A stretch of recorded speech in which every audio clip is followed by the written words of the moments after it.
Welcome everybody to the Tom Colohue channel, where today we are watching in full for a full show live stream WWE's Money in the Bank 2022 pay-per-view. We have ourselves two Money in the Bank ladder matches. We of course have ourselves a undisputed tag team championship match, two women's title matches and a United States championship match. But more than that, as it's Money in the Bank, we have so many possibilities. Money in the Bank is a pay-per-view that opens so many doors and gives so many different opportunities to new faces, new people, and just something different for the typical consumer.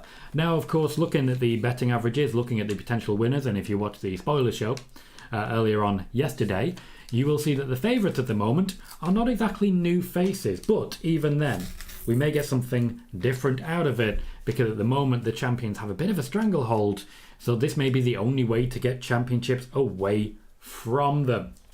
For those who don't know me, hi. Nearly knocked off my drink. My name is Tom Colohue. I'm a pro wrestling journalist, covering breaking news, insider information as it were, backstage gossip and more. Also, hell of a lot of analysis. We are talking today, for example, about all the latest news on the pre-show of Money in the Bank before the main show starts. So be sure to hit like, subscribe if you haven't, and we will be getting started. We have a few people here already saying hi. Sean says hello, Tom. Spiderboss says hi, Tom. Hope to see a good pay-per-view. I have high hopes. I think the WWE does its best work when expectations are low. I think Hell in a Cell exceeded targets. I think it's quite telling as well that we got only one SmackDown match on the SmackDown side for Hell in a Cell in 7 matches, whereas we're a lot more evenly spaced between Raw and SmackDown this time around. Spider-Boss's predictions are all the champions retain and Becky and Seth win. Your predictions are the same as mine there. Sai says, evening Tom, evening all, let's do this. Here's to keeping awake until 4 a.m. I wish you luck, Sai, I really do. And I wish myself luck, let's be honest. Moxie says, let's go, Money in the Bank. La Hockman says, hi Tom, hello La Hockman. And Bailey says, as WWE events go, this is second to me only below Royal Rumble because it's a future-looking event and not just a collection of big matches. I agree with that. As you guys know, when it comes to wrestling in general, I'm not the biggest wrestling fan, just a series of great matches. Don't do much for me. They don't do much for me. It really isn't that exciting for me. But events like this, where we have ladder matches, where we have just really enjoyable carnage, where we have so many new possibilities to consider, I'm just excited for stuff like that. So I'm glad you enjoyed it as well. Steve, welcome mate, says, evening Tom, how are you doing buddy? I did catch some of your show yesterday, Steve, with Astrid and Ed talking about Great American Bash. Great work as always. I'm glad I was able to catch some of it. Haven't been able to watch all of it yet, but Great American Bash hasn't quite happened yet, so there's always time. Spiderboss says, could we see a surprise return? We could, we probably won't. Edward Brooks, hello, says, hello Tom. Glad to see all the major dirt sheets reporting Bailey is returning soon, that she may or may not be in Vegas behind paywalls. I appreciate you even more. Indeed, for those not already aware, I was the first to report that Bailey has been cleared and is currently waiting for the right storyline in order to return. This, of course, has hit the news over the last few days because Dave Meltzer reported it yesterday and now Fightful Select have reported it today. For those who follow the news here, that news was first reported here about a month ago. Also, it was for free. There was no paywall. So thank you, Edward. I appreciate that. Moxie says, I'm really excited for Ronda versus Natalya because it feels fresh. Fair. I believe they've only had the one match previously and Ronda has been gone for a while since. Also excited for Usos versus Street Profits. That match might be top 5 match of the year. That, for me, has show-stealing potential, and I'm very excited for it. Simon says, hey Tom, silly rumours of Sasha returning tonight, but I'll take them. Looking forward to the pay-per-view tonight regardless, with some excitement. They were pure rumours. I'm yet to see anything that suggests that she is there or is going to be involved there. I know that someone earlier on sent me a picture which is supposedly her, but it doesn't look like her to me. Rob says, Tom Colohue, watch along then, now, forever together. P.S. Sigh, you nailed it. Indeed. Just before we continue, firstly, I like that you guys have a little tete-a-tete and repertoire going on there. I really like that Sigh gets respect for the work that he does, because this right here, this watch-along overlay was put together by our very own Sigh T. So a huge thank you to Sai, and I do heavily recommend his services for anyone interested. Moxley said, Tom, for SummerSlam, I would do Usos versus Street Profits versus New Day versus Viking Raiders in a ladder match. Well, we will have just had 2 pretty big ladder matches. I don't think they'll do them back to back. But I'm not exactly upset by the concept. Megan says, hello Megan, great to see you. And Spider-Boss says, Money in the Bank 2021, Cena returned. Money in the Bank 2022, Cena's already returned. Sean says, I saw an article that said there were changes to Ronda when she came back. She came back as a heel, but the reaction and Vince told her she's a face. What's the source for that, Sean? I don't really like the whole I saw an article. I need a source for that. Thomas Phipps says, hi Tom, what do you think will be the match of the night? I've got my eyes on essentially both ladder matches, but I think the real shoe-in is Usos versus Street Profits. I think that's just going to be absolute carnage, high tempo, balls to the wall sort of stuff. Sean, WrestleVotes does not do articles. Is that a tweet from WrestleVotes or is that an article? We need to be clear on that. Moxley says, I think Bayley returns next Friday in my opinion. That is very similar to what I have said, yes. Simon is saying the picture is fake from Baltimore last October. It's a draft show in 2021. They would keep her return a surprise, hide her on a bus. They would. They absolutely would. They would not let it come out that easily. But it may be that people want to make you think that Sasha Banks is returning so that you can get angry at the WWE when it doesn't happen. The WWE haven't said it's going to happen. Neither has Sasha. Megan says, also, you are correct. Natty and Ronda have faced each other once before, a Raw Women's Championship match in December 2018. This is during the process of Ronda first turning heel in the build-up to a match against Sasha Banks. She stayed a face after that, but essentially formally became heel shortly afterwards. This is when the fans were turning her heel, essentially. And Sean says, I hope the men's Money in the Bank opens and women's Money in the Bank closes. I suspect it may be the other way around. But I do believe we open with a Money in the Bank ladder match and we close with a Money in the Bank ladder match, though the tag match could very much open the show as well. Currently on the pre-show, Corey Graves is introducing us to the concept of the Money in the Bank ladder match, and you know what? I'm thrilled with that. Gives us lots of opportunity to see Shelton Benjamin. Wiggly is here saying yo yo yo yo yo yo yo yo hey yo. A poet after my own heart. And Spider-Boss says when Sasha returns, WWE will keep it as top secret. They will, indeed. We currently have 17 people watching on YouTube and 14 likes, which is one of our best conversion rates in a long time. So a huge thanks to everyone who's already hit like. If you haven't, please do consider it. Every little does help, and it basically guarantees us a greater viewership as we go forwards. And of course, even more, it almost guarantees us more subscribers as well. We gained, I think, 16 subscribers during our Hell in a Cell show. Always a good thing, and always very much appreciated. So please do consider jumping in and hitting that like button. This will be quite a chill out event, quite a relaxed one, as we talk about what happens during the show and of course what happens going forwards from there. So as I say, it's going to be quite chill, quite relaxed, and I'm going to be spending quite a lot of time trying to get more people in here, as it were, and showing off the news that we have. Wiggly, I don't have any notifications about stream dropping. No notifications about stream drops on my side. So it may be that you may have to consider swapping to the YouTube, seeing if there's a problem there, or refreshing. I'm not sure what the problem may be, but has anyone else experienced any drops in the stream so far? Simon says it was at the Royal Rumble 2013 pay-per-view, I believe Y2J returned. A surprise return, Jericho was away on his bus. Yep, the WWE do try and keep it quiet. Steve says, shout out to Megan on the knowledge of Ronda versus Natalya's previous match. Queen of the stats. Our stat queen is a wonderful, wonderful addition to the group here and really does add a lot to these shows. So it's a wonderful thing. Thank you as always, Megan, for keeping us true to the facts and making sure that this is the most well-informed chat in wrestling. John says, sorry Tom, I was wrong. That article I saw was from Cage Side Seats. No need to be sorry if you've said something and it turns out not to be true. That's absolutely fine. Just let us know. Just let us know. Moxie says, Tom, if Seth wins, wait, let me fix that. When Seth wins, how would he take one title from Roman? Because won't it be for both? They have not clarified whether the Money in the Bank, whether the Money in the Bank, whether the Money in the Bank briefcases are for one title or both. I believe they will be only for one, because ultimately the women's briefcase can only be for one, so why would the men's be for two?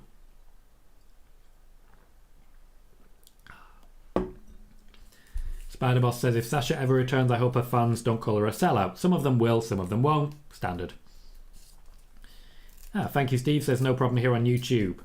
Robs also says, no issues here. Megan says, I had a few frames drop when I first got it, but it seems okay now. Looks like the Twitch may be acting a little bit slower than the YouTube, or it has so far. Moxie says, Heist of the Century 2.0, but this time Seth pins Brock instead of Roman. That's basically what I think is going to happen. I think we get Heist of the Century 2.0. The last man standing match goes the distance. Both men are absolutely brutalized. The Usos end up getting brutalized as well. And then here comes Seth while the match is still going, and neither man can actually get up. No actual pinfall, but he just stomps them both for a while, puts them both down. Job done.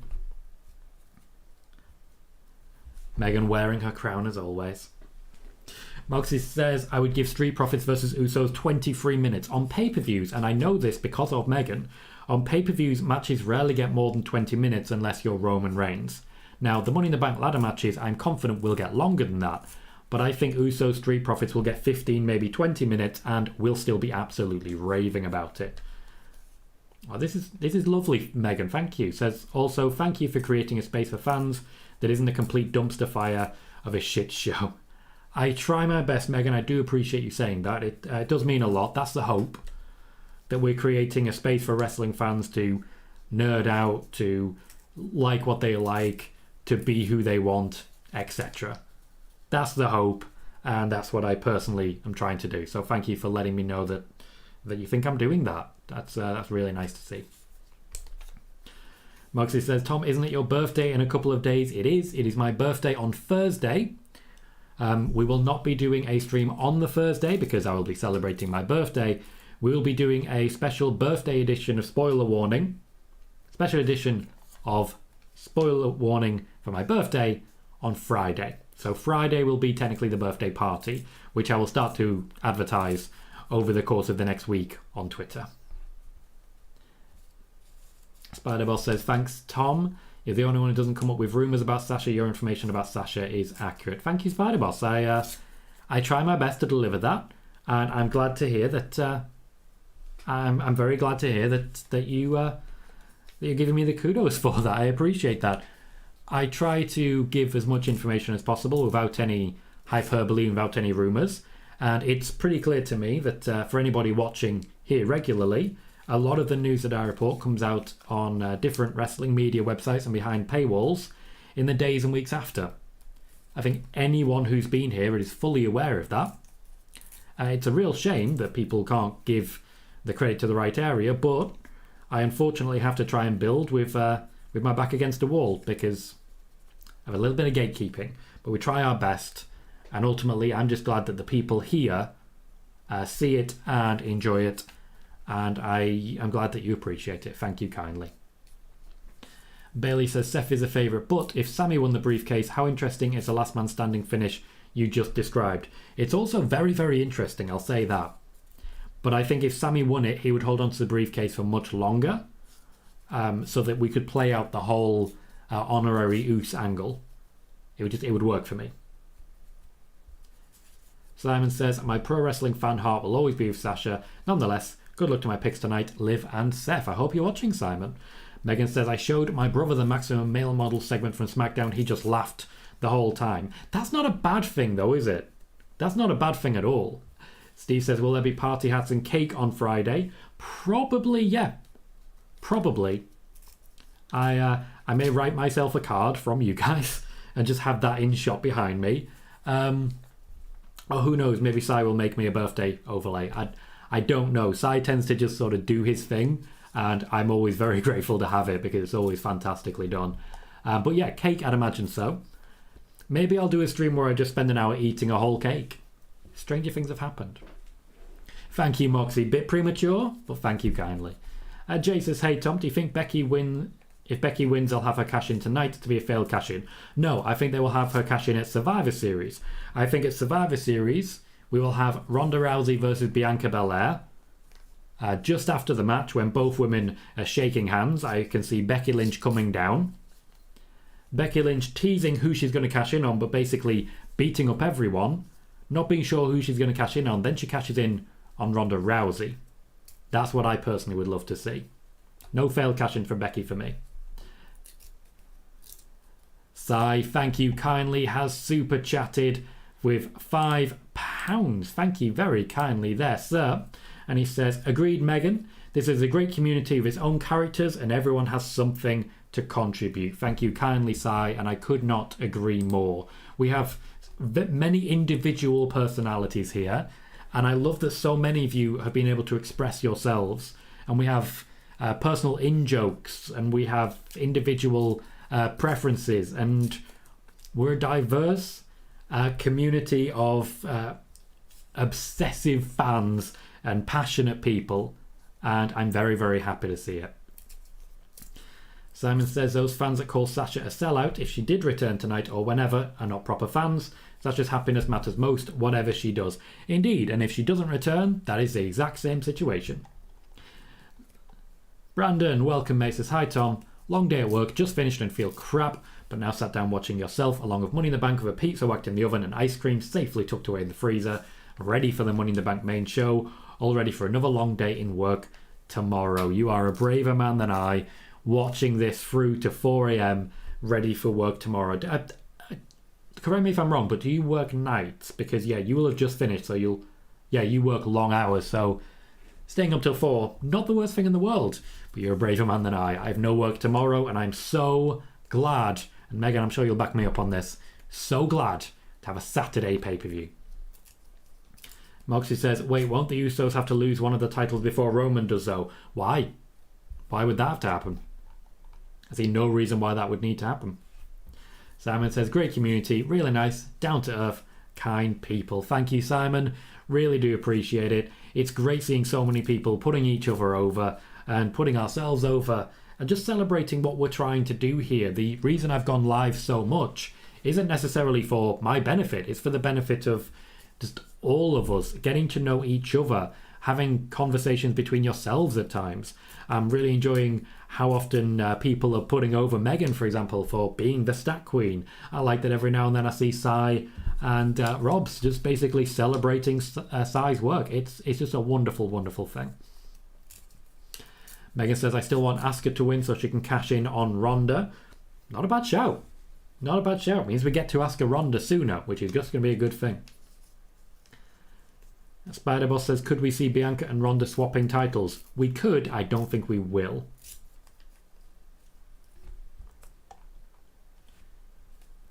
Moxie says, Tom, did you see the Ronda and Shayna argument? That makes me think that Shayna might play a factor in Ronda versus Natalya. It's not impossible, but they've not really advertised it on TV. Usually they would put a hat on that a bit sooner. I'm confident Ronda's going to tap out Natalya nice and clean. Steve says, agree with all the sentiments from others. So many great people in these chats. Tom, you've created something special here. Thank you very kindly, Steve. Thank you very kindly. I do try my best, and I really do appreciate so many people being so positive and so comforting as much as anything. I just really do appreciate it. Indeed, Wiggly. I agree there. Sean says, I've counted this out, Tom. You'll have 5 streams this week. I will. That's true.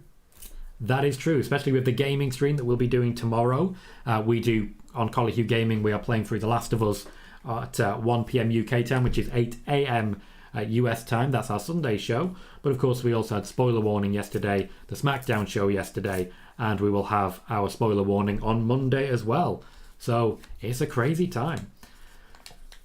Simon says, wonder what match kicks off this show. At the beginning of the pre-show, they were talking about the women's Money in the Bank ladder match. I kind of expect that to be the opening match, but we'll wait and see what happens. I wouldn't be too surprised if the Usos versus the Street Profits is our match of choice. Oh, also thank you, Si, for reminding me yesterday that the super chats were turned off. As you can see, you've yourself super chatted. I did turn them on. I do appreciate it. Thank you as always for your donations. And your tips, as it were. Megan says, it's great, so much sleep ahead. Everyone loves a Saturday show. Everyone does. Sean acknowledges our stat queen. Ghost of Nay says, go Team Colohue. Welcome, Ghost, and thank you kindly for that one. Megan says, I'm also going to say this now. Why in the actual smeg is Shayna not in the Money in the Bank match? She should win everything. I agree. It would be amazing. It would be great fun. And I just think if you have a ladder match between, let's say, Shayna Baszler and Bayley, just as an example, I would be upset if we didn't have at least someone. Baszler is the perfect opportunity for this. Being smart enough to say, I'm not going anywhere near a ladder. What I'm going to do is I'm going to break your arm, then I'm going to break your other arm, then I'm going to break your leg, then the ref's going to stop it and just give me the belt. I'm upset we haven't seen that already, but we may see it soon. James Murphy, hello James. Says, do you remember me? It's James. We have exchanged messages on Twitter previously about your news stories. Very possibly, James. I gotta say, I don't recognise the name at the moment, but welcome to the show. We are Ask Me Anything, so anything you'd like to ask, you are very welcome to. Welcome. Sai says, I was already thinking of a birthday overlay. If anyone has any ideas for graphics to include, then I'm down. Wrestlers, hidden Easter eggs, Blackpool theme, etc. Hit me with ideas or post them here. Wow, we could have a birthday Blackpool Illuminations. I don't necessarily want that, but we could. Spider Boss says, I remember last year fans speculated with Sasha's return. A lot of people have speculated about Sasha. A lot of times. He's a very popular person. Megan says, I think we can all agree that we're pretty damn fabulous. We are, Megan. Together, all of us are pretty damn fabulous. Okay, James, I withdraw the nice thing that I said. Oh, you're the troll again. Wow, what even are you? Brandon said, transferred over today, still do overtime on nights, so I do both now, basically, but I'm so knackered. Started on Wednesday, don't have a day off now, till in 2 Mondays' time. Wow, mate. That is brutal. That is a very rough time. Very rough time. Thank you, Sai, for dealing with our troll on that one. Like, there was a time when trolls were funny and trolls were entertaining, but it's just one person who is on a mission to say one name again and again and again. Like, if you're honestly trying to suggest anything, like the accusation that I'm a cheater, this isn't a video game. I'm not playing poker. What do you think you're actually saying here? It's absolute nonsense, and it's very obviously so. So, while I'd have a good laugh at certain trolls, that one is just a determined and pointless person. Rob says, not that they couldn't go a bit. I kind of feel like Ronda Natty will be our short match of the night. Very possibly. There are possibilities for that. I think the most likely short match, though, for me personally, will be Austin Theory, Bobby Lashley. The Street Profits have joined the kickoff panel, and they're just walking around talking.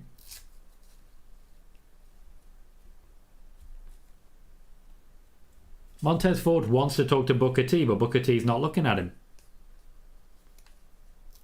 And Pete Rosenberg is cleaning the table. I don't understand what is happening right now. Moxie says, imagine if we got Karrion Kross versus Gunter. We won't. Karrion Kross isn't with the company anymore. Simon says, really enjoyed Rampage last night. Good to know. And JJ says, I think Shayna would have been it, but they're probably going to start her versus Ronda. I think that's very much a possibility, and I think it should happen. I think that's the best way to rebuild Shayna after a long, difficult time.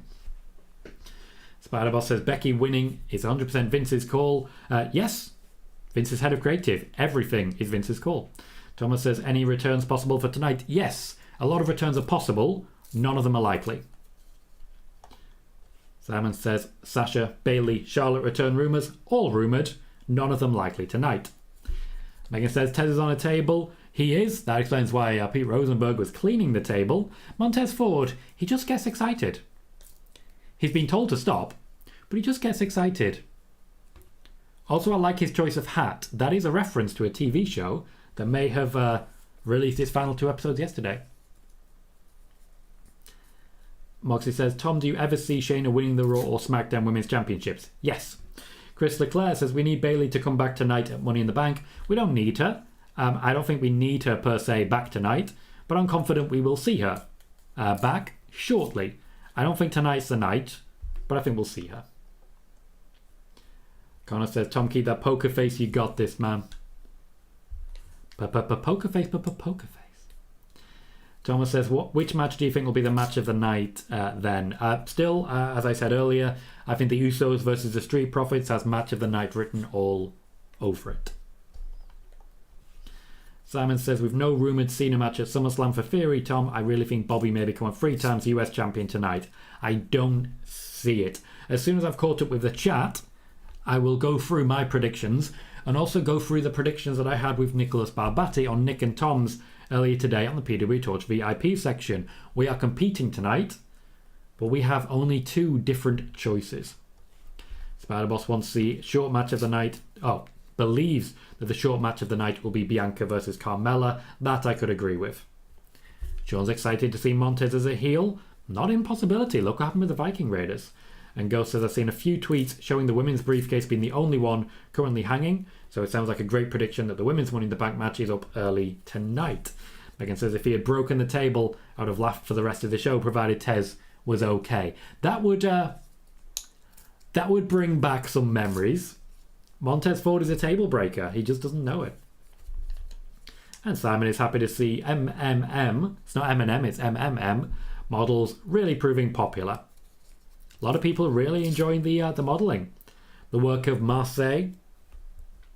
And of course, the work of Mansoir. Good old Mansoir. You know him, you love him. Good old Mansoir. Thank you again, Sai. Oh, it looks like we really do just have that one person just constantly coming back, Someone's just desperate for someone to see them. Bless. Steve says, can we please have Breezango return to SmackDown to take on Maximum Male Models? Everyone wants to go to war with these people. Tyler Breeze technically does have a contract with the WWE at the moment. It's just not a wrestling one. Spider-Boss says, with my friends, we say 1% chance of Sasha return, 99% of hope. I think it might be lower than that as well. And Megan says, I've just seen a picture from Wrestling Inc. on Twitter. Looks like the white briefcase is above the ring. Fair enough. That is exactly what I expected to open the show. And it looks like that is what we are getting. So we're nearly halfway through the kickoff show. Honestly, I don't miss wrestling matches. I don't miss them at all. Megan is excited by the prospect of Breezango versus Eminem for the entrances alone. Indeed. Now, I do want to go through my predictions right now. I'm basically caught up with the chat here. And as the kickoff show is advertising a match for SummerSlam, because of course Roman and Brock will not be at Money in the Bank tonight, this seems the ideal opportunity to just talk through my predictions. So, our first match for the predictions list is Bobby Lashley challenging Austin Theory for the United States Championship. I have Austin Theory retaining, even though, to be honest, I'm not sure how. Bobby Lashley should be the obvious favourite here, but he's not. For me, Austin Theory is the clear favourite, and it just makes sense to have him retain at least for a little longer.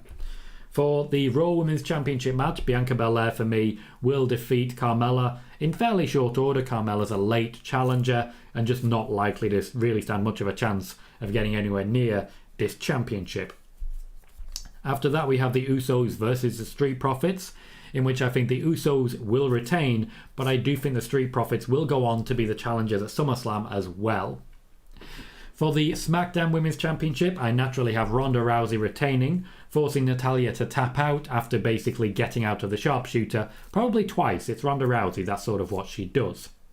Now, Nick Barbatti, my colleague over at PW Torch, has the same predictions for those 4 matches. But we differ for the final 2, and I will be keeping score of these, and hopefully you guys make sure I remember this in case I forget. But Nick and I differ on the Money in the Bank ladder matches. Obviously, my predictions for the ladder matches, I've spoken about them before. I believe that Seth Rollins will be winning the men's Money in the Bank ladder match, and I believe that Becky Lynch will be winning the women's Money in the Bank ladder match. For Nick, he believes that Matt Riddle will be winning the men's Money in the Bank ladder match, and that Liv Morgan will be winning the women's. So to run through those predictions one last time, I predict that we are going to see Austin Theory retaining the championship over Bobby Lashley, Bianca Belair retaining over Carmella, the Usos retaining over the Street Profits, Ronda Rousey retaining over Natalya, and a briefcase win for Becky Lynch and Seth Rollins. We will be keeping track over the course of the show to work out my final score. Let me know what your predictions are, and I'll be reading them out. Simon says, Montez Ford has Will Smith-like charisma, most definitely will be a breakout single star one day in the future. Sai says, no worries, I'm howling laughing at this guy. It's taken them 10 minutes to set up a YouTube channel and 2 seconds to delete. I always really enjoy that aspect of it. Just the fact that they will happily create account after account after account, and it means absolutely nothing to us here. Like, they are dedicating hours of their day creating new accounts for the 2 seconds of trolling that they actually achieve. Like, well done. Your life is so important and your time is so valuable that you are wasting it just trying to annoy people who don't care about you. Like, I know a lot of people like that, but still. Spider-Boss says, I hope women in Max Dupree's stable. Melina made Eminem the attraction. Not entirely, but I do think we will eventually see women included. I'd like to see, for example, Toxic Attraction have a loose affiliation with MMM. I think that could be fun. Yes, Simon, Sasha does have shocking returns, but it's not that shocking anymore. It happens all the time. Sean says, I think it's possible they have Seth win the briefcase, not cash in, have him lose it to a returning Cody Rhodes. No, I do not. I think he will cash in and lose the championship to returning Cody Rhodes. Sai says, enjoyed your show with Nick. Really fun. Thank you for checking it out, Sai. I do appreciate that. I'm really glad you're enjoying the work that we do over there. Nick and I really are proud of what we're creating. It's a shame that it's not more watched, I guess. We don't have the highest viewership on PW Torch by any stretch of the imagination, but we do have a lot of fun. Spider-Boss says, if Cena doesn't appear at SummerSlam, could we see Lashley winning? Potentially, yes, but I think Austin Theory will have a different challenger at that time. Omega is here and he's just shouting, Roxanne Perez! And a Roxanne Perez to you too, sir. Connor says, I have Becky and Sammy for the Money in the Bank matches. Sammy's a good call as well. Lots of potential for that. And Ghost says, I predict Ronda winning against Natty, but we get a returning Charlotte Flair at the end to set up their rematch at SummerSlam. Makes perfect sense. I do think Charlotte is the most likely person we're going to see involved. That just makes the most sense to me. Hector says, hey Tom, I don't know if you talked about this yet, but with the Observer reporting that Cena's in-ring return could be delayed till Mania, if this is true, what do you see Theory doing till then? Being a fighting champion, competing against a lot of different people, and essentially getting away scot-free with it. Just having a great time. Spider-Boss says, for me, Liv Morgan is kind of the female version of Cesaro. Big fan favourite, but WWE don't see her as a big star. The WWE are constantly being told that she's a big star by people like Becky Lynch. Eventually, they're going to listen.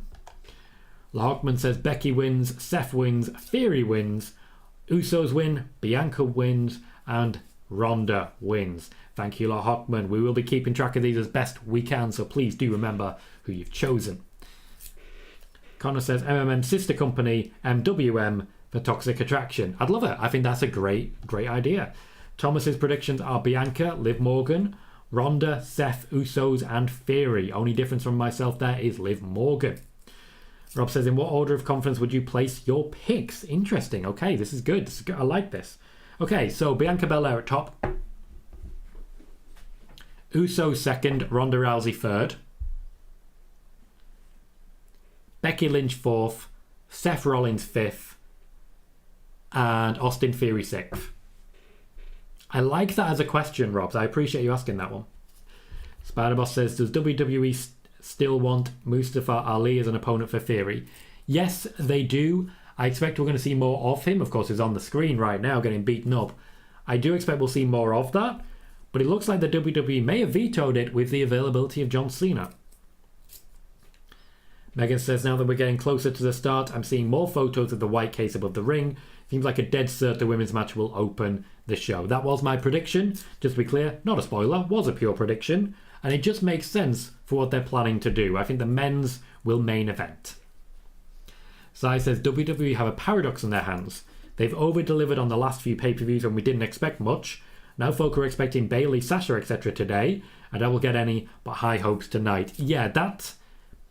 The WWE are sometimes a victim of fan theories. I remember a Royal Rumble many years ago where we were getting to number 30 and people thought, oh, it's going to be Kenny Omega. Oh, it's going to be Samoa Joe. Oh, it's going to be Finn Balor returning from injury. It was 2017. And then it was Roman Reigns. People hated it. And it worked because it was heel Roman Reigns. It was a heel turn for Roman in the build-up to his match with The Undertaker.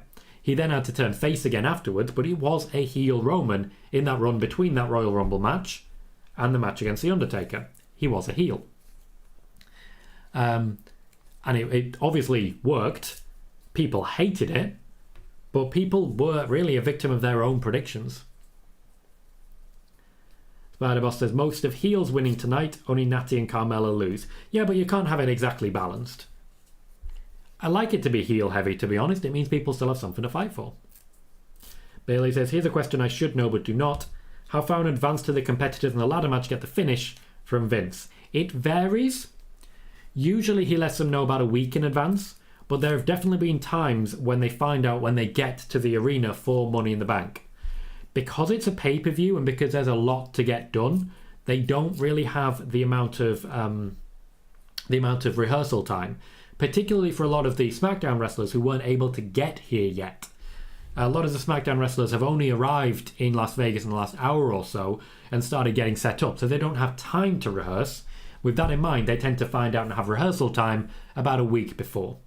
So not very long at all. Spider-Boss says, when I saw the poster of Money in the Bank with Becky and Seth, I assume the drip couple is winning the briefcase. It's not a guarantee, but they do seem most likely at this point in time. If you forgive me a moment of advertising, please do consider, if you've not already, hitting the like button. That little thumbs up can make a massive difference. At the moment we have 25 people watching, but only the 19 likes. So if we're able to get a few more, that basically guarantees an increase in viewership. For the Hell in a Cell watch party, we had 4,100 views. And to be blunt, that amount of views will guarantee us more subscribers, more income just from watching the shows, and just generally a fantastic return on the investment of my time here. It makes it worth staying up till 4 a.m. Every like, every new subscription makes a massive difference. So please do consider doing so.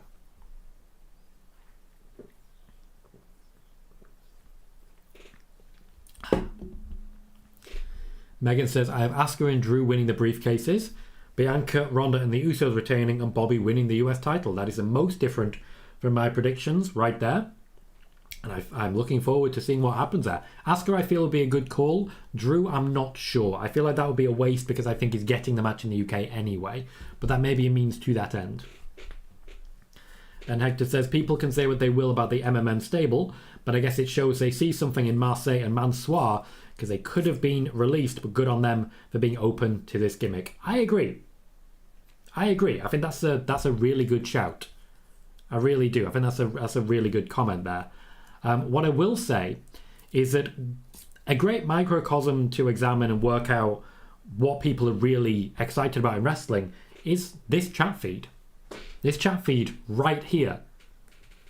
I think the amount of conversation about MMM just in this chat says that it's working. It says that people are really behind it. Personally, I'm excited for that as a prospect. Megan says, anything is possible in this men's match since the obvious plan was Cody. The obvious plan was Cody. That is very true. And I can report this. I think the cat's out of the bag already. I'm not going to say it's exclusive by any means. Cody Rhodes was the favourite to win the Money in the Bank briefcase. He was the first choice. And if he hadn't been injured, he would have won. I officially reported that when he was still exclusive. The spoiler warning after Hell in a Cell is when I first reported that officially. So if you want to double check that, by all means, pop back and do so. Connor says, I don't know if anyone else has said this, but anyone else notice how everyone in MMM names also begin with the letter M? That's a good shout. That's a very good shout. So Mandy certainly becomes a possibility. Sean says, I'm going to make a pick that no one is saying. Shotzi for the Women's Money in the Bank. Interesting. I certainly don't think that's likely, but she's probably the most outsider you can get. Justin says, I feel like the 6 matches are very, very predictable, but still expecting a good show. I agree. There's nothing wrong with a bit of predictability, to be completely honest. That's not necessarily a bad thing. Megan says, I'm intrigued to see how far they push this MMM thing from Mansoir. Mansoir's inevitable match in Saudi Arabia. Good shout. Good shout. That's happening in October. So I'm excited to see who they line him up against. Spider Boss is hoping to see Max Dupree wrestling soon. I think that's likely. Simon says, Tony Storm turning heel on Thunder Rosa next Wednesday. Okay. Cool.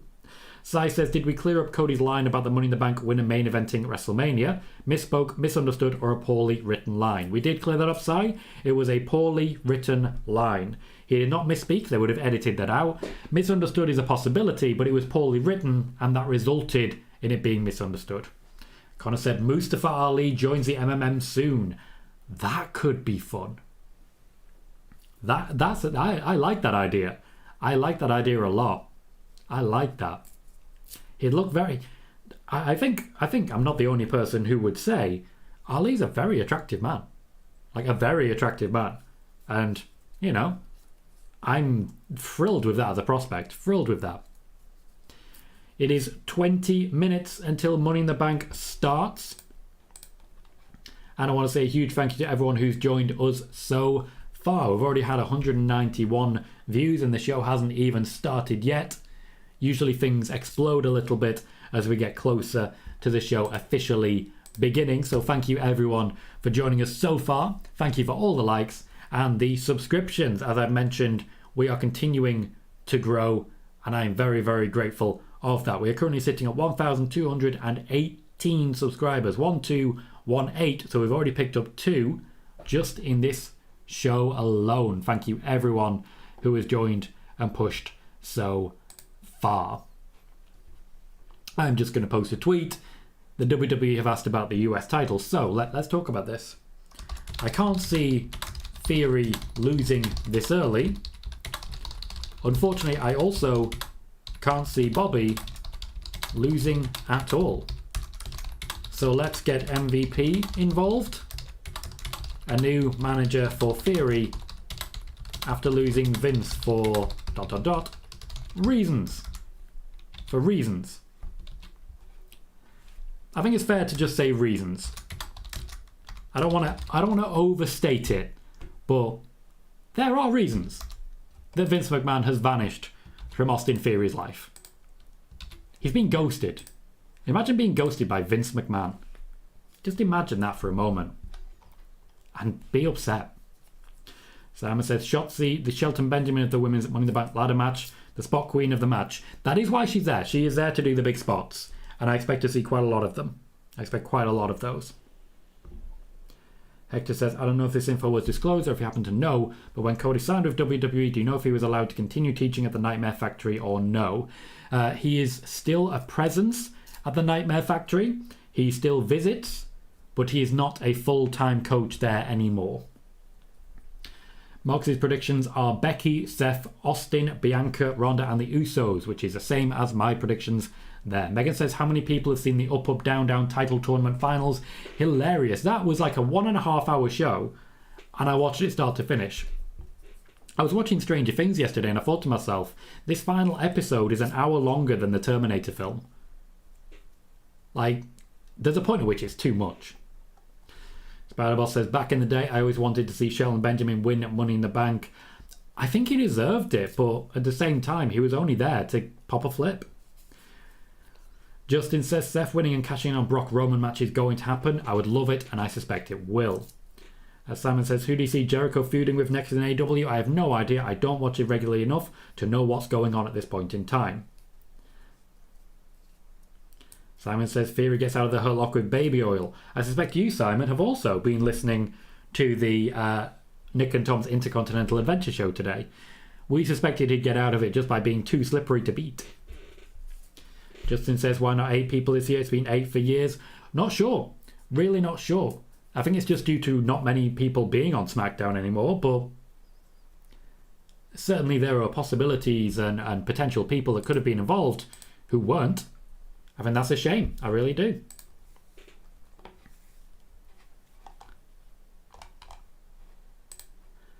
We are getting the recap package for Ronda Rousey Natalya. It's not great. It's not great at all. Natalya did nail the eye makeup though. I think I may need to say that more and more, but I do have to say it. Moxie says it's so crazy to say Stone Cold main evented WrestleMania in 2022. It is a bit crazy, but to be fair, it's also true. Like, it's also true that did happen. Sometimes you do have to look back and just wonder, like, what life you're living in. But that is a life that we live in. Thank you again, Sai, for continuing to deal with the ridiculous people that occasionally drop in. I really do appreciate it. Thank you kindly. We're currently at 33 viewers, just at 24 likes. So please, if you haven't already, click that like button. We are still building towards the actual show, which starts in about 15 minutes. Just 15 minutes. Spider-Boss says, with Becky probably winning, could we see Asuka screwing Becky, ending in a failed cash-in? Why would they do that? That is a heel turn for Asuka. I think a lot of people haven't realised that, and they're saying, I saw people saying Pat McAfee's going to interfere to stop Baron Corbin winning. Why? Pat McAfee's a good guy. Good guys don't do that. Good guys don't do that. Worth remembering that. Justin says, curious if Stone Cold wrestles at Mania 39. I know people claim he's done, but I've heard that before. Certainly it makes it very difficult to say that he's actually properly and firmly done when we believed that to be the case and then he came back anyway. He certainly was done up until this year's WrestleMania, but here we are again.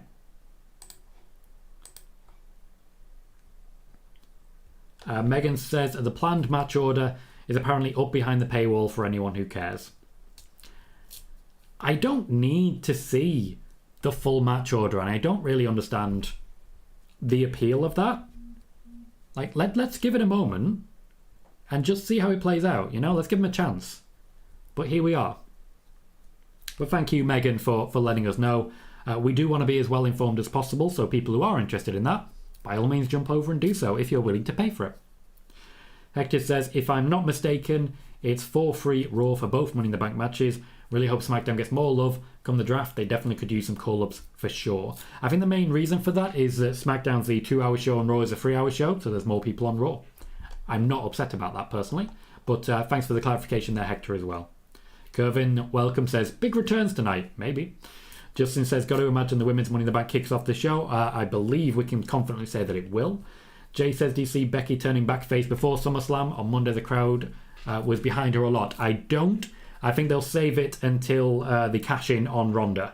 Personally, I think that's where we're headed. Spider-Boss says, all women Money in the Bank winners were successful cash-ins. They have been so far. Simon says, the most underwhelming SmackDown women's title match feud in recent memory, Ronda versus Natalya. Considering the likes of the recent champions, we had Sasha, Bayley, Bianca, Charlotte. Now we have Ronda, so we are where we are. Connor says, maybe Madcap Moss in MMM. Again, I don't hate it. I don't hate it. Bayley says, unless it's medically impossible, no wrestler ever really retires. Ric Flair will want another retirement match in 5 years or so. You're not wrong. You're not wrong. And it does kind of suck because I still expect that we're going to see The Undertaker back relatively soon. I don't want to see it, but I do expect it's going to happen. I know you guys have heard this from me non-stop, again and again and again, but I do see it happening. I think it's a shame, but I also think it's true. Right now on our pre-show, we are seeing Logan Paul, as they talk about the news of Logan Paul signing full-time with the, well, not full-time, but signing a contract with the company. Logan Paul and The Miz have a bit still to come, and I do expect that will be a SummerSlam match. Brian Dalton says, you hearing Becky and Seth as Money in the Bank winners? I am. Sean says WWE has always seen Raw as the A show, and they still very much do. Sai says, okay, I have all my regular staples in place for a WWE show. Coffee, pizza, painkillers, and a litre of ice cream. Let's do it. I have something that you guys have not seen on this show for a while. I have my cherry Coke. That's what's going to keep me awake. That's what's going to keep me awake if it gets rough.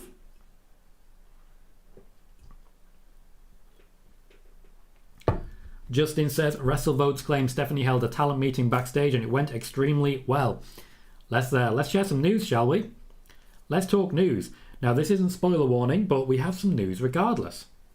This did happen ahead of Money in the Bank. Stephanie did hold a meeting backstage with talent. She had to grab a few stragglers later on because not everyone was there from SmackDown. But there was a number of different things discussed. Primarily, it was based on Stephanie saying how things are going to be run and how things are going to work. Vince McMahon, obviously, still the number one guy for creative, but we have a new person as regards talent relations. A lot of the conversation about the new plan for talent relations did feature in conversation about Sasha Banks and Naomi, and questions were asked about what's happening with Sasha Banks and Naomi. I'm expecting more news to filter out shortly, but there is a reason that there has been no announcement of Sasha Banks being released as of yet. The conversations are still ongoing, and there is a new structure in place for talent relations which allows people to have more access to Vince and more access to Stephanie. That was the main topic of discussion, but also as much as anything, it was a discussion about how things are going to be under Stephanie compared to how they have been under Vince. So, bit of news there for you, and you can expect that to pop up behind a paywall in a couple of days. Spider-Boss says, my favourite women's Money in the Bank winner is still Bayley. I think she used it perfectly, very quickly, and very nicely. Kervin thinks unifying both championships was a big mistake. I agree with that. I absolutely agree. Thomas says, what do you expect will be next for Logan Paul after The Miz? We have some news on that from today. Not today. Pardon me. From yesterday's spoiler warning, but essentially, my expectation is that Logan Paul will be used to put over people that the WWE wants to have working in front of a younger audience. People who younger audiences may gravitate to. I'm expecting we'll see Logan Paul against Pat McAfee. I'm expecting we'll see Logan Paul against, for example, Sami Zayn. I'm expecting more of the like there. Seth Rollins versus Logan Paul is already being actively discussed within the creative team. Spider-Boss says, with WWE never say never, so it's not impossible to see Sasha back. We discussed this to death, Spider-Boss. It's not impossible to see Sasha back. It's also not guaranteed. Thank you, Sai. I just got your email through. Connor says, Mr. McMahon in MMM, there you go, made the stable get to his ultimate form. Well, he is the higher power. No, it was him, Austin. It was him all along, Austin, but this time it's Austin Theory. Larry Welcome says, hello, just in time to see Logan Paul. Indeed. Perfect timing, Larry. Perfect timing. Hector says, today is Bret Hart's birthday. Let's not forget his classic match with Vince at Mania 26. I don't think I've ever seen that, and I'm okay with it. Megan says, if we stick to the rule of M names, then MMM can potentially recruit Miz, Montez Ford, Mustafa Ali, MVP, Madcap Moss, Malik Blade, nice, Mandy Rose, Mark Andrews, Mark Coffey, Meiko Satomura. That's not a bad selection. I mean, that's just a beautiful selection of people first and foremost, but even more so, there's no bad. There's no bad there. Everyone's a good option. Everyone. So, I like everything you've said there, and I would like to subscribe to your newsletter. Spider-Boss says, when we could see more news about Sasha and Naomi, I hope it's good news. I hope so too. It depends what you mean by good news. Sasha being released might be, in your opinion, good news. Sean says, possible we get Logan versus Roman. I find that very, very unlikely. I think they'll encounter each other, but they won't have a match. Andrew Corinne says, will you be watching Taker's Deadman show the day before SummerSlam, and when do you think Taker will most likely appear? I think he'll most likely appear at Survivor Series, as that's synonymous with him now. I'll probably watch it. I don't think I'll watch along for it, but I'll probably watch it. That said, my love of The Undertaker is not as strong as it once was, because I've learned more about him now. He was a serious bully backstage and a serious gatekeeper. In many ways, he prevented careers by all accounts, by many different accounts of wrestlers. He prevented careers early on in the WWE. So, it's disappointing. The men's Money in the Bank ladder match will main event because it is the last vignette on the pre-show. So, that is usually the big giveaway that something is going to main event. Thank you very much for subscribing to our YouTube channel, Coralie Wilkins. Welcome to the show. We are an Ask Me Anything show. So if you have any questions, by all means jump in. We will be watching Money in the Bank in its entirety, starting in about 5 minutes. And we also have news shows for spoiler warning on Mondays and Fridays, and regular watch parties of SmackDown as well. Thank you for subscribing and welcome to the show. Spider Boss says, I still remember Sami Zayn introduced Logan Paul in WWE last year. He did, and that's one of the main reasons I suspect we will see them encounter each other again. Justin says, who do you think we see back first? Charlotte, Sasha, Naomi, or Bayley? I would suspect that who we will see is Charlotte. Charlotte's basically already there, let's be fair.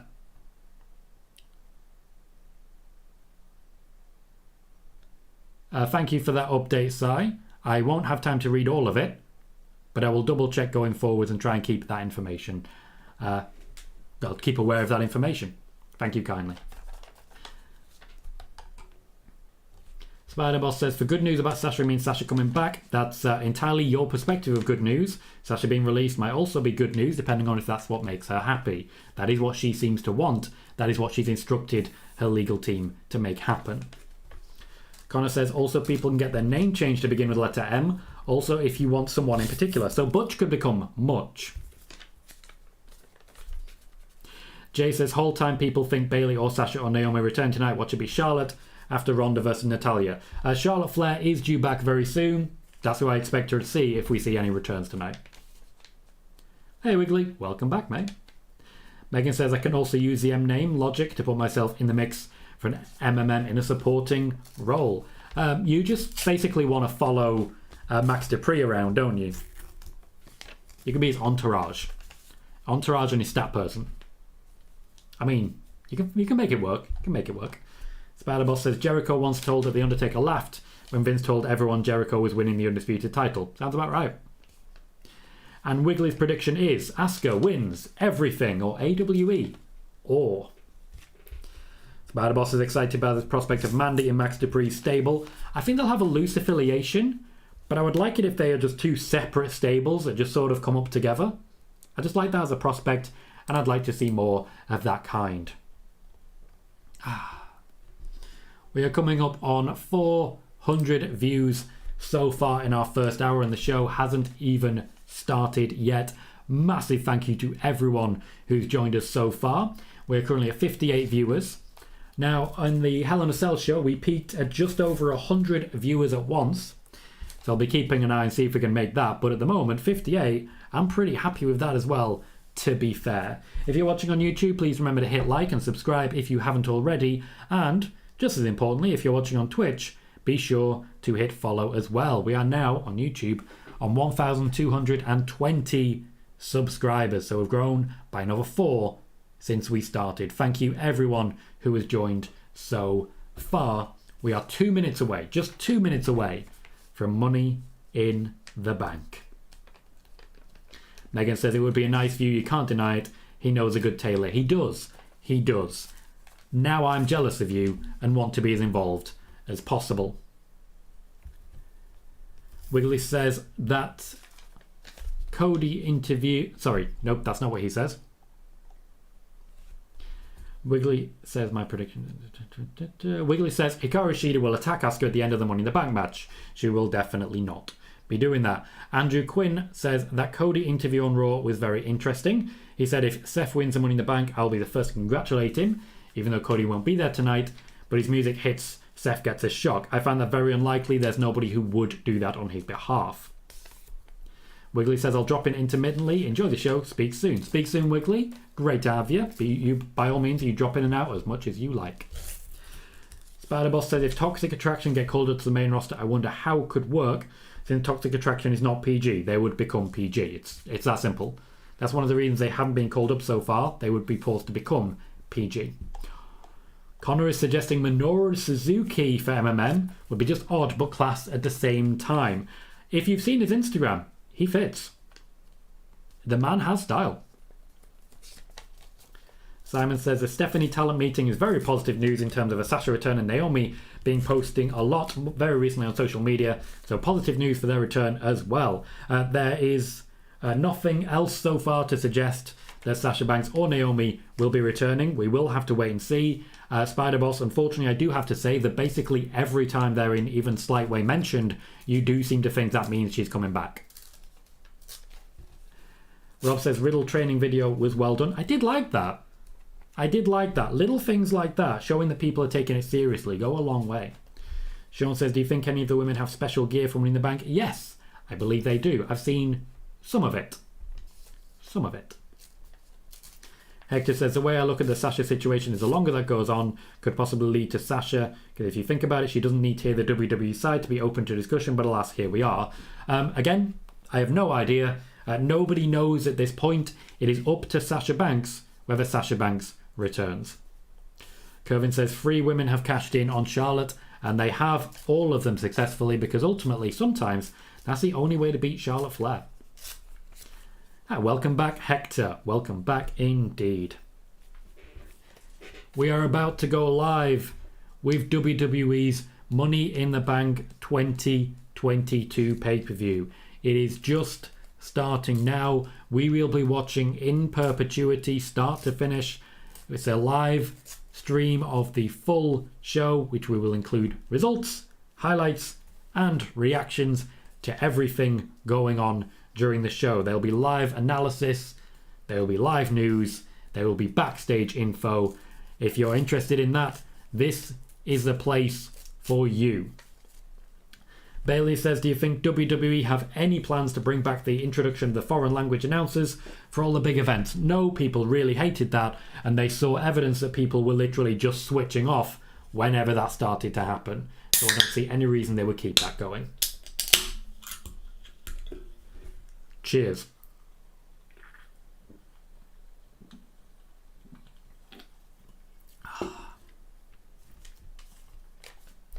Spider-Boss says few people defeated Charlotte clean. Sasha, Becky, Bayley, and Ronda. Yeah. Charlotte is very heavily protected. Very heavily indeed. And that will continue to be the case. There is not that many people in the ladder matches who've actually held Money in the Bank, the Money in the Bank briefcase before. But it's nice to know that there's enough people to make it interesting. You've seen Seth and Sheamus, for example, in the men's side, but you've also got Drew, Riddle, Madcap Moss, people who haven't been near it. You've got Alexa Bliss, naturally, in the women's side, but you also have Shotzi, Lacey, Raquel, Liv Morgan, people who've never been anywhere near it. It's a nice variety of people pushing for the top, a nice variety of more established names and lesser known names who could become more established via a briefcase win. So I like the variation there. Sai says, have a fun show, guys. Looking forward to chatting throughout. That's what I'm excited for. Pay-per-view watch-alongs are very different to Raw and SmackDown watch-alongs. Primarily in the prospect that, it's one of those where as soon as people start watching the wrestling match, it goes a little bit quieter, but there's more for me to get involved in and just talk about, even if the chat is a little bit quieter. Sean says, do you think Alexa is protected? Yeah, and I think she should be. She's one of their most established high-level names in the women's division. Larry says they need a foreign announcers battle royal on the pre-show so people take an interest. Fair. Welcome, Chris. How you doing, mate? Spider-Boss says, in your opinion, what is the greatest wrestling family? For him, it's the Anoa'i family. I'm saying the Hart family. Brett, for me, was a real big deal. Hector says, I wonder what the reasoning behind failed cash-in is. Like, do they know when they win it that they're not going to have a successful cash-in, or does Vince just one day decide it's going to be a failed cash-in? Vince doesn't let them know what the plan is, but there is a plan. Like, there is a plan for it. It's just a case of waiting for it to actually kick in and the like. There is a plan for it, but Vince doesn't always let people know it ahead of time. It's one of those. You know, it's one of those.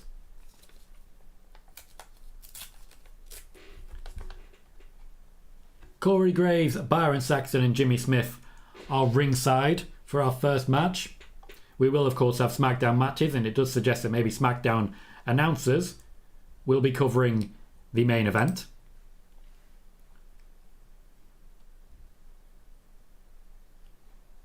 They are saying that the women's match guarantees a cash-in, and it very much does. I'm taking the opportunity to say to a few people, we're watching live now, if you'd like to join. Big cheer for the announcement of the women's Money in the Bank ladder match.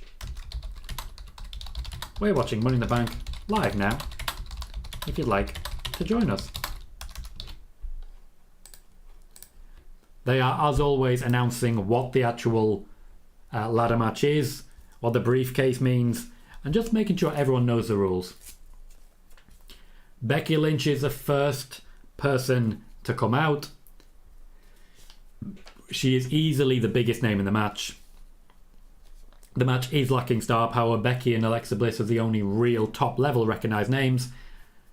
We have ourselves a brand new piece of gear for Becky and a whole brand new headset. Let's call that a headset.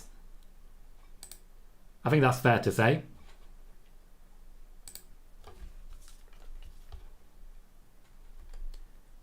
Becky Lynch wearing the Money in the Bank colours, wearing green.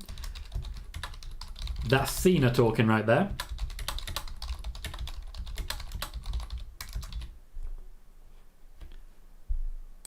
There's not been many Money in the Bank ladder matches on the women's side.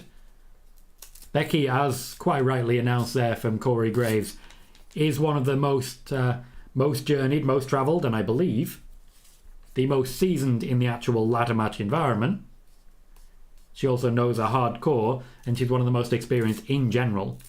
So I'm excited to see what they do with it. Just on a final note there, Hector, the reasoning behind failed cash-ins is quite simply making it so that it's not obvious whenever there is a cash-in that they're going to succeed. Asuka is out next. Becky and Asuka always will be locked in this particular feud. I have no issue with it. Kelvin says, what happens to the kickoff show matches? The WWE no longer believe the kickoff show matches are necessary, and I think they're right, to be honest. Spider-Boss says, I hope to see WWE's live events back in South America. They've just gone back to a clip of Asuka winning the briefcase previously, but it was Italian Towers. So it's jarring. It is jarring to go back to that. It really is. Spider-Boss says, I always wonder why Corbin was a failed cash-in back in 2017. There was no plan for him to actually win the championship. He held the briefcase mostly as a surprise and because they had no real plans for it at that time. Decent pop for Liv Morgan there. Also our first good shot at Becky Lynch's gear. It's interesting. Liv Morgan also wearing some green to the attire, a little bit of Money in the Bank colours, and some brand new gear. Connor says, no announcer WWE will hire will be as good as Justin Roberts. Give him time, give him time.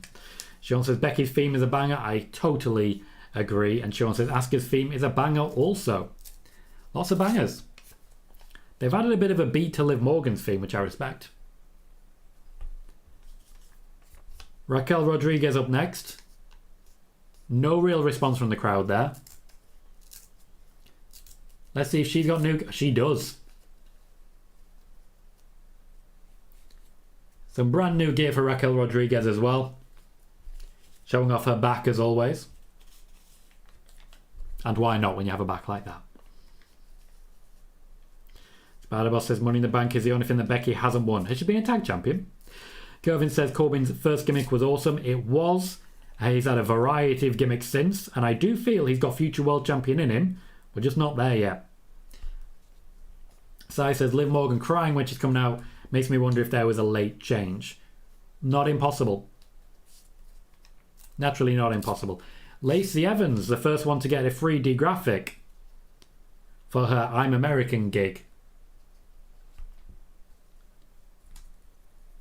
Again, brand new gear for Lacey Evans. The women always show up when it comes to new gear. Spider Boss says, Shotzi the Jeff Hardy spot, I'm calling it. You don't need to call it, I think we all see that one coming. Justin says, finally someone not wearing green. Sai says, fun fact, Lacey Evans sings her entrance music. She does, as many people in or at least NXT call-ups do. If they want to get someone singing, it tends to be the person themselves. Bianca Belair, for example. The Usos. Chris says, who do you think will win the women's Money in the Bank ladder match? Becky Lynch, for me, is the one that I believe will be taking it. Shotzi also with brand new gear. Connor says, is Lacey's gimmick just I was in the army? Yep. To be fair, Hulk Hogan's gimmick was I was born in America. That was his whole gimmick. And Ghost says, the face on Lacey's graphic is weird. They have not managed to master the faces on the 3D effect yet. They are, in fact, nowhere near mastering it. And it's a bit of a shame. It's a bit of a shame. Bayley wants Shotzi to get the tank back. She's a heel. So if she gets the tank back, she'll turn face. It's not great. Big pop for Alexa Bliss. That is a big pop for Alexa Bliss. It's always good to see who comes out first and who comes out last. Because that's the people that they're really behind.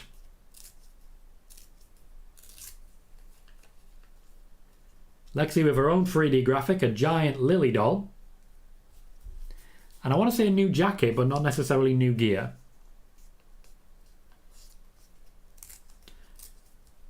We're looking back at Alexa Bliss's previous Money in the Bank ladder match win, when she was the only heel and she got the biggest cheer you could get. Justin says Bliss has been wearing the same gear for like 8 weeks. Yeah? Why is that noteworthy? Like, genuinely, why is that noteworthy? Wrestlers often wear the same gear. Raquel Rodriguez has been wearing the same gear since she got called up. Why is no one calling that out? I don't understand. Spider-Boss says, can Lacey Evans become the all-American hero like Hogan and Kurt Angle? She could if the fans get behind her, which, given WWE's core demographic, they probably will. We are off. A lot of green in that ring.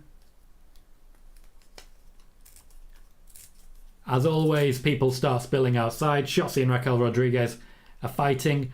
Alexa, Liv, and Lacey Evans are trying to get ladders, which means Asuka and Becky Lynch are starting the fight off. I expect this to be something they return to a lot over the course of it. A lot of air between Becky and Lacey Evans for that baseball slide. Becky Lynch is really wearing full Money in the Bank colours right now. Full colours. Thomas says, the Roman graphic is probably the worst, but Sheamus's is probably the best. That I agree with. I like Sheamus's gear. It's good. I also quite like that Alexa and Liv are just fighting even though they're a tag team. They're not asking questions, they're just going for it.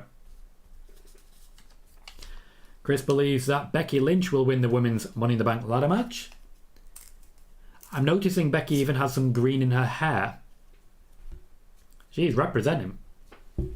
Spider-Boss says Alexa's cash in 2018 got a huge ovation. It did indeed. And Sean is saying, I wonder if Becky's gear is a cosplay. I don't believe it is, though it's been suggested before.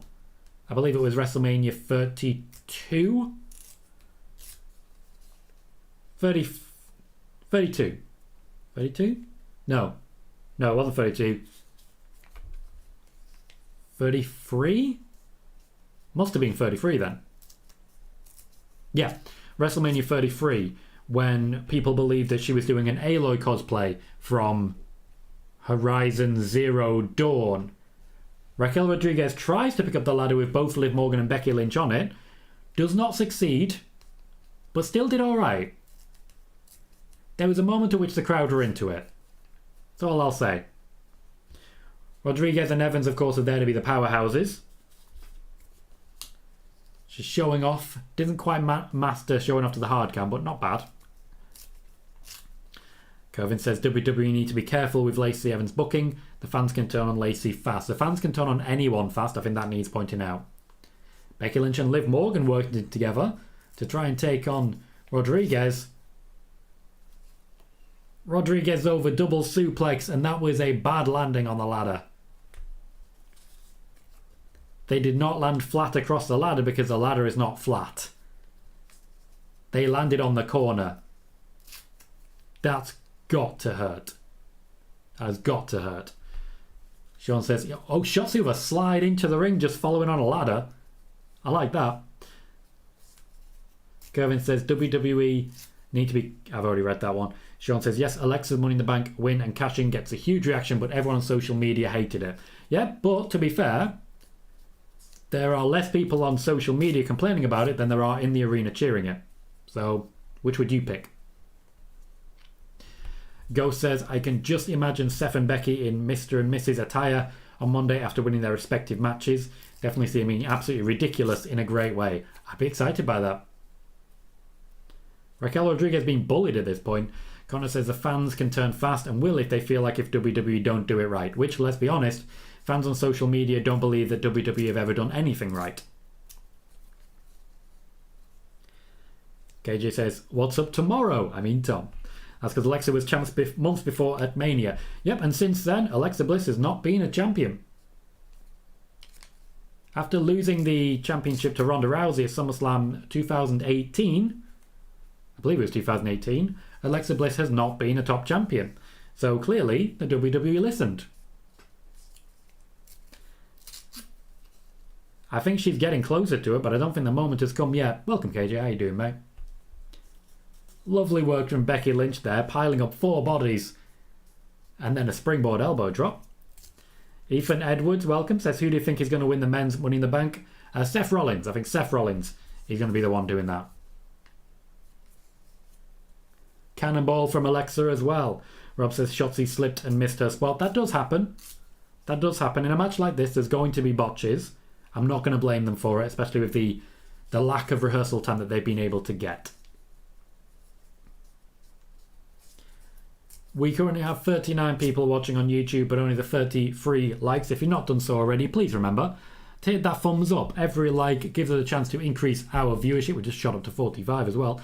Gives us a chance to grow and a chance to increase. And that means future shows will have even more people here. So please do consider, if you haven't already, hitting that thumbs up and subscribing if you haven't. I would very much appreciate it. Raquel drags Alexa off the ladder, but Alexa fights out of it.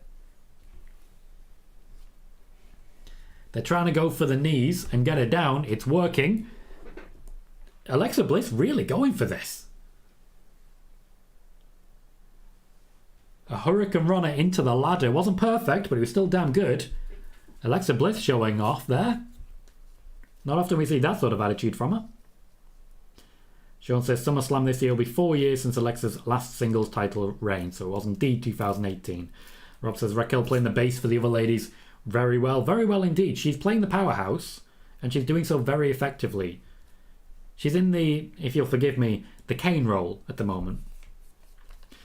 And Megan says Alexa's last singles title run was in 2018, the run she had after the cash-in. Indeed, that I believe happened at Money in the Bank. She won it from Ronda Rousey and lost it back to Ronda Rousey at the SummerSlam following. There you go, we're up to 36 likes. Fantastic. Fantastic. Asuka now have an opportunity, but we haven't seen much from Becky Lynch for a while. Lacey Evans is up and in the ring. Yeah, I'm almost sorry to say that, but it is the Kane roll, Connor. It is. A strong boo for Lacey Evans climbing the ladder there. Like, I heard that. Rob says, agreed with Bliss. I sense there is a lot of trust in Raquel from the vets for a newer girl. Agreed there. Becky Lynch interferes to stop Lacey Evans or Asuka getting near the briefcase. Becky Lynch is picking her spots. Oh, thank you, Megan. Yes, Nia was still the champion, wasn't she? Thank you for the clarification. So I said they appear to be booing Lacey Evans. They do indeed. The crowd will have... the management will have heard that. She started to play up to it as well. Like, she's encouraging them.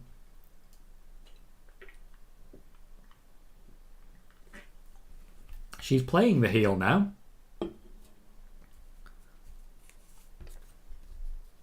There was a cheer for Shotzi, but I don't think people actually want her to win. I think they just don't want Lacey Evans to win. The way Lacey is working, it seems like she's calling the audible and letting it happen. I like that. Again, the crowd aren't really behind this particular segment. Shotzi touches the briefcase. Lacey with the woman's right knocks her off. She's there. We're not quite there yet. Come on. Raquel snuck up underneath her, which is just a confusing method. Big pop for Liv Morgan climbing the ladder now. We haven't seen any real big spots yet.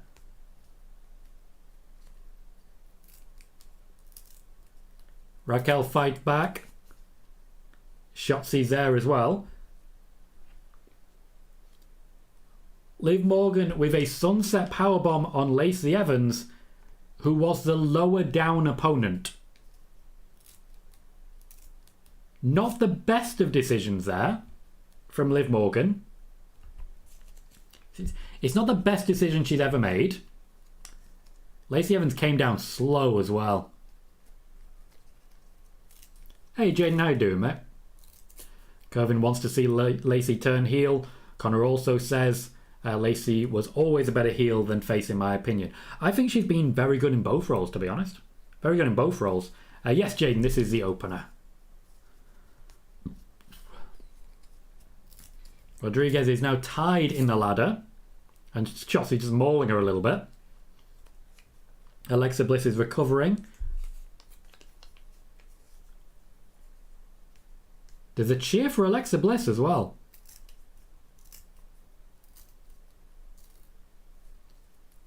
I don't know what that was supposed to be from Shotzi, but it wasn't good. Alexa Bliss is actually hurt there.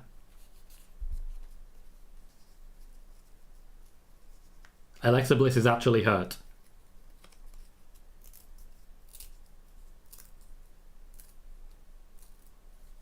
That's gotta hurt. There is a Shotzi chant happening. Didn't last too long, but it was powerful while it worked. Sean's happy to see Alexa taking bumps. Shotzi's climbing. Jane says, I just finished watching the Up Down Down tournament, and you picked a good moment for it. Picked a great moment for it. Rob says Shotzi's stock isn't rising here. It's not, unfortunately, it's not. Sean says, hope Alexa isn't injured. Me too, me too. Becky has knocked Shotzi off the ladder. Has now moved the ladder across. Interesting that she would drop down there. The crowd aren't behind it, but she's a heel. They're not supposed to be.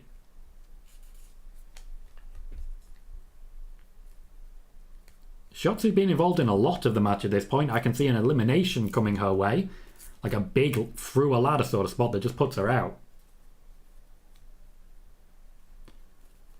Tommy thinks it's been a good match so far. Also, welcome, Tommy. How you doing, mate? Ghost says, not going to lie, I get really nervous about Alexa in these type of matches, given her history of concussions. Well, thankfully, the person who keeps giving her the concussions has not been wrestling her for a while. Connor says, the ladder's buckled, a bit dangerous. They should, at that point, replace it, but we'll see how it goes. Well, there's a big spot for Shotzi. Missed the opportunity. Asuka's climbing the ladder at a decent pace now. Raquel Rodriguez there to break it up. Jaden says, how long has this match been? About 12, 13 minutes so far? Not long.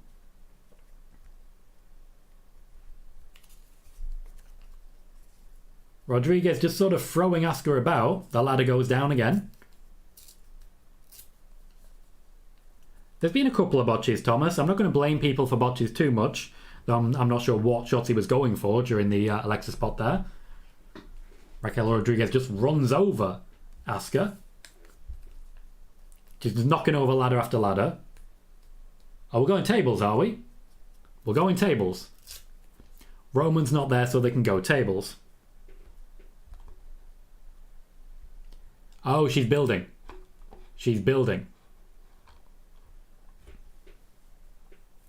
She's building. I'll take it. I'll take it.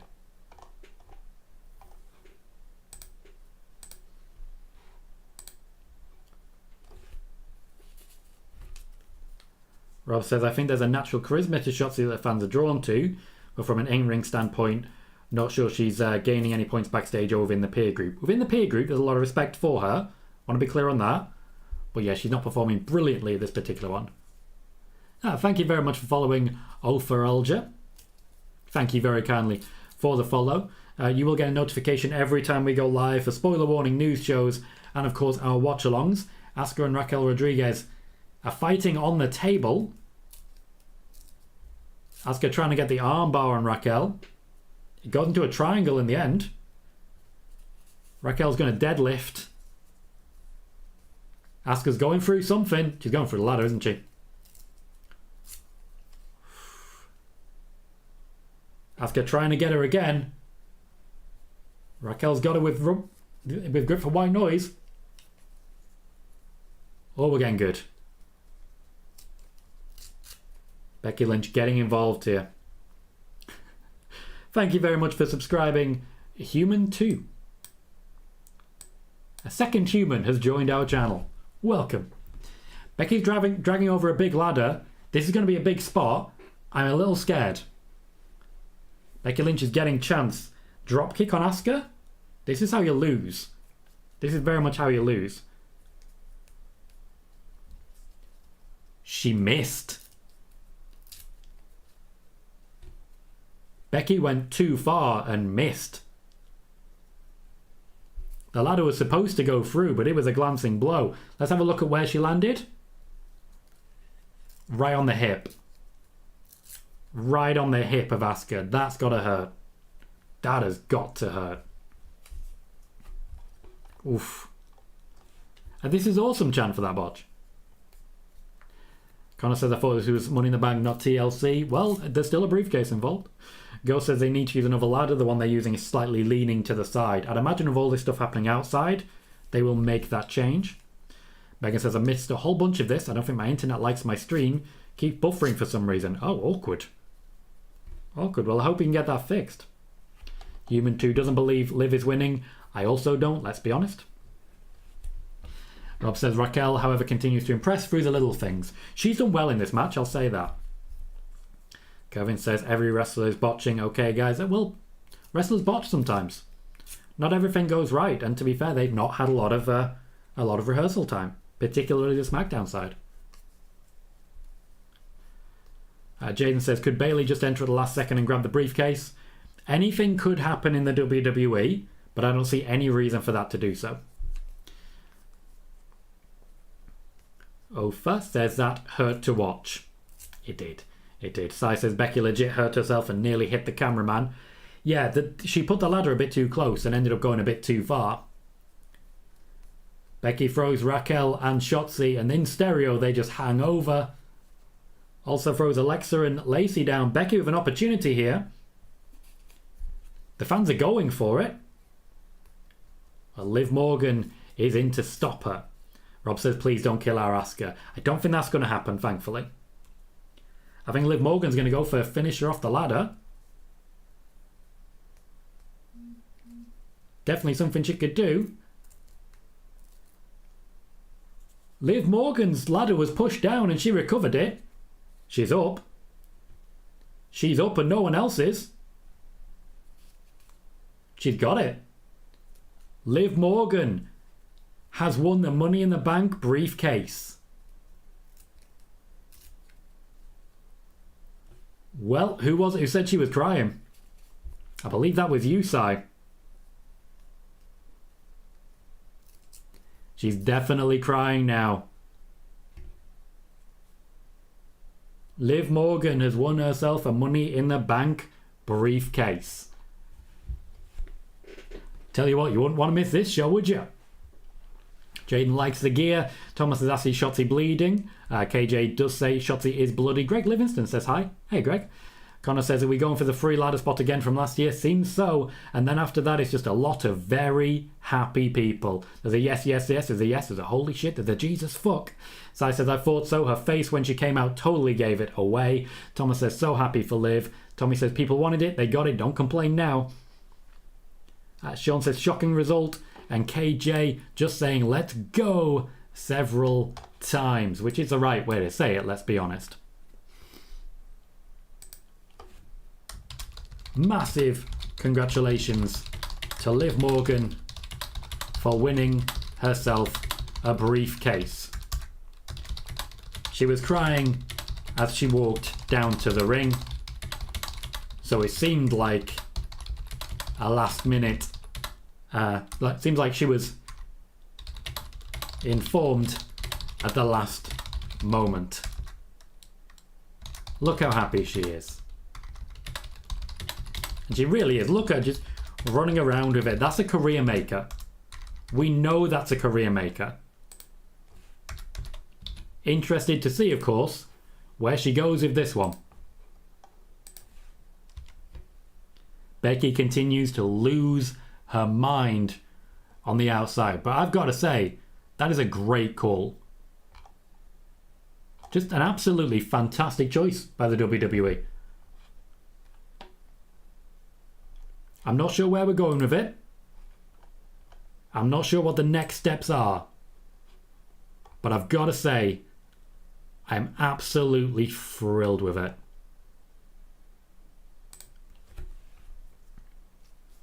So we're starting in a great position, aren't we?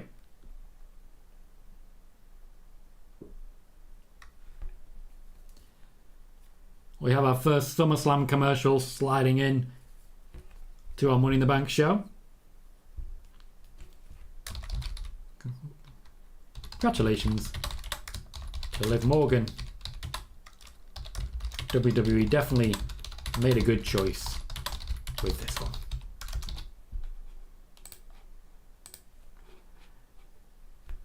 Rob says, feels like Heyman smiled after seeing that. Very possibly, I'm not sure.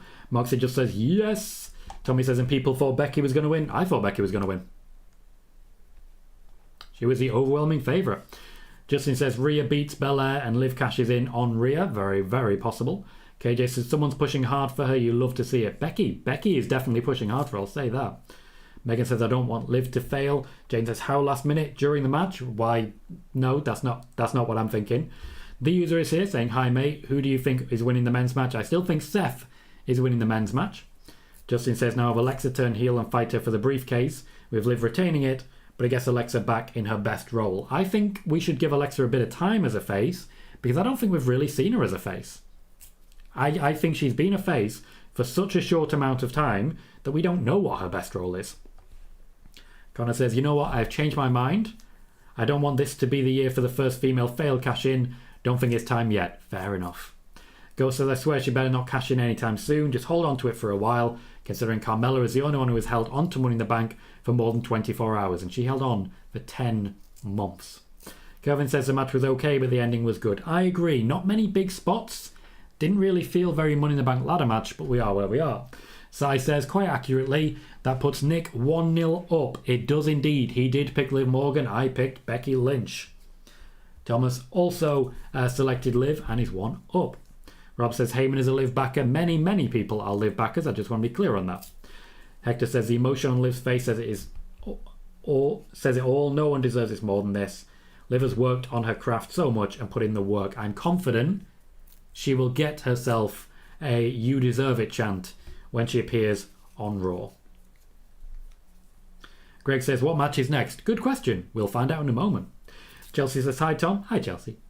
Touching on the ladies' Money in the Bank, do you think it was botched? Quite a few botches in there. Still a good match. Still worth watching. The finish definitely wasn't botched. Sean says Alexa could talk Liv into using the case on the tag titles with her. I doubt she could. I really doubt she could.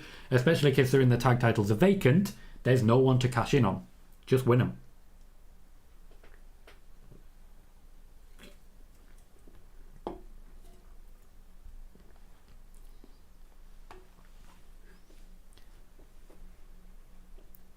They are, of course, now re-showing the Cody Rhodes interview in which he spoke about Seth Rollins winning the briefcase.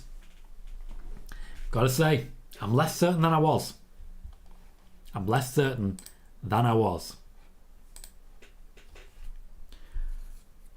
Kervin says, Liv cashing for the Raw Women's Champion to make it a triple threat match tonight.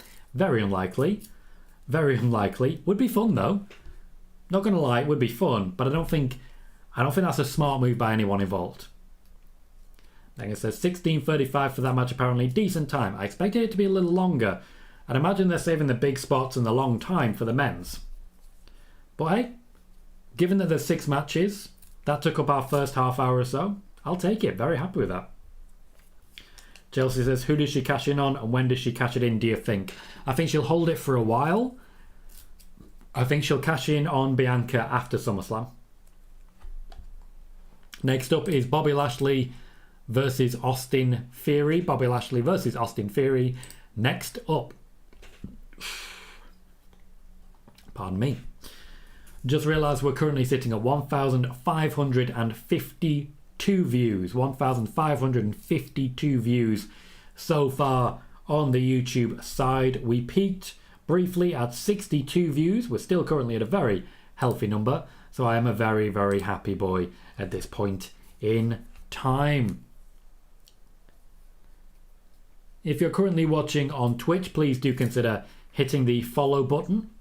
That does mean you'll get a notification every time we go live on Twitch with Spoiler Warning, which is our regular news show, or watch parties for the pay-per-views, and of course for SmackDown. Every week we do a SmackDown watch party. Every month we do a pay-per-view watch party. If you're watching on YouTube, please consider hitting the like button. We currently have a quite cathartic 38 likes and 38 viewers. If you haven't hit it yet, please remember to hit that thumbs up. Really does help us grow and really helps us gain new subscribers. If you haven't subscribed, please consider doing that as well.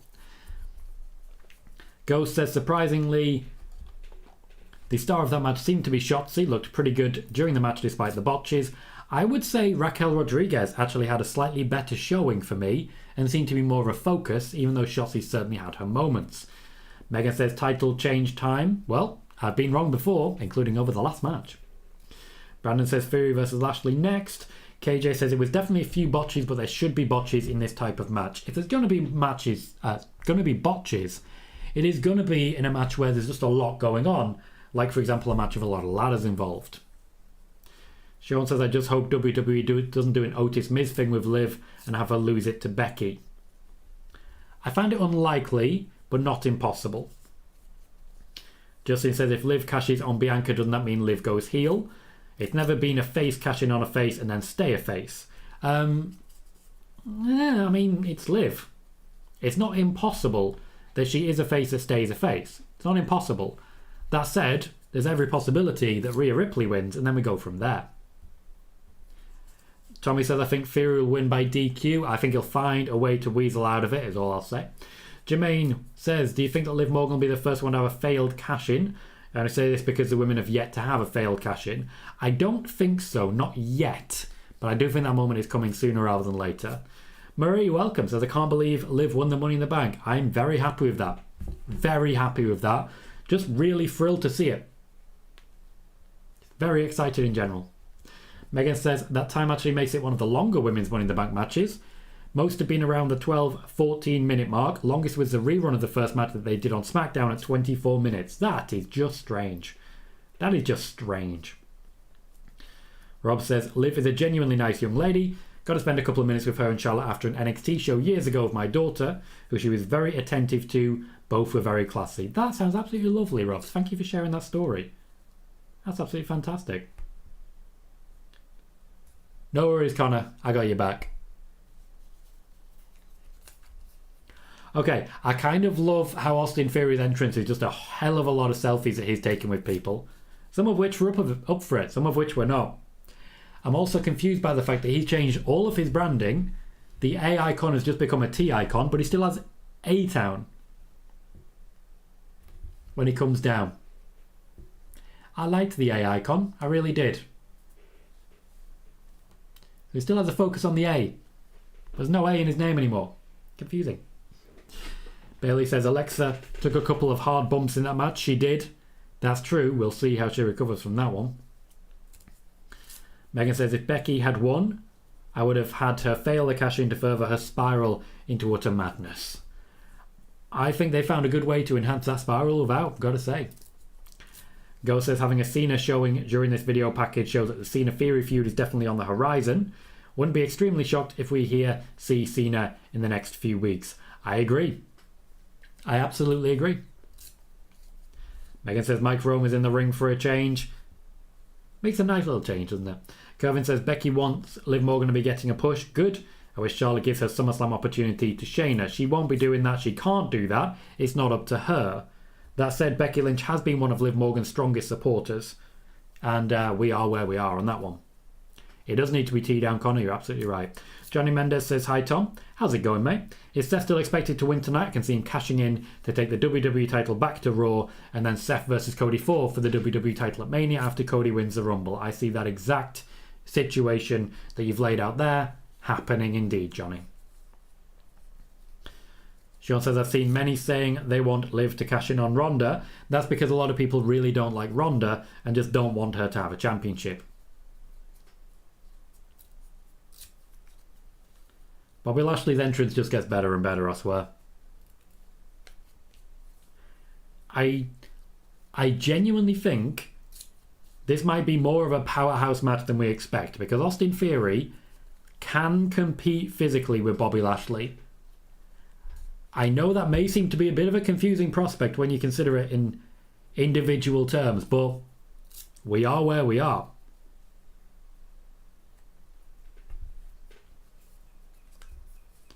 Bobby Lashley's face push continues. He's been kept away from the names such as Kevin Owens and Seth Rollins in order to protect him for where he's headed.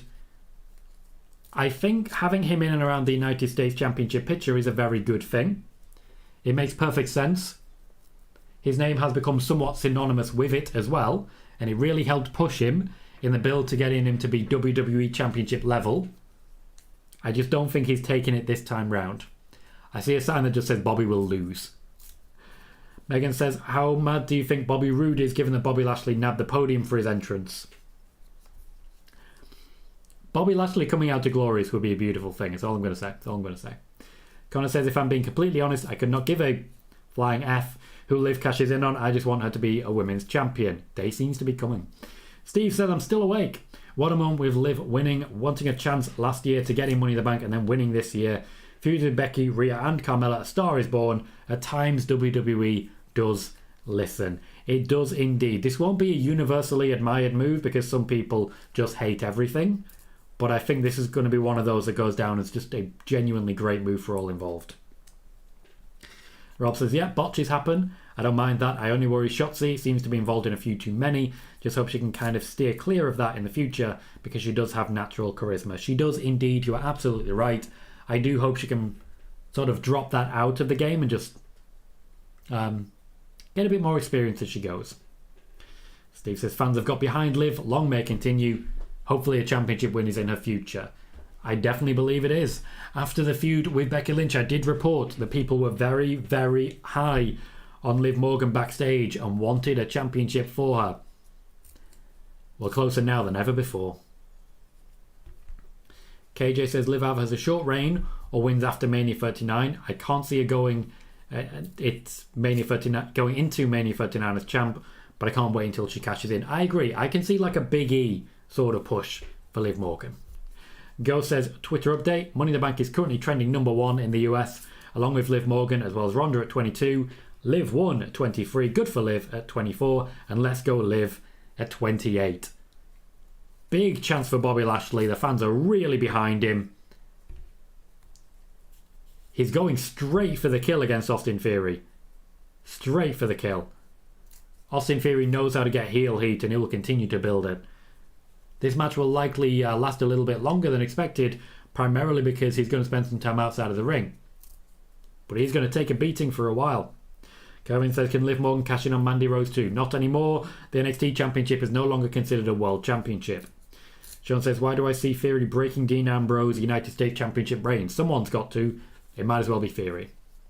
Johnny says, I saw Bianca teasing a Ronda match at Survivor Series. Is that in the plans at the moment? Yes, both women are championship of their division, so that is a match in the plans at the moment. Megan says, it would have been nice to see Liv win last year. Feels better to have had the wait and let her improve even more. They've built her right.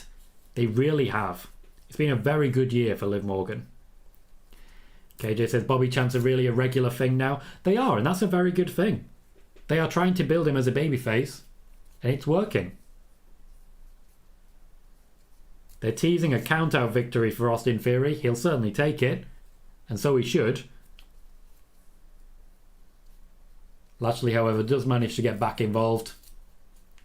It's Austin Theory really who lets it happen. Go says, despite the celebratory vibes for the win, the reviews for the match seem mixed due to the botches. Which is fair, there were quite a few of them, unfortunately. Theory sucks, Jan. It's a good opponent for Lashley at the moment, it really is. Tommy says, which Bobby is better, his first stint in WWE or right now? Right now. I'd say right now, to be honest. I just think the Almighty is the best Bobby Lashley has been. And he is, at the moment, dominant. He's playing to the crowd just right as well. He's not overdoing it, but as they're chanting, he's sort of giving back, he's respecting it. It is very good to see.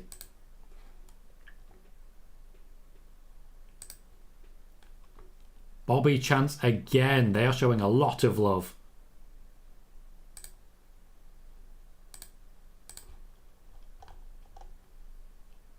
Theory's trying to beg off. It's not clever. It's not clever. He's trying to beg off. I think he went for a low blow there. Didn't quite manage it, thankfully, but he went for it.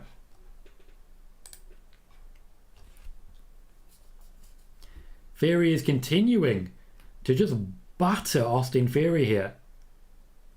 Theory doesn't seem to have a chance anymore.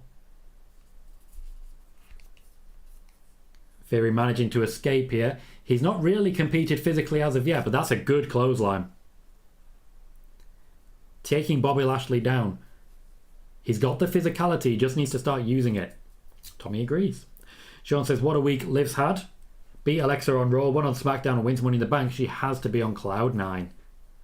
KJ says that Bobby Botch was realistic. Very true, the drop, but not quite a drop. He did recover it well. Connor's just happy that Liv won, giving the Women's Money in the Bank 10 stars out of 5. I mean, Dave Meltzer's nearly there. Kevin says, last year's Money in the Bank 2021, what was your favourite match? Can't remember enough of it right now to say. I really can't. Can't remember enough. Rob says, by the way, NXT Live returns this Friday to our local community centre a mile from my front door. So I just realised I'll be watching SmackDown and watch along on delay. Let me wish you a sincere birthday, Tom. Not a worry, Robs. I am glad you're going to go out and have fun. Thank you very much for the birthday wishes. For those who don't know... Sorry, I got distracted there by Theory making that jump. For those who don't know, it is my birthday on July 7th. That is this upcoming Thursday. Last year we had ourselves a little birthday party attended by 12 or 13 people. This year we'll be doing another one on Friday. So it'll be a birthday edition of Spoiler Warning. Birthday edition of Spoiler Warning. Hope to see as many of you there as possible. Rob says, happy to you, and happy to you too. KJ saying, great clothesline to the earlier one from Theory. Also says, last year's Women's Money in the Bank was terrible. I don't remember it. It took me a while to remember that Nikki Cross won. Took me a little while. Austin Theory is starting to slow down the tempo now. Bobby Lashley has been dominant. Theory's going to grind him down. Made the crowd a little bit restless because they've been going at it for Lashley. He needs to slow them down a little bit, kill the energy slightly, ready for Bobby's comeback. I think it's telling right now that Theory isn't being shown to be inferior. He's on Lashley's level, and that is a very, very good thing. Another Bobby chant. The fans are really behind him. Kevin says if Lacey Evans gets the Money in the Bank, she's getting a mega boo. She's getting a mega boo regardless, it seems. They may have to turn her heel. They may just have to stop fighting that one and let it happen.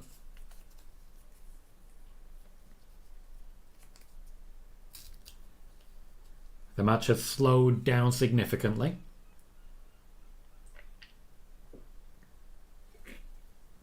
Let's go Bobby chant now. The crowd seem to be really enjoying themselves at this point. Lashley's back up, managing to escape, but not quite. Brought back down again. It's wonderful to see Theory being presented as Lashley's equal right now. The WWE clearly see him as a huge star in the making, and they're not wrong.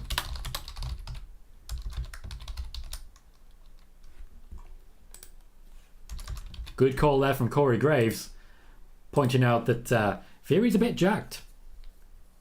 He's a big dude.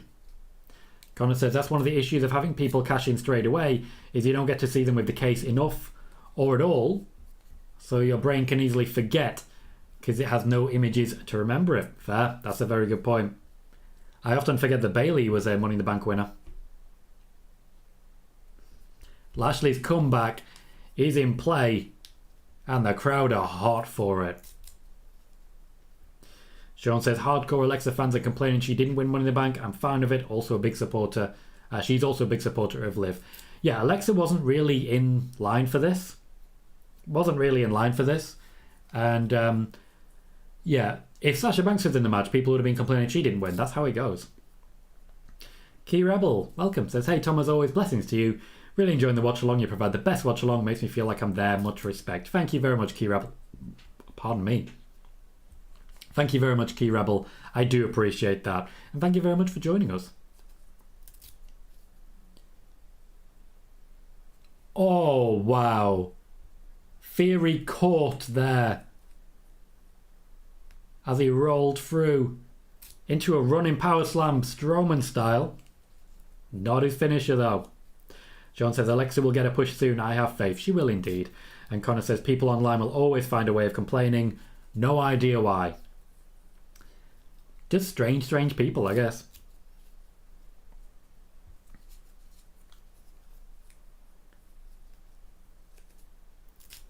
I am noticing that while he had the A eliminated on his gear to make the T, he still has the A on his boots. Lashley went for the sideways dominator, ended up being reversed.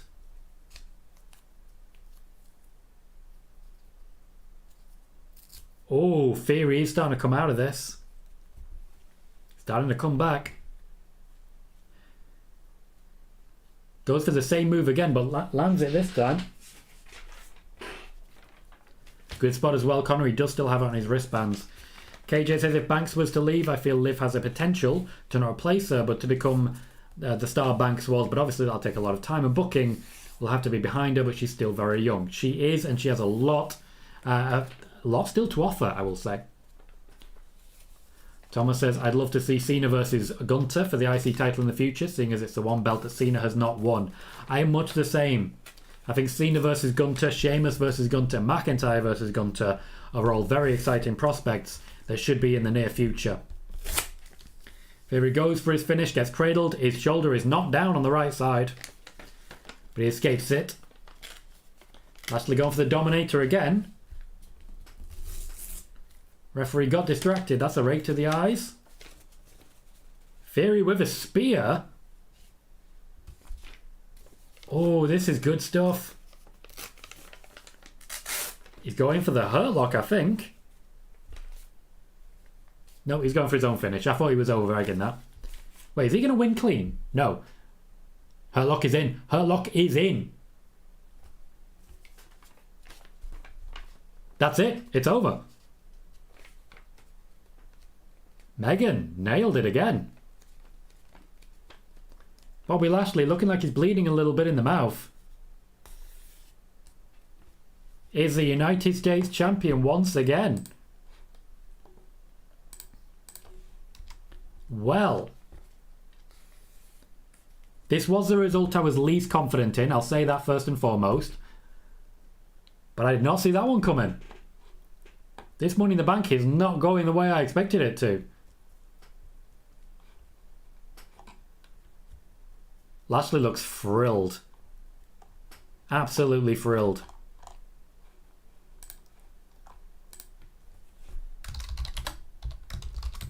This Money in the Bank is not going the way that I expected it to. Congratulations to Bobby Lashley. Once again, our United States champion. If nothing changes, then at Survivor Series, we will see Bobby Lashley versus Gunter. Bobby Lashley versus Gunter. If nothing changes. He is definitely bleeding from the mouth. I think he must have taken one of those boots. Austin Theory looked good there, I will definitely say that. Very happy with what happened.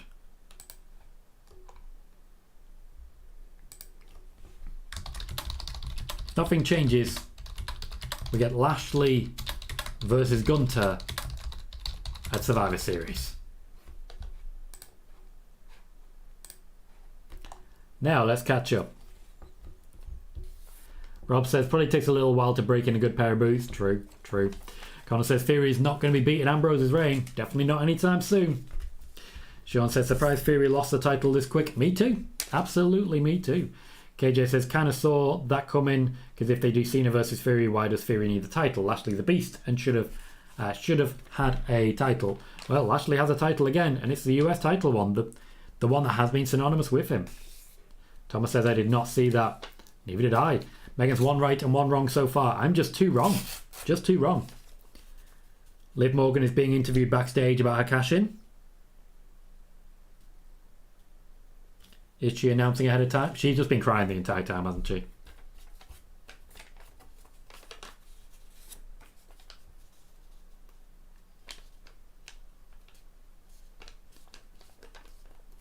She's still actively crying. Bless her.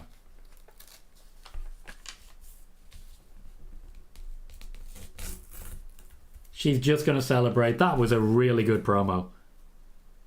Just kept it simple. Gave us a reason to root for her. I'm thrilled by that. Ghost says, well, damn, anytime you do someone else's finishing move, you lose. True. Very true. Thomas is still 1-6, but enjoyed the match. And Megan says, kind of makes sense that Cena didn't get involved. If he had, then it would have been a carbon copy of what they did for Knoxville, Zayn, Ricochet for WrestleMania. Very true. Very true.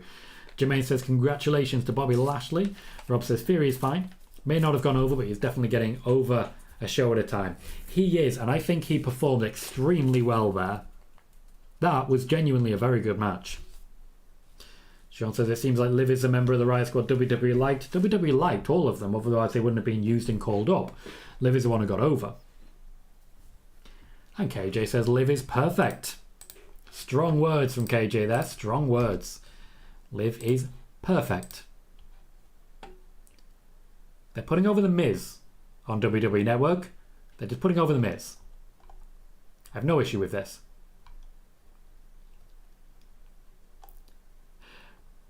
People are, shall we say, embracing the idea of Lashley versus Gunter at Survivor Series, which I like. I'm going to retweet some of those quote tweets.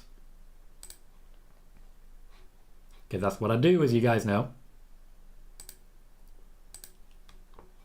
I do like that they're highlighting the fact that Miz came in as a reality star, and even now he's gone full circle and is a reality star again.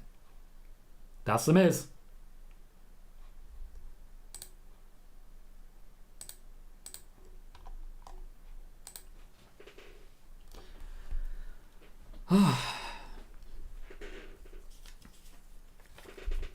I believe that they are in the process of rebuilding The Miz because he will be competing at SummerSlam against Logan Paul. Connor says he doesn't believe Liv is perfect because her surname is Morgan and not perfect. Lovely, lovely. Ghost says glad Cena wasn't there, but it would have been hilarious if he came out after the match, took a selfie of Fury's unconscious body and left. Cena was never booked to be here. There was no plan for John Cena to be involved at this point. He will be involved later as the build continues for the near future. A lot of people quote tweeting this Lashley Gunter comment. Could not be happier about it.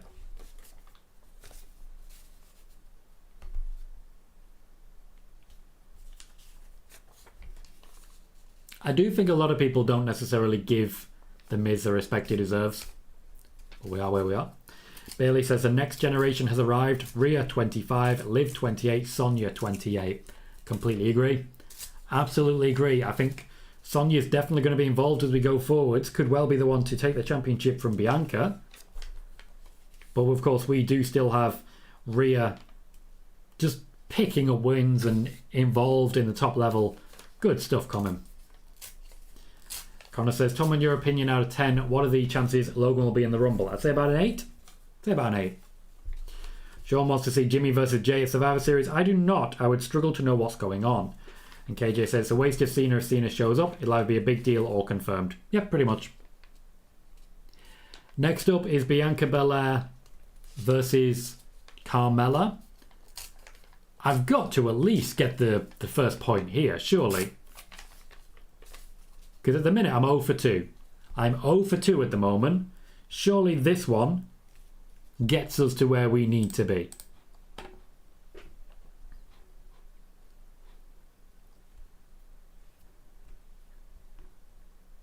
It's nice seeing when you watch the match that Carmella was in, and when she won the right to face Bianca, the level of competitor in this match. Basically all of these women ended up in the actual Money in the Bank ladder match, yet they were fighting for an opportunity to take on the champion instead. Carmella just made it happen.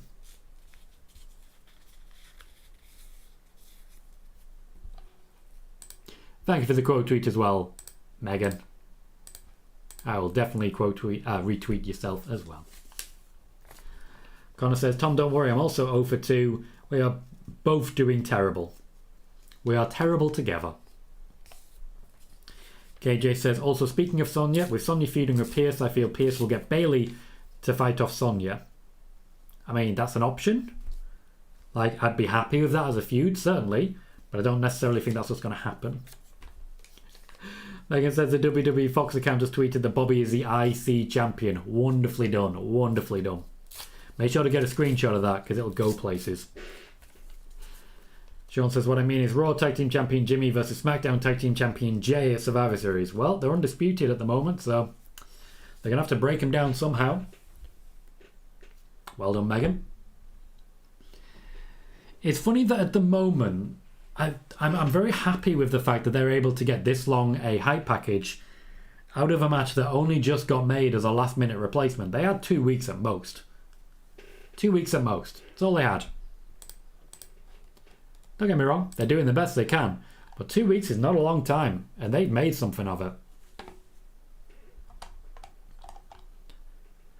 Steve as well, with the quote tweet, gonna definitely retweet that. A lot of people sharing a lot of love for the idea of Lashley versus Gunter at Survivor Series.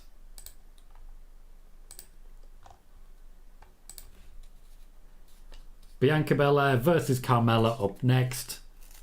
Carmella, a last-minute replacement for Rhea Ripley. I've got to say, I was very excited for that match, but I'm confident we're still going to see it a little further down the line. Carmella seems to have a new Tron. I don't necessarily think we're going to see her in the mask in this match. I don't think this is necessarily a reinvention either, though, so it's hard to see what we're looking at, to be completely honest, when it comes to Carmella. Is she going to be similar to what she was? Is she going to be different to what she was? If she is different, is she going to be that different to what she was? Hard to say, really hard to say at the moment. Tommy, thank you kindly.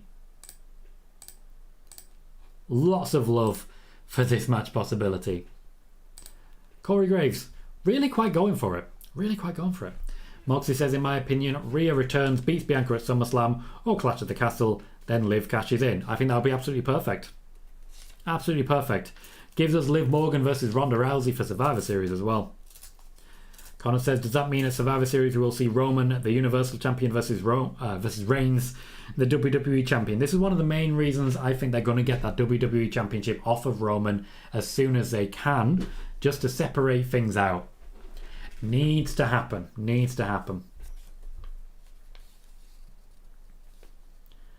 Megan says, Stephanie hypes us at Money in the Bank. She's saying the boos for Lacey were loud. They were, from what I could tell, but obviously if she's there, oof. Sean, KO's injury is not kayfabe, it's a back injury. Surgery was not believed to be required, he just needs to rest up. KJ says this is long-term storytelling. Yes, Mella won this opportunity, but SummerSlam last year she had a match against Belair. Now she gets it, just a different title. That's a fair point. She was stepping up to be the replacement for Sasha Banks until she was interrupted by Becky Lynch. I completely forgot about that. Good spot. Tommy says, good line by Graves. Ghost says this match would be the match for Liv to cash in if it were to happen tonight, so I would suggest to keep an eye on this one. I don't personally think so.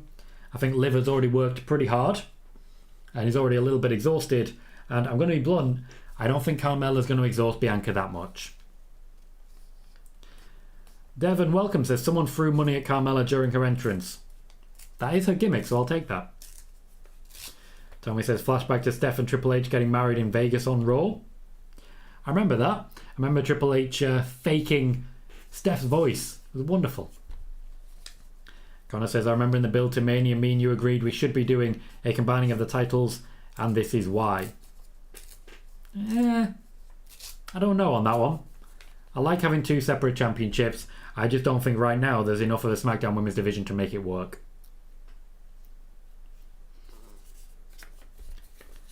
And KJ doesn't see Liv cashing in on Bianca. Don't think fans dislike Lacey, they just didn't want her to win. Maybe a bit of both. Maybe a bit of both. Should not. Gotcha, Connor. Gotcha. They're sticking with the whole the most beautiful woman business, but the focus is on Mella being money. Naturally, once again, the women have all new gear, which is great to see.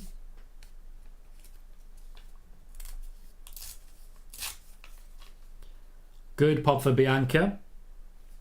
Her championship reign continues to deliver, let's be fair. Couple of very scattered boos I'm hearing there, just very scattered boos. Nothing I'd consider serious, but they are there.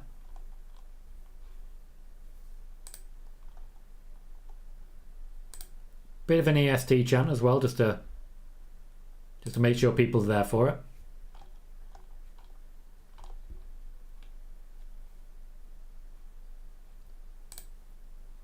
We're off. Carmella not wearing her mask at the moment. Looks like there's no one there to put the mask on her. She's wrestling without it.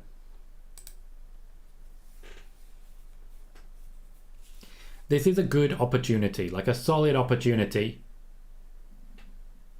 for Carmella to show what she can do and deliver in a big way on it.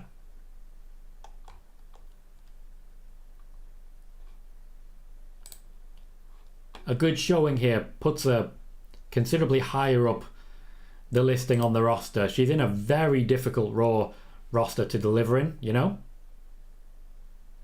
Very difficult to deliver in that regard. Doing the best they can.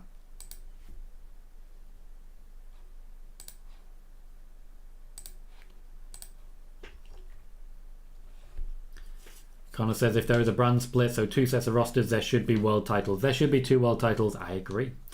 Sean says, do you think this reign is better than Bianca's SmackDown Women's title reign? Not at this point, no. Because she had Bayley to work with, and at this moment she's working with Carmella. Very different situation. That said, I think this reign will be longer, and she will have the opponents that she needs as she goes through. She obviously got Becky. She's had Becky and Asuka. She's been wrestling great matches. KJ says Bianca had it to become biggest star since Cena. Feel Becky could have been that had they left her face. She will go face again when she goes up against Ronda, I'm sure. Go says, trust me, I don't want it to happen and it shouldn't happen, but knowing WWE's history of the Miz Money in the Bank, there is always a possibility that cash-in could happen, and realistically, they wouldn't bother Ronda with a cash-in. True, very true. Not at this point.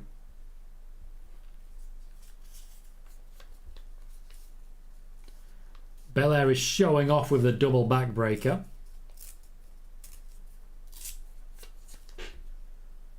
Carmella hasn't really had much in the way of opportunity to show what she can do, yet. Bianca Belair, though, very much showing off. This is, of course, how the last match started as well, with Bobby Lashley dominated Austin Theory. Very similar situation we're seeing here. Sean says, I still hope an Alexa Bianca match is on the horizon. I'm sure it is. I don't think they're willing to miss that opportunity. It would be a missed opportunity if they didn't before Bianca lost the championship.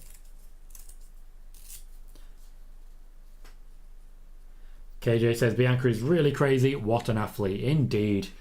She's flipping all over the ring. All over the ring. See, I watched the Up Up Down Down tournament earlier. I saw all the wrestling reversals, and Bianca Belair is a living embodiment of that. You can't zero in on anything. She can wriggle out. She can fight through. She can keep pushing. That's Bianca. She will deliver, whether you want her to or not. And as an opponent, you definitely don't want her to, but she certainly can.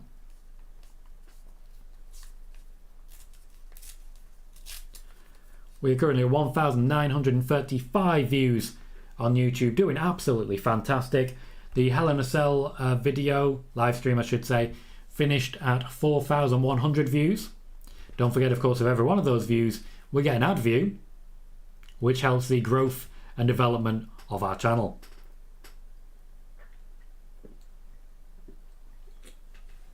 I'm so glad I'm monetized again. While I have the opportunity, I will just catch people up on the plans for the next couple of days.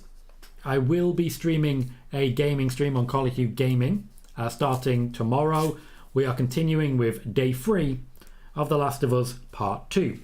So by all means check that out. It's at 1 PM UK time, 8 AM Eastern time. So if that's for you, by all means check it out.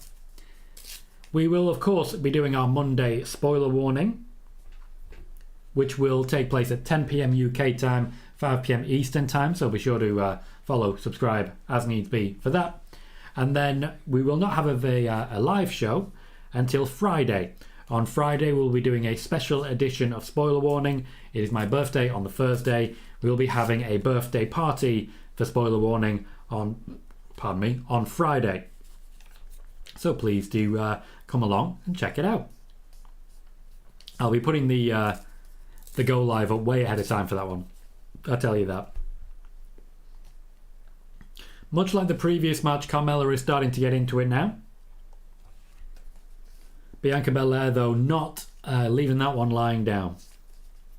Sean says, if Rhea is Bianca's opponent, do you think Carmella would have been in Money in the Bank? I don't know. I think the 4 people from Raw in Money in the Bank was the perfect selection. The absolute perfect selection. We had Becky Lynch, Asuka, Liv Morgan and Alexa Bliss. Outside of the actual champion, you don't get much bigger than that. You really don't. On the Raw side, it was just a perfect selection. Sai says, do we know if Vince is still at the shows in Gorilla in his reduced role? The commentators are noticeably relaxed.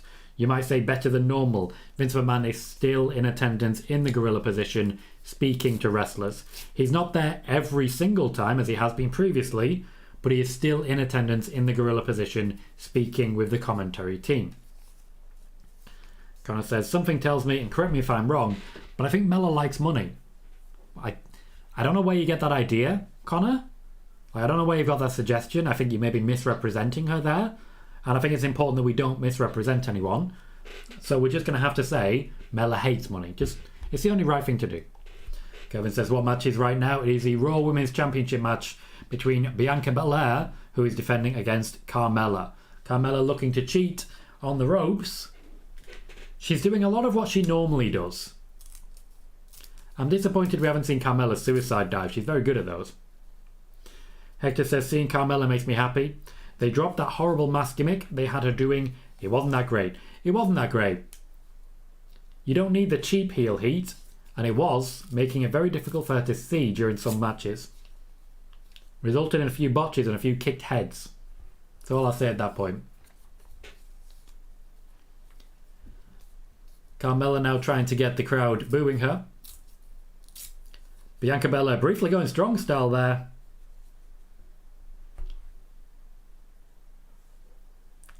Well, that was brief.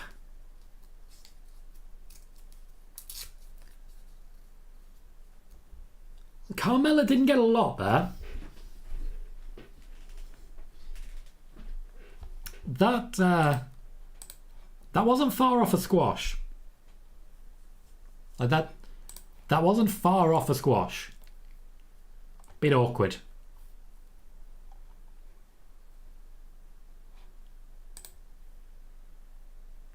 It was a very interesting kiss of death in that she lifted Carmella up and then just sort of held her there. There was definitely a moment where she literally flew.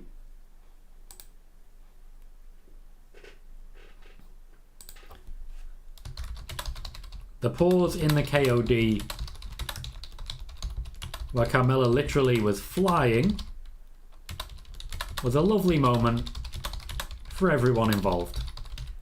See, now that Carmella's doing the beatdown, now I think there's a possibility that we get Liv Morgan running out, but not to cash in, to help.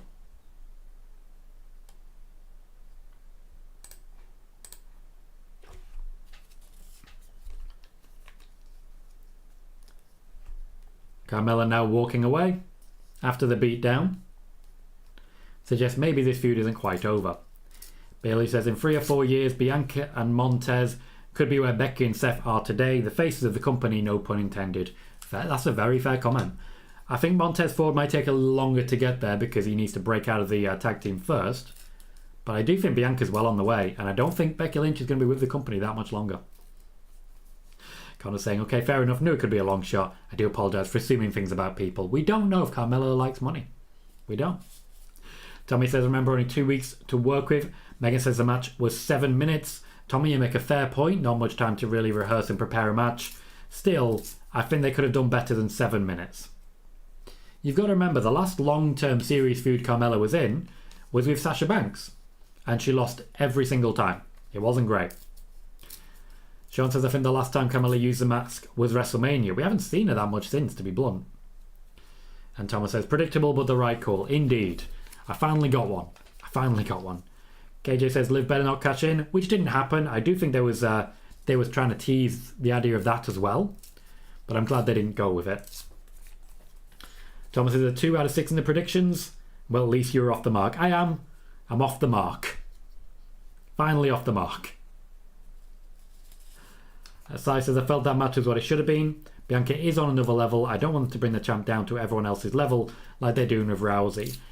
It's a very fair comment. They are keeping Bianca well above everyone else on the roster. That works. Nobody needs James Ellsworth, Tommy. Nobody needs James Ellsworth.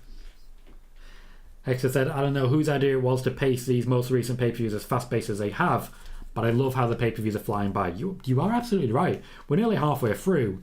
The matches have been really high tempo and just really fun. Even though SmackDown's starting to recover, it's been quite bad recently. Raw's a 3-hour show in which there's lots of commercial breaks. It's slow-paced. It's very broken up and scattergun. The pay-per-views have been real snug. Real snug. And I've got to say, I've been thoroughly enjoying them.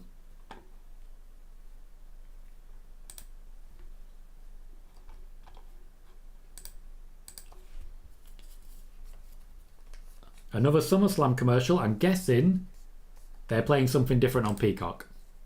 It feels like we're getting actual commercial breaks between each match, which is not great.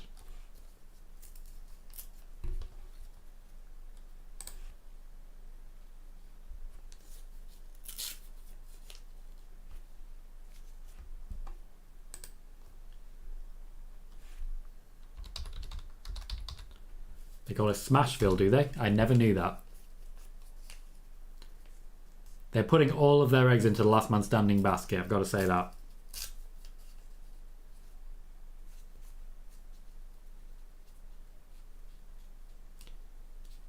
More on Logan Paul. They're really going heavy on this one.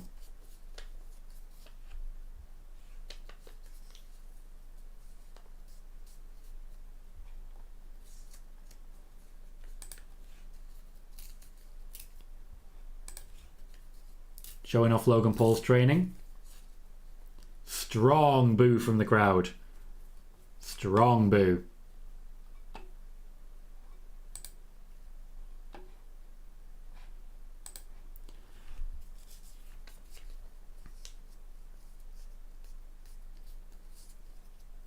Logan Paul and The Miz have some unfinished business. The moment is coming.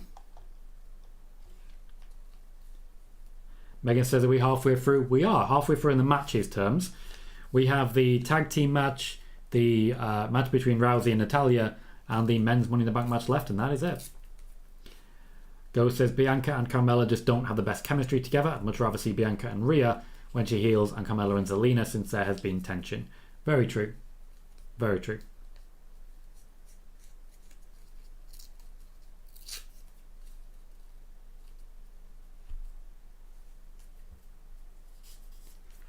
They have announced the match between Logan Paul and The Miz for SummerSlam.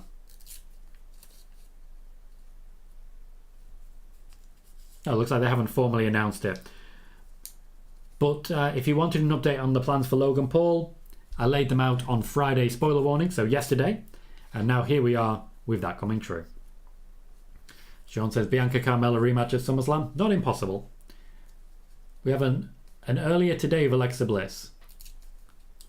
Is she just talking to a doll? I don't understand. I know she's talking to the doll again. Don't have the doll move. Don't have the doll move. Why is this happening?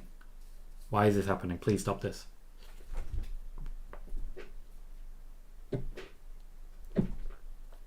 Oh god, it's a credit card advert. The fans are just booing away.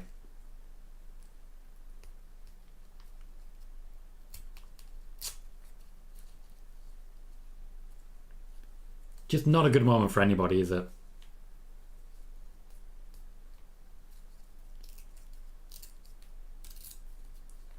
There's only so much of the whole Lily thing I can handle, and I think I exceeded it when she debuted.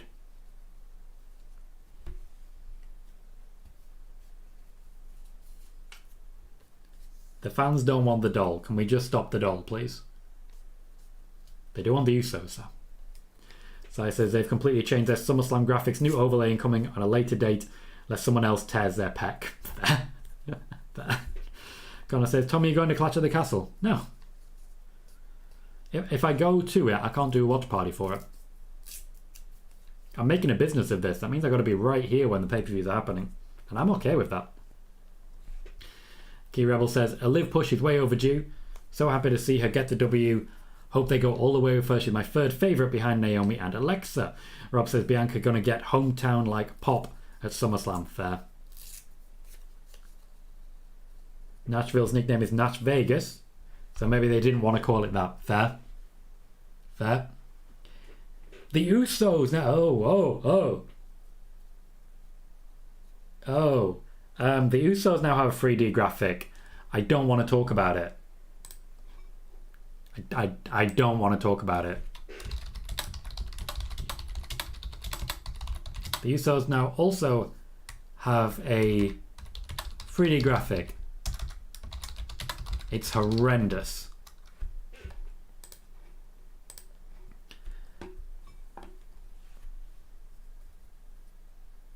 Pat McAfee, Michael Cole and Corey Graves are ringside. This is the Dream Team. We've seen this before because Pat McAfee was not in attendance. We haven't seen this before at Hell in a Cell. But we have seen a reunion of Michael Cole and Corey Graves at last month's Hell in a Cell pay-per-view. I'm excited for these three to be commentary. Also find it telling that all of the Raw team involved green in their outfit. Meanwhile, Pat McAfee and Michael Colohue have just been like, no, I'm not doing that. So I says, I'm enjoying this. UFC is my first love and they have a big live show on now. July 4th is traditionally their biggest weekend of the year.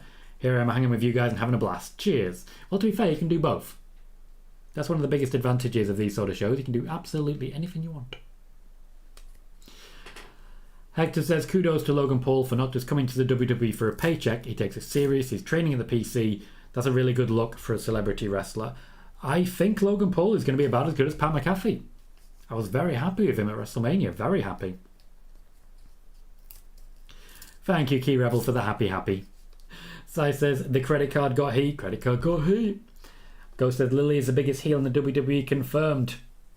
And Sean says, I doubt they will stop with Lily. She is a top seller. Yeah, but if they could please stop, that would also be great. KJ wanted that in the pre-show. They'd have probably done both, to be honest. And says, this match is about to be mad. Give them 15 minutes. Let the Usos prove they're the best tag team in the world. Right here, I want to see this going 17-18. If the tempo is anything like we've seen so far, I'm going to be thrilled. But you're buffering again. Sorry to see that, Megan. Rob says the doll is getting Cena heat. Kids love it, but... Connor says, fair play. Did not know if Peter with Torch would have someone go to it for journalism. Did not know if it was you, if they were. I'm sure they have people. They have options of people who could go. They will not be reaching out to me for it. That's all I'll say. They will not be reaching out to me for it. Thomas says, wasn't Roman's bad enough on his own as regards to 3D? KJ says, I know it's been reported that Solo Sikoa could be coming up soon, but I feel tonight's the night. He's got a lot of unfinished business if that's the case. And Tommy says, this should be a good match. Should be. I do feel this is your, not necessarily your sleeper hit, because we all know this is going to be good. Like, we all know this match is going to be good. We're expecting it to be great, and there is no doubt in my mind it's going to be great. So why not? You know? There's no reason to expect otherwise. Everyone's wearing red. The Undisputed Championships are on the line. I don't see them changing hands, certainly, but they're on the line.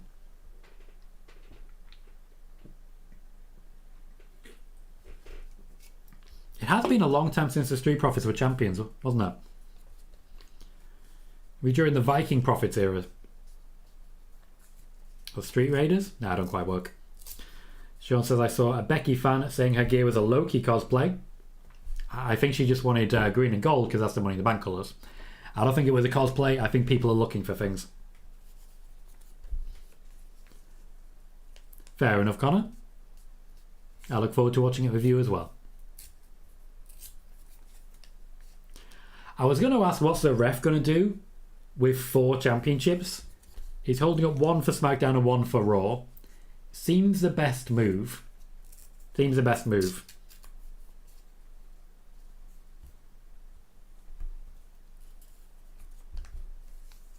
McAfee and Graves immediately going for each other, which is just fun.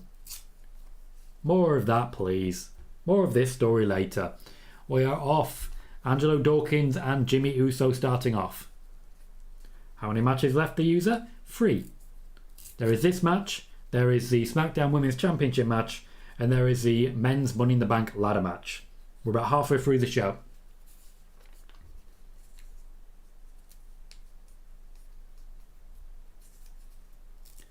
It's a very red ring.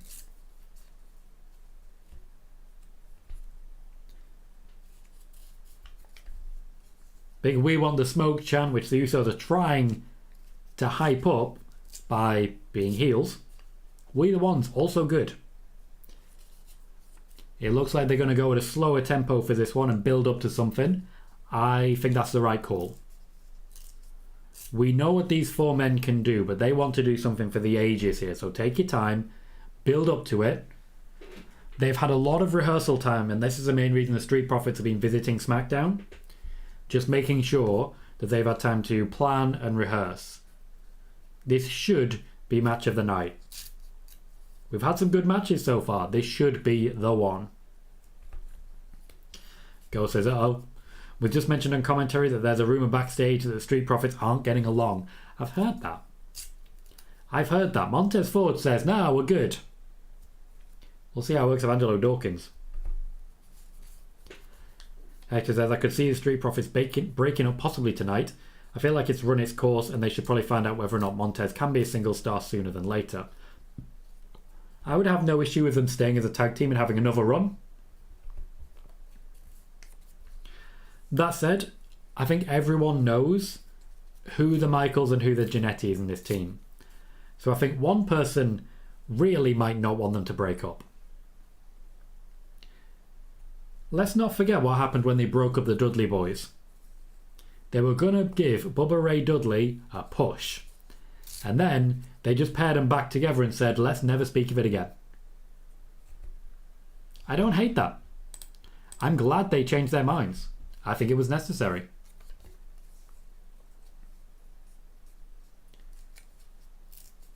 Jey Uso nearly just broke the rope. That was a loud sound. Montez Ford and Jey Uso now. Once again, they are taking their time. They are playing it at a slower tempo.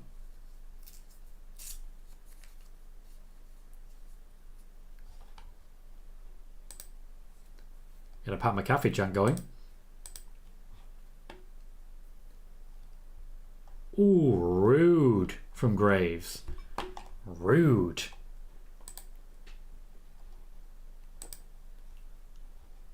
Montez Ford is looking jacked to hell, I'll definitely say that.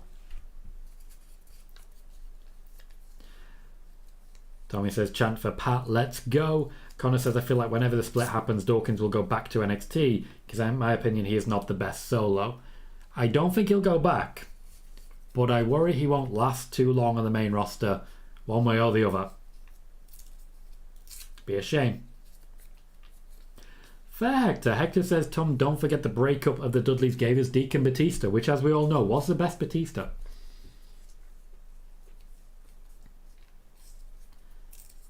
The Profits are starting to up the tempo a little. But they're still taking their time. Literally, as I said that, I heard someone say, take your time, let's go.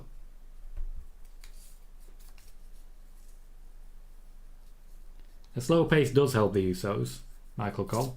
It really does. Every now and then I think to myself, I should be on commentary.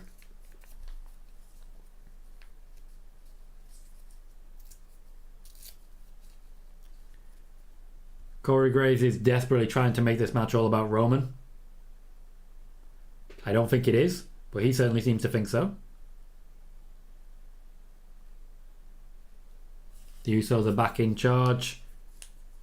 Jimmy just calmly controlling the ring. Decent suicide dive. Bad catch from Dawkins. I think Jimmy hit his head there. He's okay, but it's not a great catch from Dawkins. Connor says, I feel like it could have gone one way or the other, but I do not want to speculate on someone losing their job. Seems a bit mean. Fair. Absolutely fair. Ghost says, not WWE related, but Alan Angels, aka 5, has just made his debut in Impact Wrestling, in case that was not mentioned. It was not. Thank you for bringing the news in there, Ghost. The Dark Order is slowly fading out of AEW existence. Interesting attack from the Usos. Lifting Dawkins up, having him sort of rub against the ring post, and then moving on with their lives.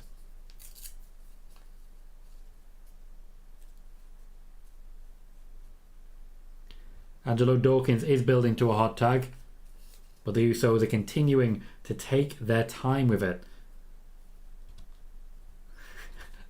Jimmy Uso beautifully, just with the socket in the corner, returning the favour to Montez Ford. I love how subtly he did it.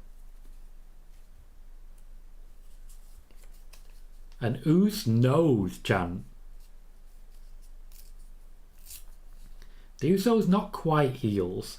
I know that they're supposed to be, but they're also really, really good at their jobs. Like, they're really good at their jobs. It's hard to dislike the Usos. If they were fighting anyone else, they may be the faces here.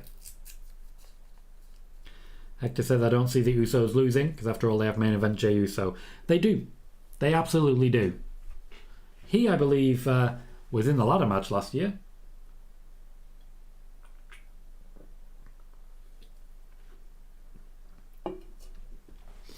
Connor, they are saying Uso knows. What they mean is Honorary Uso Sami Zayn knows the result of this match.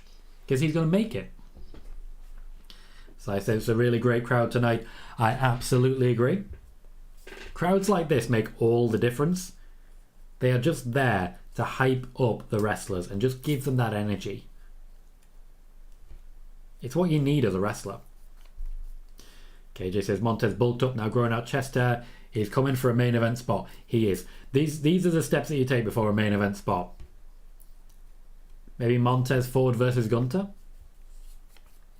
Ford versus Ricochet for a couple of matches. I'd take that.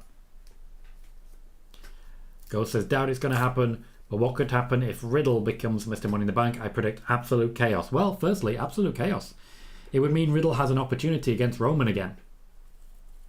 He also, historically, wants Brock. So I don't think it's impossible if Riddle does get the briefcase that he immediately announces he's being added to the SummerSlam main event. He doesn't even bother to say anything else. He just says, I'm being added to the main event. I'm cashing this in right now. Tempo still low. Bailey has a question from Megan. Says the last time where a men's heavyweight championship match was not on 2 consecutive pay-per-views. LaHawkman says my prediction's been awful tonight. 1 out of 3 I've got right. Same.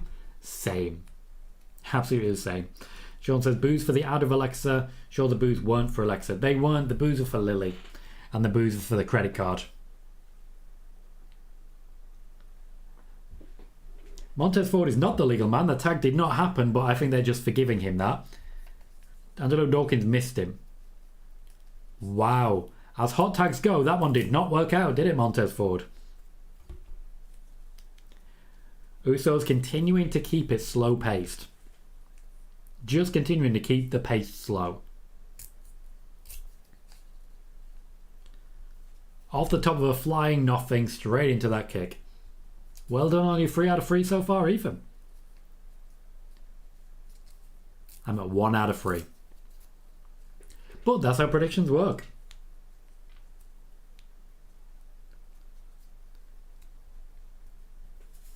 This is why we predict what we predict. Sai says, are we getting a Barbati run in tonight if he keeps his lead? Very possibly. He did say he may pop in.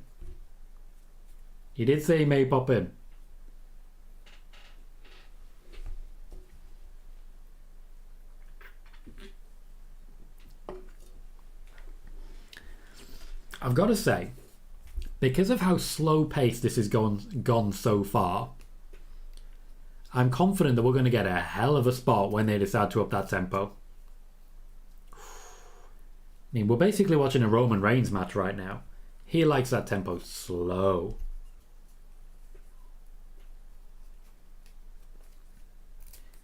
This has the potential, of course, to be a Montez Ford star-making performance. I don't think it will be, but it has a potential to be. Getting a replay of the drive-by.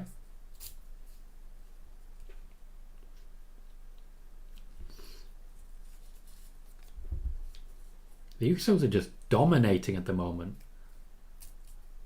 They're just taking their time and just guaranteeing themselves a strong position.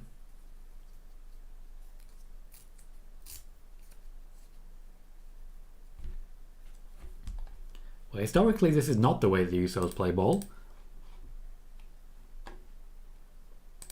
So that's an interesting little tidbit on commentary there. This is not the way the Usos typically play ball. It's not their style at all.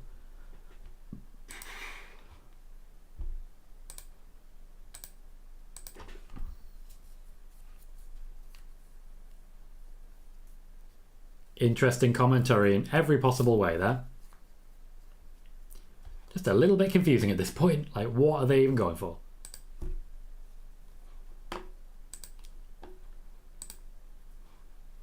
Again, the Usos do not love a slow pace. Why is it that everyone's suddenly saying that on commentary?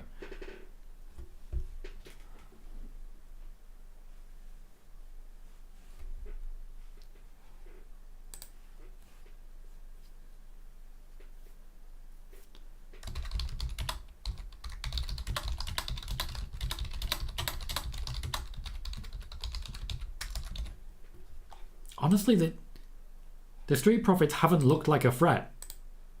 They're just being held at arm's distance very comfortably right now.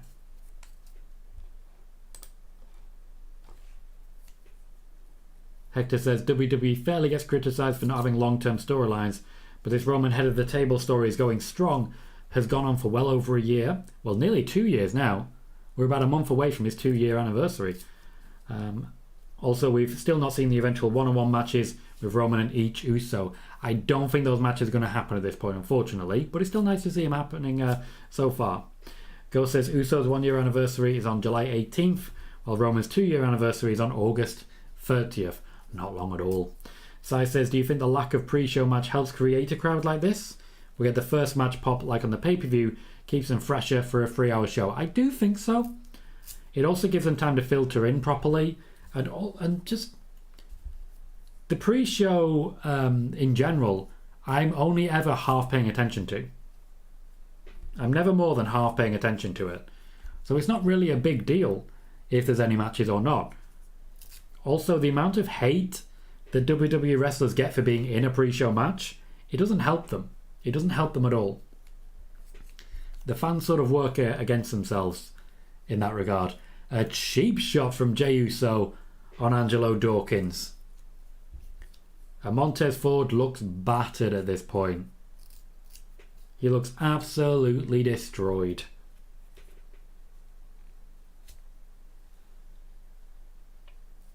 Dueling chants from the crowd. Trying to get some energy back in Montez Ford, but to no avail so far. Here comes a bit of a comeback, but there's no Angelo Dawkins at the moment. Still selling the super kick. It always hurts more when you fall off the apron. It's a bigger bump. And as we know, the biggest bump is the bump that hurts the most.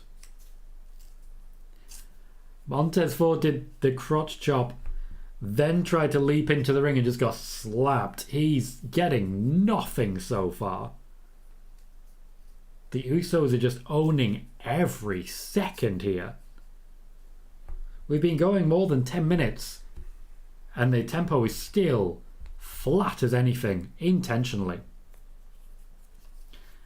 Hector says, is there any indication that this show is sold out or even close? If so, that's pretty impressive, with a huge UFC pay-per-view going at the same time in the same town. I'm not sure. They have not announced a sellout at this point, so it's hard to tell.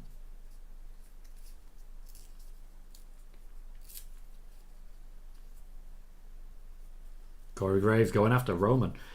Connor says, do we think Montez will be a face or heel as a solo guy? Face at first.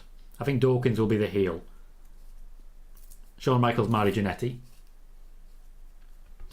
Sean says, see that many are tweeting they believe Alexa is pissed about the spot with Shotzi in the Money in the Bank match. Who's tweeting that, and is it anyone we should actually trust with wrestling information? Angelo Dawkins with a pitch perfect dive. I mean, he landed on his feet. That was beautiful. He's wrestling like someone who knows his Marty Jannetty.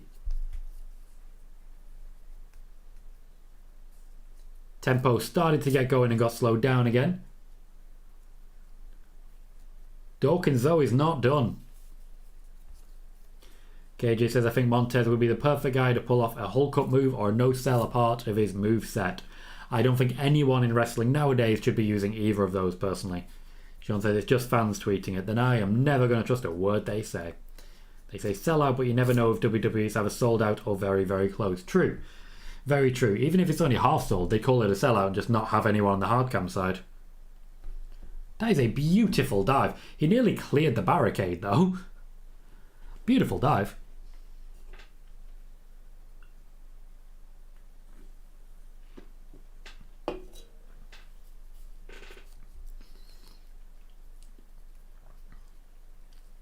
Angelo Dawkins just bulldozing both Usos on the outside.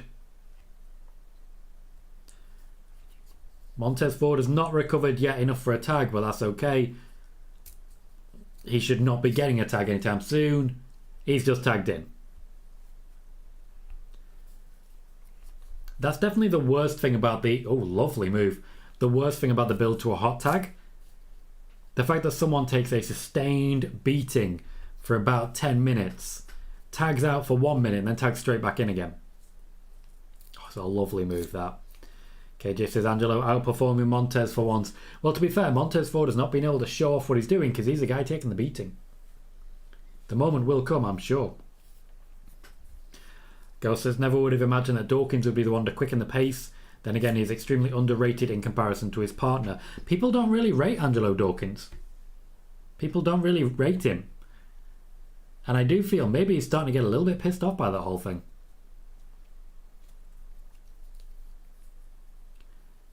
Bailey, we have to stand it in isolation. Consider the ticket sales for where we are. Dawkins is back in. Jey Uso as well.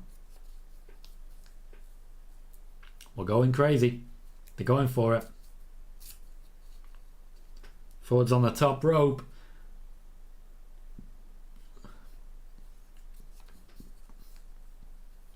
Jey Uso just double checked to see if Jimmy was available. And now he's kicked out. Dawkins is overdoing it slightly. Hector says Angelo Dawkins can really move for a bigger guy. He's really improved, as if he knows what's coming, hint, hint. That's the thing. He can look at this as the end of something big, or he can look at this as an opportunity for him as well. He's just got to impress. And he's doing that. The user says, what do you think will be the main event of Clash? Drew McIntyre challenging Roman Reigns for the championship. Tommy's enjoying the match. KJ saying, quoting Cole saying, no! Ghost says somebody should definitely make a meme out of face Dawkins, out of the face Dawkins just made of that kick out. You know as well as I do, they would be editing things into that mouth.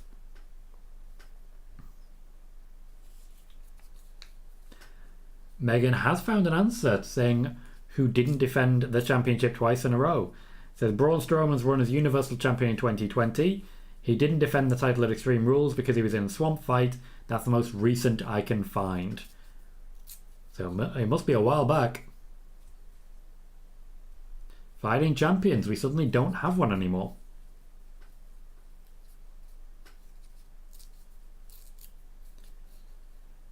Jimmy's tagged in and the Usos are in the better position here, but Angelo Dawkins is fighting for his life a little bit.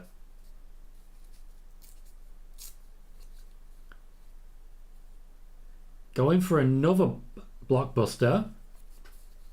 Crowd's getting restless. Good see Jimmy. This is starting to look like a finish. I think it'll be a little while, but it's starting to build towards one. Connor says, as the old saying goes, as one door shuts, Street Profits being no more, another one opens, a chance for him to prove he can also be a solo guy. He does need to prove it. He definitely does. The WWE have already decided that Montez Ford is the star of that pair. They've already decided that that's the case. Montez Ford does need to impress people in order to convince them to give him that singles push properly. Look what happened when they broke up, Heavy Machinery. Look what happened after that. Otis got a push. Tucker vanished entirely, and now Otis is in a tag team with someone else. KJ thought that was it after the double super kick. Montez Ford is just about surviving. Megan says the crowd getting restless. They do realise they have to sit through Ronda versus Natalya next. That, I feel, is just going to be a match that's kind of booed out the building. I don't like it, but that is what I think is going to happen.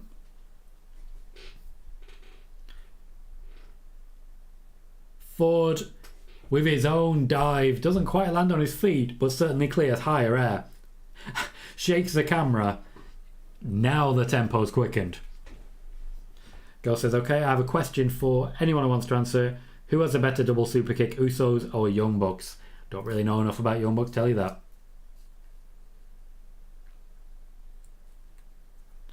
Montez Ford with the splash.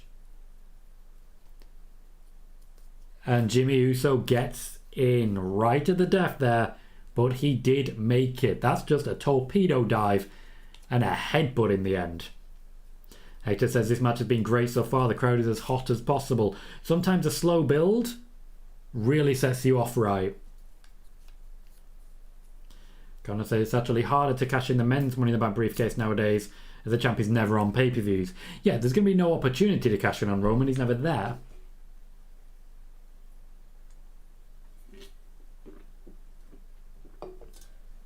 The crowd were convinced there. The crowd were convinced that was gonna be it. Daniel, welcome, mate. Says, do you think Roman is going to hold the belts to WrestleMania? No, because otherwise what are they going to do at Survivor Series? He can't face himself. He needs an opponent. KJ says, Angelo landed his flip, Montez didn't, therefore Angelo gets a singles push. Yeah, that's how it works. That's how it works. We have ourselves a stare down. Crowd are very happy about it. Respect being shown. And away we go. The new Vicious Street Profits taking the fight to the new Vicious Usos. And not exactly going brilliantly for him so far. Connor says, big brain from Roman can't be cashed in on if you don't show up. You're not wrong. You're not wrong.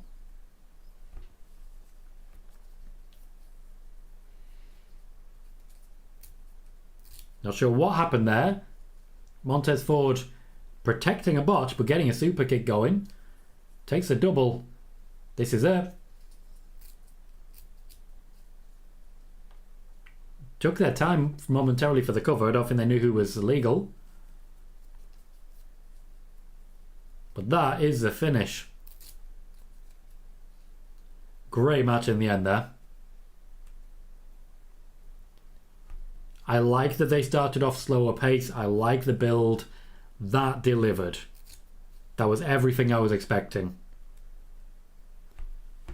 The Bloodline tend to win clean. They don't always, but as heels go, I think they have won clean more than any other heel in the business in a long time. But they retain both sets of championships. There is respect there.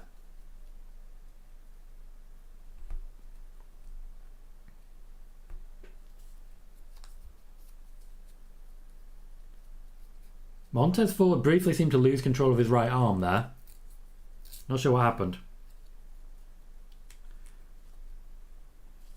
Sean says, I wish everyone would stop saying they want the goddess back. The goddess isn't coming back and Alexa is half the goddess. Why isn't that acceptable? Because people are dumb and they want things that they love, like the Attitude Era, which was terrible for women and wrestling in general. People are very obsessed with nostalgia. Connor says, the Usos win clean more than Roman does, I think. I'm not sure on that one. Be interesting to find out. But I'm not going to send anyone to try and find out because that would take a long time. KJ says, if I was a wrestler, every time I'd win a match, I'd pat my opponents on the back or chest like Asuka did with Becky on Raw. Montez has hurt his right arm. He's saying his shoulder was up, which makes sense given that he was grabbing. So he didn't lose control of his arm. He's not claiming to have kicked out, he's claiming his shoulder was up. His shoulder was up. We're getting a SummerSlam rematch.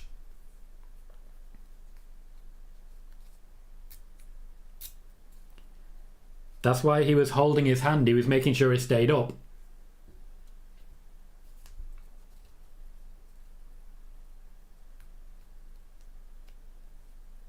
His shoulder was up. Thomas says 3 out of 6 in predictions. I am at 2 so far. 2 out of 4, but 2 regardless. Daniel Perez says, who won? We're not sure. We're not sure. But what I will say is we're getting that match again at SummerSlam. Absolutely. Ghost excited for a SummerSlam rematch. Connor expects a summertime split. And KJ says Montez just dropped that F-bomb. Megan's hyped for a chance to get this again as well. Right. The Usos versus the Street Profits at SummerSlam. We go again. We go again, and I'm very happy about it.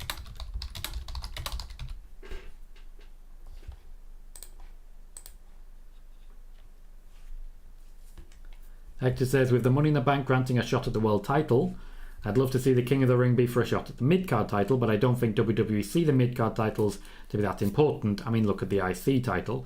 No, but to be fair, that would be a way of actually making them more important.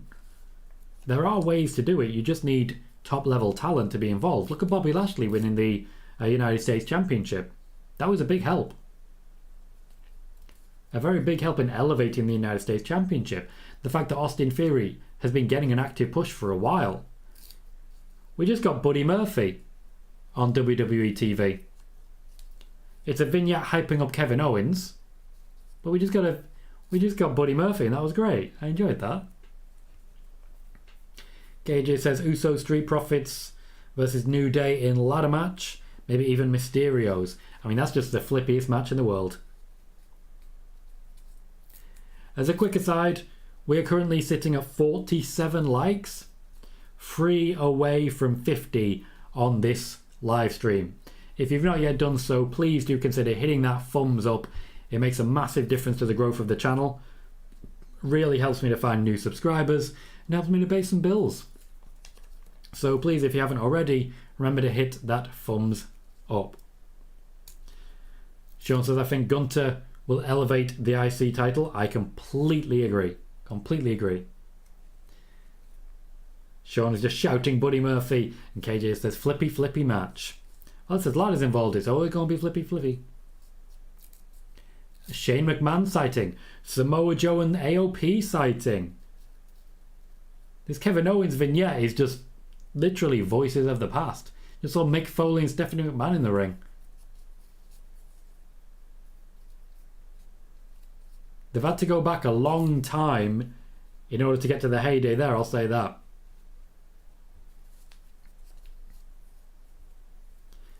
Girl says, I'm happy to report that WWE's Twitter did in fact get an image of Dawkins' face at the kickout, saving that to my images immediately. You are not alone. I am going to go and grab that instantly. I need that in my life. That is going to be my reaction to everything. And I don't think anyone's going to be very surprised by that, let's be honest.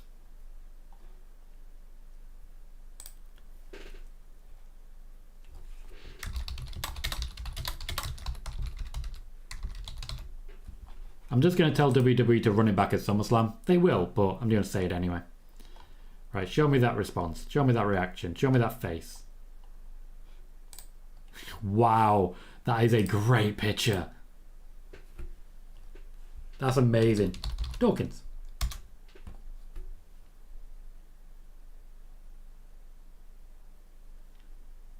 Wait. This is very Bray Wyatt.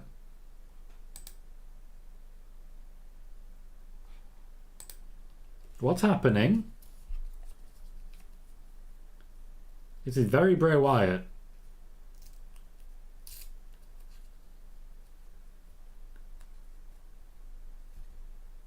Oh. Okay.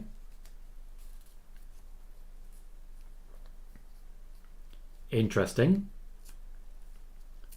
Guessing that'll be for an upcoming debutante.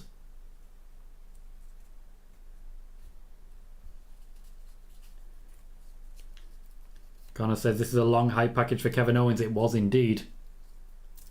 Next up, Ronda Rousey defends the SmackDown Women's Championship against Natalya.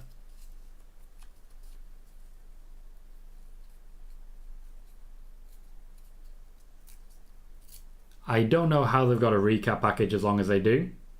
But we have it where we are. Ghost says, I saw an Olympic medal. Is it time for Gable Steveson? There were definite Kurt Angle sort of suggestions there. So who knows? Maybe Shelton Benjamin's returning, but he's returning dark. Bailey says if that wasn't Bray, who? An NXT call-up? Very possibly. Logically, it will be an NXT call-up, just to be clear. Maybe this is going to end up being Io. I don't really know what to make of that. And I'm happy about that. It's good to be surprised sometimes. I was going to say we haven't had many surprises recently, but then I remembered the show that we're watching. Like, I'm pretty happy with what we're seeing at the minute, to be honest. Good show so far. Anyone else see the Bray Wyatt in that random vignette.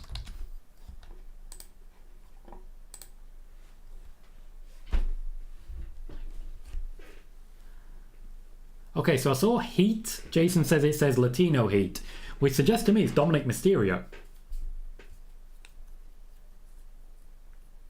Maybe a Sasha reinvention. Lots of options. Joe Gacy is a good shout for the subject matter. No, Sean, I'm confident it's not Bray. I'm confident it's not Bray, just to be clear. I don't think it's Bray. It just felt like a very Bray Wyatt vignette. It felt like it was, with the crow in particular, it felt like a Bray Wyatt vignette.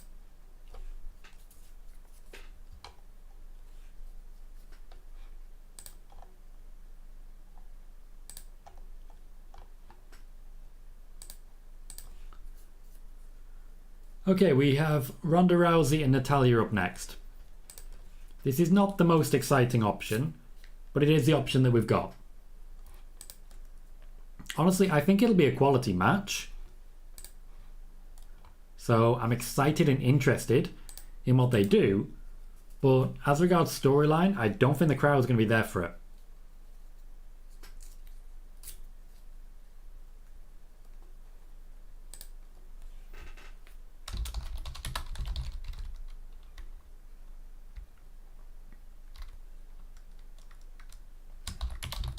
The stroller was not a good move for anyone.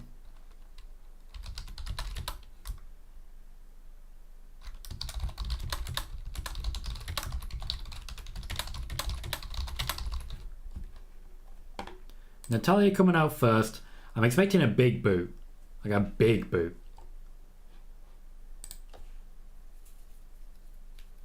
Natalya with new gear.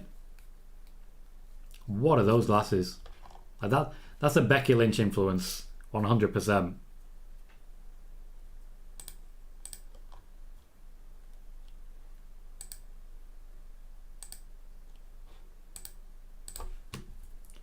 Natalya is dedicating the match to Brett. Well, you're going to lose, Natalya, so it's an interesting choice. You know, just pick your battles and all that jazz. Okay, I should point out, whenever they put her over the Guinness World Record holder, you pay for a Guinness World Record. You pay. Hector says, if Cena and Fury did have their match at SummerSlam, imagine the promos, where Cena would tear Fury apart for not being good enough to keep the title. Yeah, I'm sure Fury could give as good as he's got, though. He's a decent promo. Jason says, I paused and saw Heat, and the first word had an L at the start and an O at the end. So taking a guess. Fair enough. Fair enough. Might be limo Heat, a very hot limo. Ghost says, I really think it's Stevenson because of the focus on the medal. It probably is. The guy had the build for it. But again, I'm not saying it is Bray, I'm just saying it felt like a Bray vignette. Connor says, I think I would lose it if it was Bray because I love him so much. But it'll be someone from NXT who I could not care less about. Probably. I was expecting to see Gable Stevenson again around SummerSlam time. For the Gable off. Someone's got a Gable off. Bailey says, is this a squash match? Can't see Ronda going 20 minutes on this one. No, but I can see her going 10. I think it'll be about a 10-minute match. Ghost says, similar. I see this going 10 minutes or so with a Charlotte return. The Charlotte return is the most likely surprise here. The most likely one. Sean says, you could be right, Tom. It could be EO, maybe repackaging with Nikki Cross. Yeah, we'll see how it plays out. I'm excited to see what it is, but we need that call-up. Maybe Bailey. Hector says, WWE's out here pulling at my heartstrings a Bray-like vignette. He was always my favourite, but I know he's not coming, sadly. He's not. He's definitely not coming. Austin says, that vignette got me so confused. Sean says, think it could be Bron Breakker. Absolutely. He is a favourite of WWE management right there. Tommy says, for Gable, since it had the medal that he won in wrestling. Yep. I don't think they're really hiding that. Omega, welcome. How you doing, mate? And Joey says, what was that vignette for? Looks like Gable Stevenson. But it was nice to see the Bray Wyatt of it all. Megan says 22 minutes and 45 for the tag match, longest of the night by a mile. And I think it will only be beaten by the main event.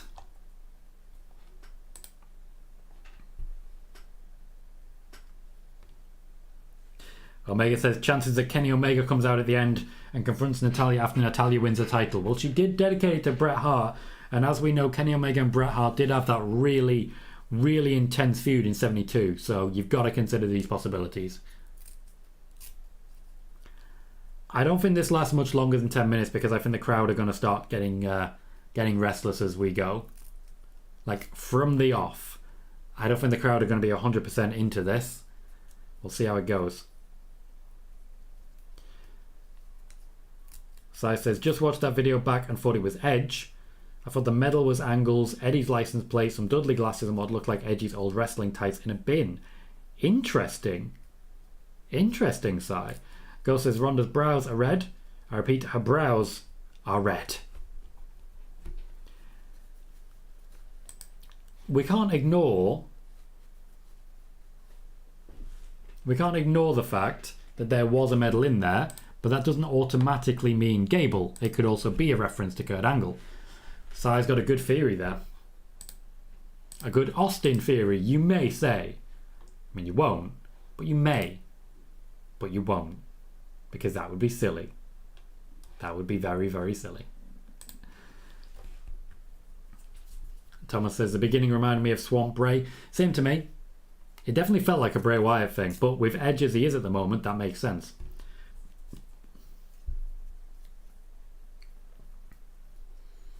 Fair enough, Sean, makes sense. There are call-ups coming, but they should be coming after SummerSlam. I don't think we're going to see him too immediately, but I do expect we're going to see Edge wrestle at SummerSlam. So this could be his return for revenge at Finn Balor.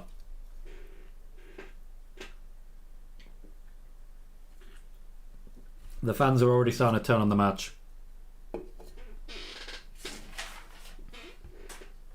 I can hear them getting restless. I think we all can, but we are where we are. Bad cover. Connor says, I feel like it's just a package of lots of old things in WWE. Creepy theme for Bray. Gold medal for Kurt. Number plate with Latino heat for Eddie. Who is old school themed in character? I don't know. Wait. It may be a commercial for The Undertaker's show. I don't think that's impossible. He's wrestled all those people. Omega says Zion Quinn confronts Natalya. See, there you go. You've nailed it. You've nailed it. Hector says I could get behind a dark emo-like character for Gable Steveson. I think it would be better than running him out like a carbon copy of Kurt Angle. But that is the plan, though. Last I could tell, that was the plan. Joey says, if that vignette was for Gable, then it's a letdown. And Connor just said that is very possible. It is. It is. We can't rule anything out at this point because we don't know anything. That's not the worst thing. It's okay not to know. Natalya looks at the cameraman and says, shut up. I like that. Possibly the user, but I do expect call-ups around closer to SummerSlam. Now, admittedly, there's only 4 weeks until we get SummerSlam, but still.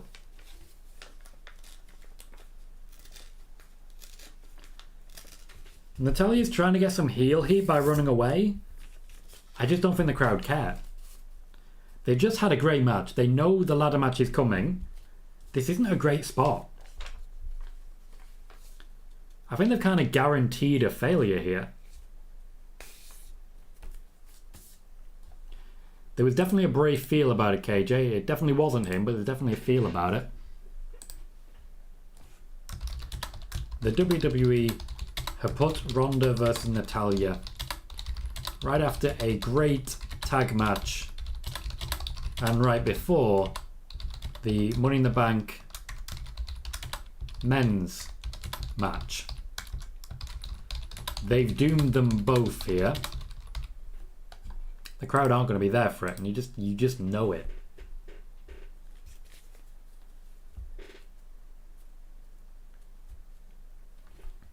Connor says, check Ryan Satin's tweet. He tweeted some key shots from the video. Turns out there were also some glasses with tape down the middle. Yep, that was a reference to the Dudley Boys. So, Sai's theory of Edge, pretty strong. Pretty strong. Ghost says there really needs to be a counter for how many times bitch is said in this match. It's one of Natalya's favourite words. Also, if anyone doesn't know, Natalya was desperately trying to get hold of some Sonya Deville's side boob for a Instagram video recently. She's a strange person. Like, I don't hate it, but she's a strange person. Bailey says if there are call-ups coming, are cuts following as well, or can they avoid main roster cuts at this time? They can avoid main roster cuts at this time. If there are cuts, it will probably be from people from NXT, but call-ups don't necessarily mean the cuts are coming. There are call-ups planned to bolster the roster, not to make replacements. Moxie says, Tom, do you think we will get Edge versus Finn Balor or Edge versus a Demon? I feel like we're going to get Edge versus a Purple Demon. I feel like we're going to get Edge versus Finn Balor and see how it goes from there. Thank you very much for following on Twitch, the Fanatic Gamer 5978. Now, we are currently watching wrestling. We have several fanatics amongst us, so you are in very good company. We're Ask Me Anything stream, and we share wrestling news and wrestling watch-alongs here, so welcome to the show. Bray Wyatt is not returning soon. It was not Bray Wyatt in that vignette. Sai has been examining, well, we've all been examining, let's be fair, what's been happening. We've seen references to Eddie Guerrero, references to Kurt Angle, references to the Dudley Boys are very clear in that. Sai's opinion is that it may be Edge. I think it's possible that it may end up being The Undertaker as well. I think there's a lot of different possibilities, and we're going to see how it develops over there. Edge makes sense because Edge versus Finn Balor for SummerSlam is on the docket.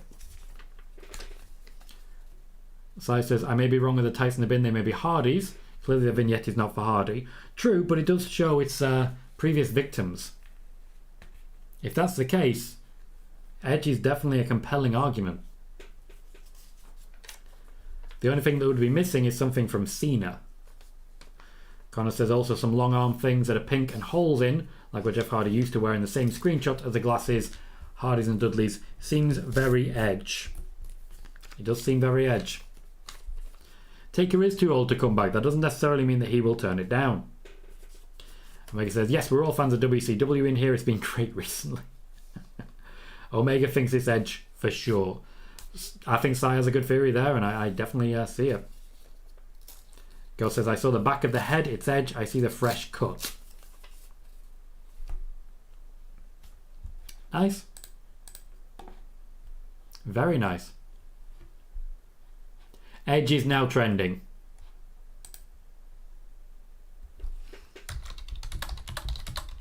Edge is now trending.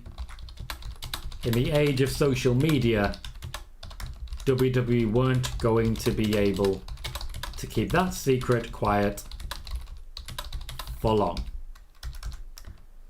Finn Balor should watch his back for SummerSlam.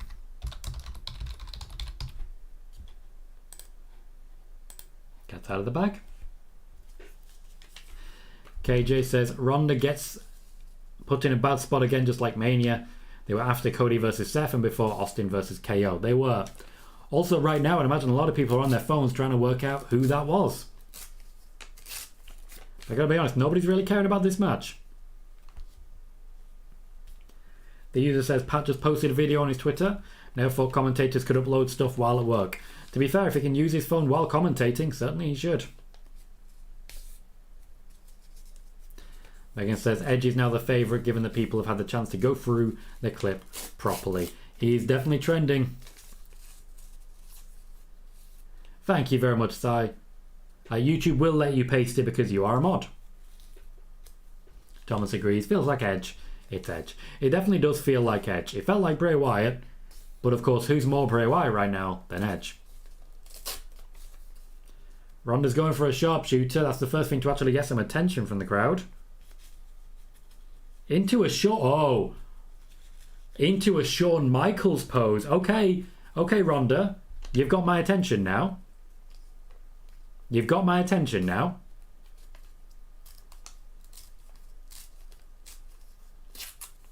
That is massive disrespect to the Hearts. And Ronda could not maintain her stance. Hector says if we get Edge coming back to Never Gonna Stop, I'll lose it because that vignette reminded me more of his older gimmick than his current. No, that is... I do feel this is closer to his current gimmick. The darkness, as it were, is very current Edge. Connor says, to be honest, even if that video was never shown, I was never going to pay attention to this match. Fair enough. The pace hasn't been particularly high either. It's not been a great match. I think they're heading to the finish. I think that's the right call. Just finish while you're ahead. Oh, wow. Ronda thrown out the ring. What is the eye makeup for Ronda? It's purely rainbow. It's a rainbow. Justin says, to start an argument, HBK was way better than Bret Hart. I think Bret Hart was better than HBK. I think you had one tremendous wrestler and one tremendous talker. Now, Shawn Michaels, as we know, was a tremendous wrestler, but at that time, he wasn't as good as Bret Hart. Wasn't as good as Bret Hart. Thomas says, the Crow reminds me of Sting. Ain't sure that Edge had any interaction with Sting. No, I think that may be a Bray Wyatt reference, to be honest, but not everything has to be a reference. A sharpshooter on the apron, which, as we know, is the hardest part of the ring. Omega's Team Bret. KJ says, maybe it's Edge Wyatt. Go says, this match is far too long. How is Bianca Carmella going to be the shortest match of the night over this? I don't know, but they're taking way too long of this. Natalya with a good tuck there. She needed it. Connor says, I reckon both were good and arguments should not be started. Reminds me of Messi versus Ronaldo. We don't need this debate. We don't. Messi. We don't, though. You're absolutely right. Hector says, Tom, serious question. Why do they have Natty in this match? I don't see the appeal in her heel or face. Because she is the biggest name other than Ronda Rousey left in the SmackDown division, and they wanted Ronda Rousey to be a fighting champion.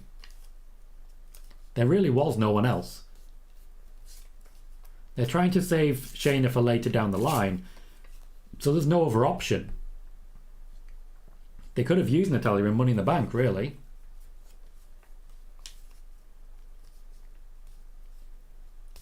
Ronda goes for the armbar. Natalya gets out of it and goes into a sharpshooter. The fans cheered for that. Megan says, are we going to be done by 4 a.m? I'm confident so, yes. I'm confident. Once we've got all the entrances for the next match, we'll still have about half an hour. I think I might be done before 4 a.m. Someone's got to grab that briefcase. I mean, I can't do it here. I mean, it's right there. It is right there, and I can't get it. Can't get it. Ghost says, yeah, the bad knee makes me think Ronda will be putting the figure 8 before this is all said and done. That's a fair comment. That is a very fair comment, Ghost. Ronda versus Charlotte is the plan for SummerSlam. At least at this point in time.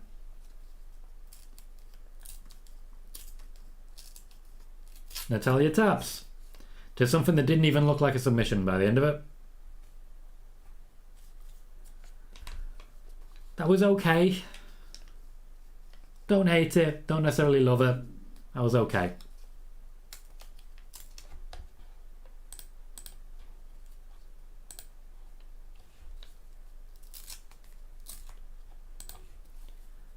Ronda Rousey struggling to get to her feet.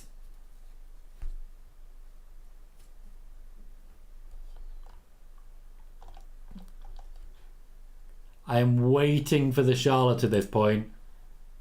Ronda Rousey's picked a spot where she just has her back to the crowd. Here comes Liv Morgan. I don't think this is a cash-in coming. Oh no, it is. Oh, she's going for it.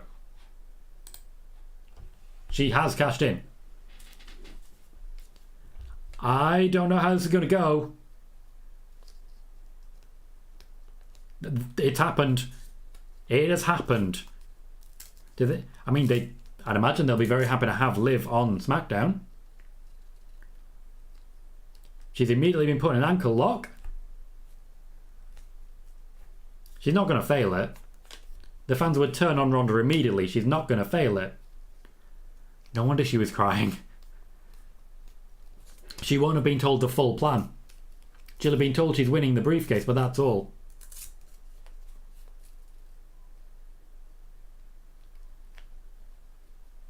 Liv Morgan, it's a leverage cover. Job done.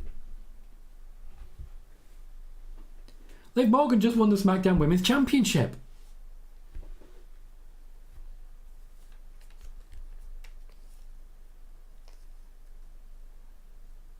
I think they called a bit of an audible tonight to get a new name at the top of SmackDown. Ronda's not happy with that.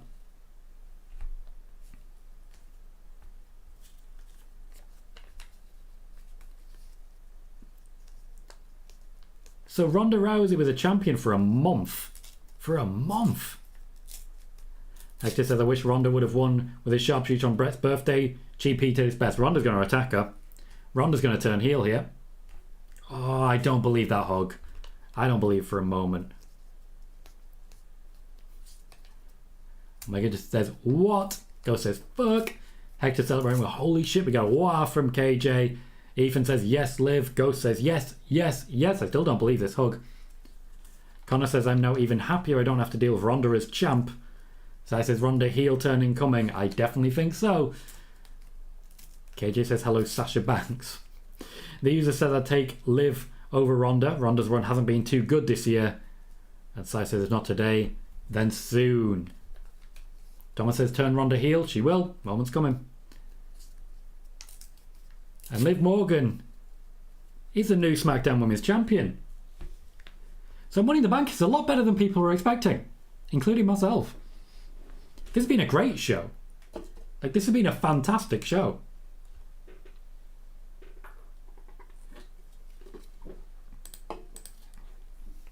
Once again, she didn't hold the briefcase for more than a half hour.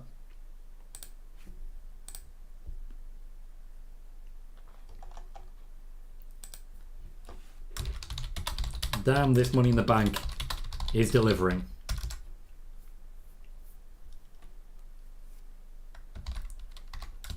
Liv Morgan is now the SmackDown Women's Champion. They needed a big name face on the blue brand.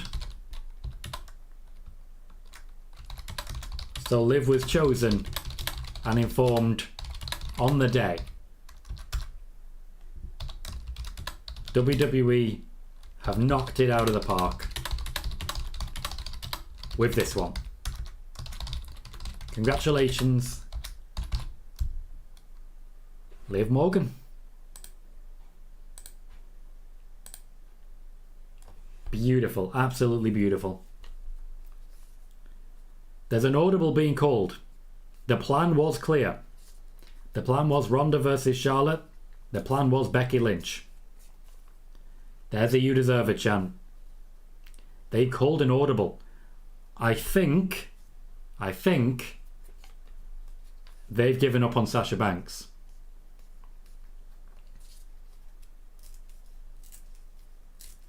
I hate to say it. I think they've given up on Sasha Banks. Bailey says, talk about a sky-high push. You are not wrong. Connor says, add that to the list of women's Money in the Bank winners that cashed in within 24 hours. Go says, who will Liv face at SummerSlam? Good question.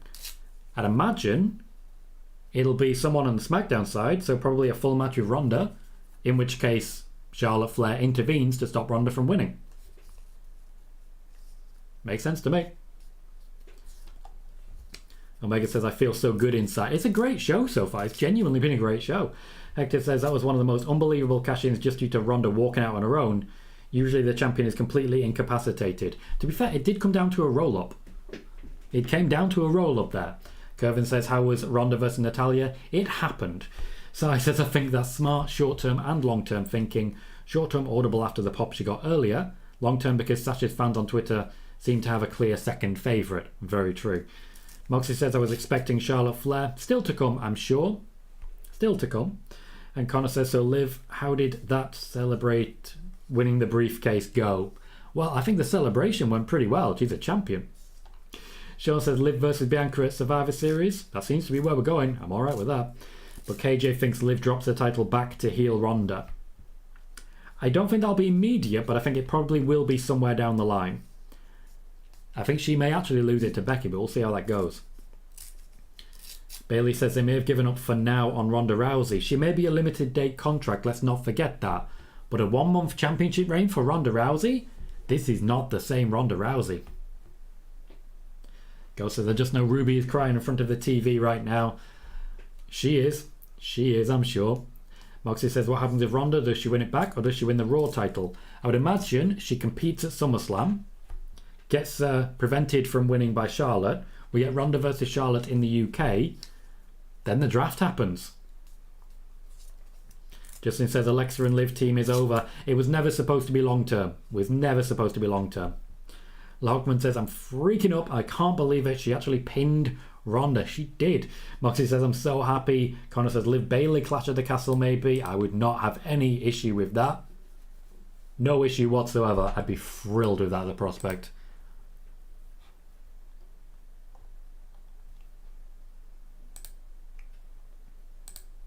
Wolfgamer hasn't watched, and this has all been happening.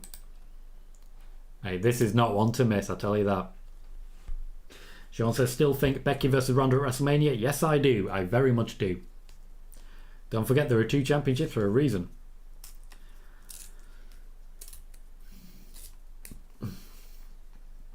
Sai says, I don't think Liv knew she was getting the title when she cut that promo earlier. She was more emotional to get the briefcase than she was for the belt. She's not taken that in yet. Sai?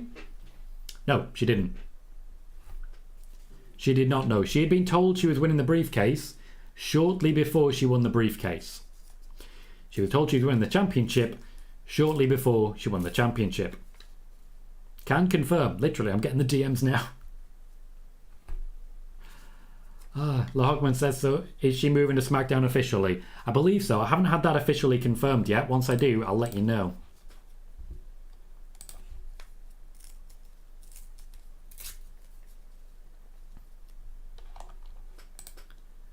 Liv Morgan, our new SmackDown Women's Champion.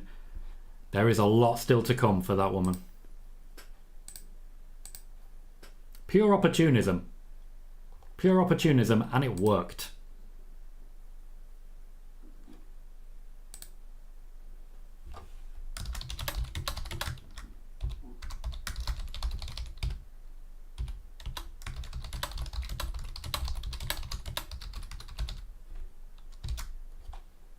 They are plugging the SummerSlam main event between Roman Reigns and Brock Lesnar again.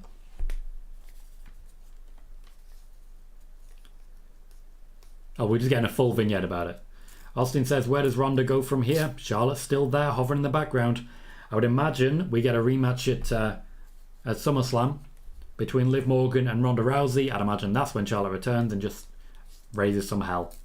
Connor says, 24 hours ago, Liv fought. She was just going to have a good match. Now she's women's champ. What a period of time for her. Yep.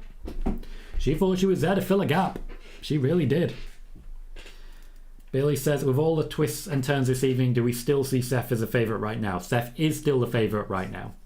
Sean says, lots of thanking Stephanie for this show. They probably don't know that Vince is in charge of creative. Yep, Vince has booked it. Vince has booked it. Yeah, at least Seth has the up, down, down championship.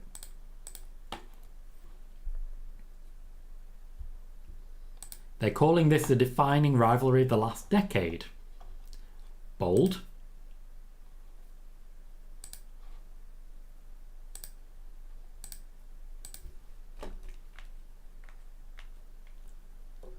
They're calling... The hyperbole is out of control in WWE. Calling it the biggest WrestleMania match of all time and then they just go back together. They're just feuding again. You've already had the biggest match ever and they're just having another one now.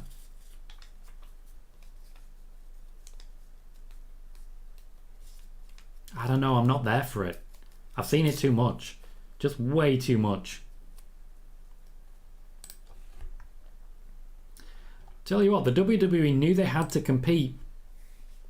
They knew they had to compete with the UFC for this one. They've nailed it. Moxie says, Liv has pinned Ronda, Sasha, Alexa, Rhea, and she'll be pinning more, I tell you that. Bailey says, we'll all... I've already read that one. Kevin says, Liv Morgan versus Charlotte, but Charlotte needs to put over Liv Morgan. People will be putting over Liv Morgan at this point. Becky certainly wants to again. Connor says, I would call it the most overused rivalry in the last decade. Pretty much, yeah. I mean, they've not actually had that many individual matches compared to some, but it just feels like they're always going at it. They're just always going at it. Rob says, just had the greatest wrestling match ever a few years ago. Apparently so. Ethan says, I think Seth is going to win, but I would like to see Roman versus Omos. We all would. We all would. Go says, honestly, anyone could win the men's Money in the Bank, and I wouldn't care, since Liv is champion right now. Actually, no, I lied. Nobody needs a win by Moss or Omos tonight. True, Moss or Moss do not need to be picking up the win. And KJ says, Liv definitely will beat Charlotte. Charlotte owes her one. Charlotte owes her a few. Few people saying to me they're a bit worried about an impending cash-in, or, well, an impending Charlotte victory over Liv. I don't see that one coming just yet. Give it time. Give it time. Give it a chance.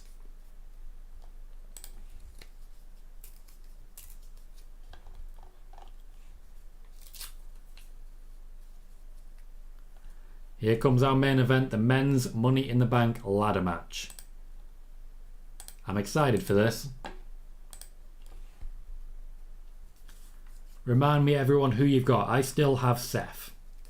Girl says, honestly, anyone could win the men's Money in the Bank and I wouldn't care. Since Liv is champion right now. I've already read that one. I've actually already read that one. Sorry, guys.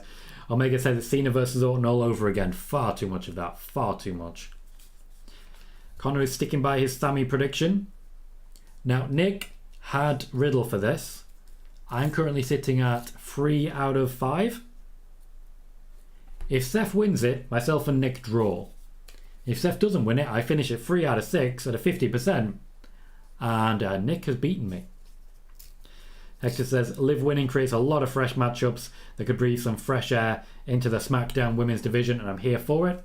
I'd love for Shayna to be Liv's first proper feud after Ronda, and Liv versus Bianca at Survivor Series. Enough said indeed. Rob says, Rollins. Kevin picks Omos.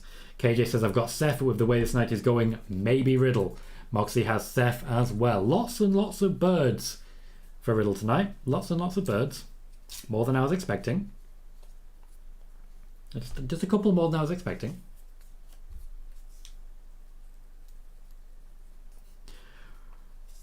Matt Riddle is wearing a Hey Randy shirt. Megan says, I have Drew, but wouldn't be surprised if it's Seth. Omega says, I'm going to go with my heart on this one and go with Jerry Lawler to win. What on earth is Seth wearing? Lasana says Riddle. Omega says, joking, I've got Seth. Really? Really? I mean, I was convinced by it. Thomas says 4 out of 6 so far, and he's Seth to win to get 5 out of 6. And Sai says, I picked Riddle after Cody ripped his chest to pieces, so I'm sticking with him. Hector says Seth's theories are so amazing, never disappoints. Never disappoints. It's a good return, Tom. Considering how this show has gone, it's a good return. Connor says, why do birds suddenly appear every time Riddle is near? Well, just like you, he longs to be. Sean is saying Seth or Sheamus, so Sean is not actually having a prediction. Goes to Seth with that gear. Wow. They are overplaying this Seth bit a little bit by showing the WrestleMania 2015 moment. Rob says Seth's next level robe. And KJ says this match is going to miss KO. I think so, to be honest. KO's a builder. He'd be building things and contraptions. It would just work.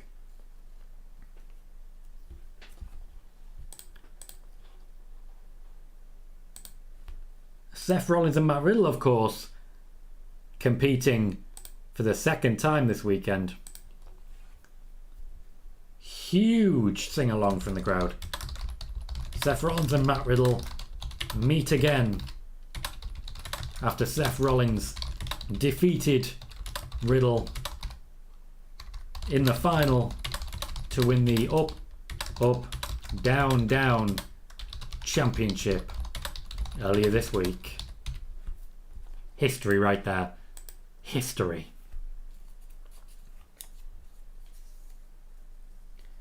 Omos does not get a great reception. He, of course, is playing the Kane role. Sai says Seth's robe looks like Ric Flair and Undertaker's outfit had a baby. Megan says I would have loved it if Seth came out wearing the up, up, down, down title, especially with Riddle standing in the ring. Would have been nice. Would have been lovely. Connor says they're just showing everyone successful cash-ins. They showed Asuka and Bliss winning the case as well. They did, but I do still think they're overplaying it a little bit. Bailey says, what a week for Liv. She was 4-0. She absolutely was. And Kerwin says, Liv Morgan, the only member of the Riot Squad to win a championship. To be fair, Riot Squad as a team did not actually last very long. Hector says, that's interesting that they're referencing that Mania cash-in that involved the same wrestlers main eventing the upcoming SummerSlam. And Sai says, didn't Seth and Riddle have legit heat for a while? They did. They did. It wasn't necessarily them, but Seth was backing his partner against Riddle's partner. And at the Royal Rumble, Matt Riddle did get a stomp that maybe was a bit fiercer than Seth's usual. We have recently hit 53 likes on this stream. 53 likes. Absolutely fantastic.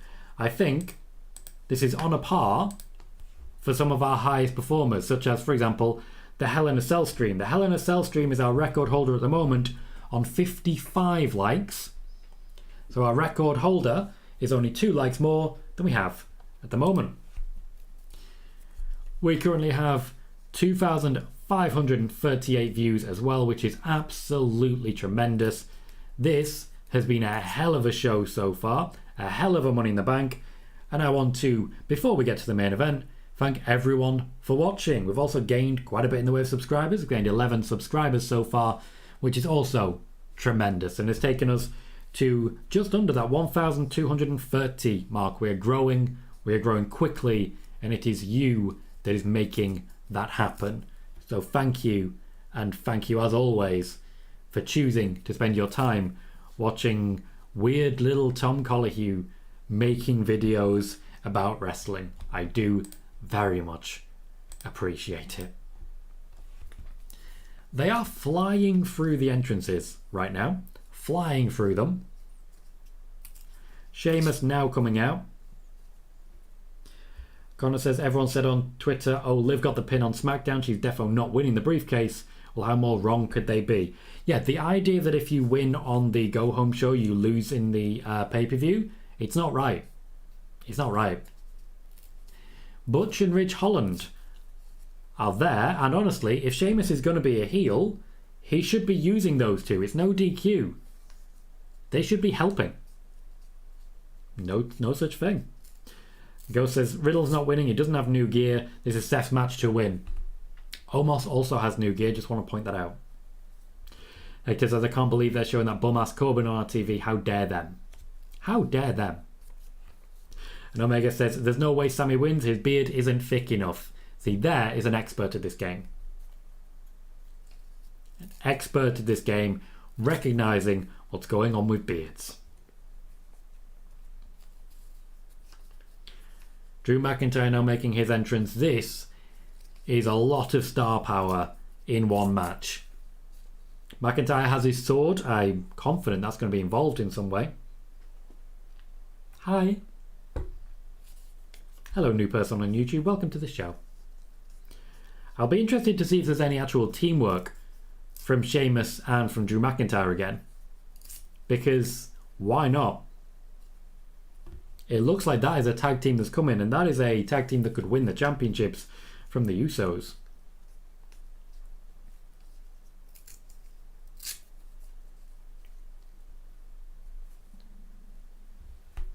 I like that Seth is staying out the ring for the moment, just letting us lull into a false sense of security.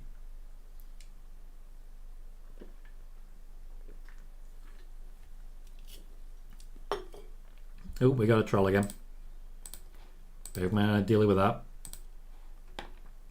There's always one in there. We're not quite escaping them.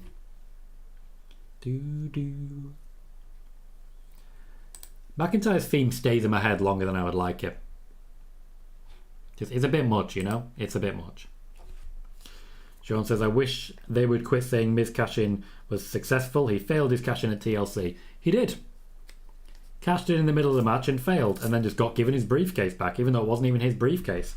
I mean, look at the way that happened. Miz stole the briefcase from Otis. He then lost the briefcase and was given it back, and then he cashed in after an Elimination Chamber match, I want to say. Like, the way that we get to that moment is incredible. Omega says McIntyre's theme is a bop, and I completely agree. We have a ring full. McIntyre has a sword. There's just a lot of people ready to play. Hector says Sammy wearing the Bloodline shirt still is a great touch. It is. He's all in on this storyline, and it's a good storyline for him. It's a good one.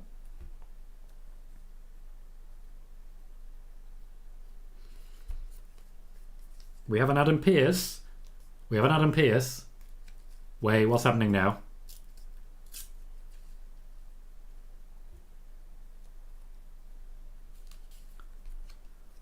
Wait, what's happening? What are you doing?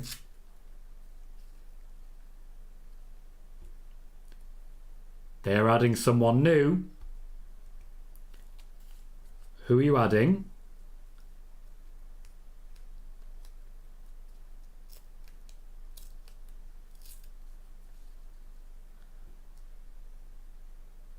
Okay, who though? Don't be Vince. What is happening?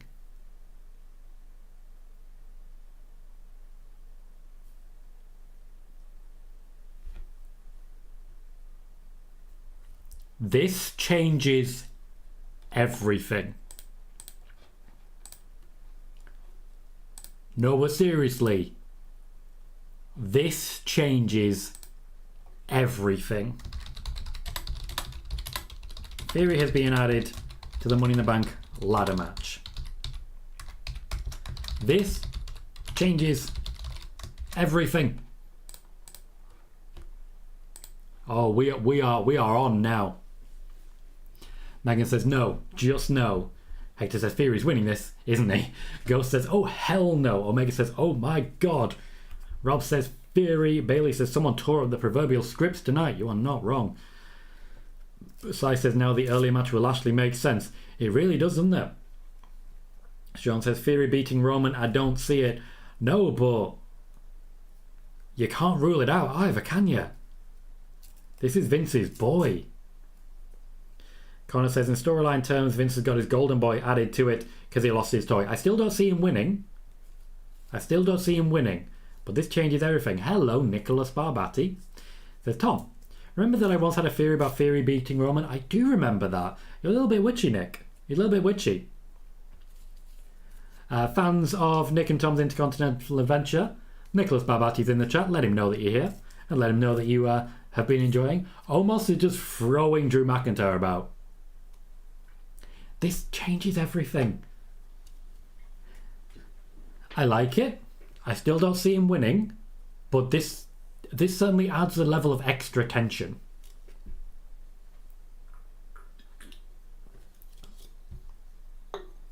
Almost as shoulder barging a ladder. That's where we are now. Thomas says, wait, Theory wins and catches in successfully and Cena beats him and he beats Flair's record. Cena has no interest in beating Flair's record. I've said this before, I'll say it again. Megan says someone give Sonya a shout to slap some sense into Adam Pearce. Get it down there to beat people up. Right. Moss just got cleaned out by that ladder. He was not ready for it. He was hitting the face there. He's been checked out at ringside. Need to check he's okay. Ref seems to think he's okay. Sami Zayn is hiding. He's just hiding. Omos is very much taking up the Kane role, as we've mentioned earlier. At the beginning of the match, he's going to be giving everyone a beating. And shortly afterwards, it'll be a case that he's going to be eliminated. I can see him going through tables. I can see him going through ladders. I can see him going through chairs. Oh my. KJ says Theory has an actual chance. You are not wrong. Hector says the more I see Seth's gear, the more I wonder if it glows in the dark. Good question. Good question. Let's just turn the lights out and find out. Omos is just mauling people here. Thank you, Sai. Go says Sammy's hiding. My God, what a man. I always remember the Royal Rumble in 2000 when Road Dogg just curled himself around the ring post and refused to let anyone near him. Drew McIntyre with a Claymore. Omos is knocked out of the ring and he's landed on his feet. We are getting to Braun Strowman levels for Omos already. Do you remember the Elimination Chamber with 7 men where Braun Strowman just eliminated 5? There's a point where he took 4 finishes and then just kicked out. It was fine.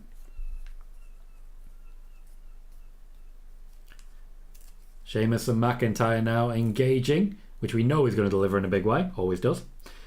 Connor says Omos Kane but less mobile. Kane wasn't very mobile, I've got to be honest. It is just McIntyre and Sheamus tension. Just start fighting, guys. You know what we want. KJ says, doubt it happened, but Cena cost Theory. There's no reason for Cena to cost Theory. Cena is a good guy. There is no reason for him to come in and be a heel. Austin Theory sneaking up the ladder. That was clever. I like that.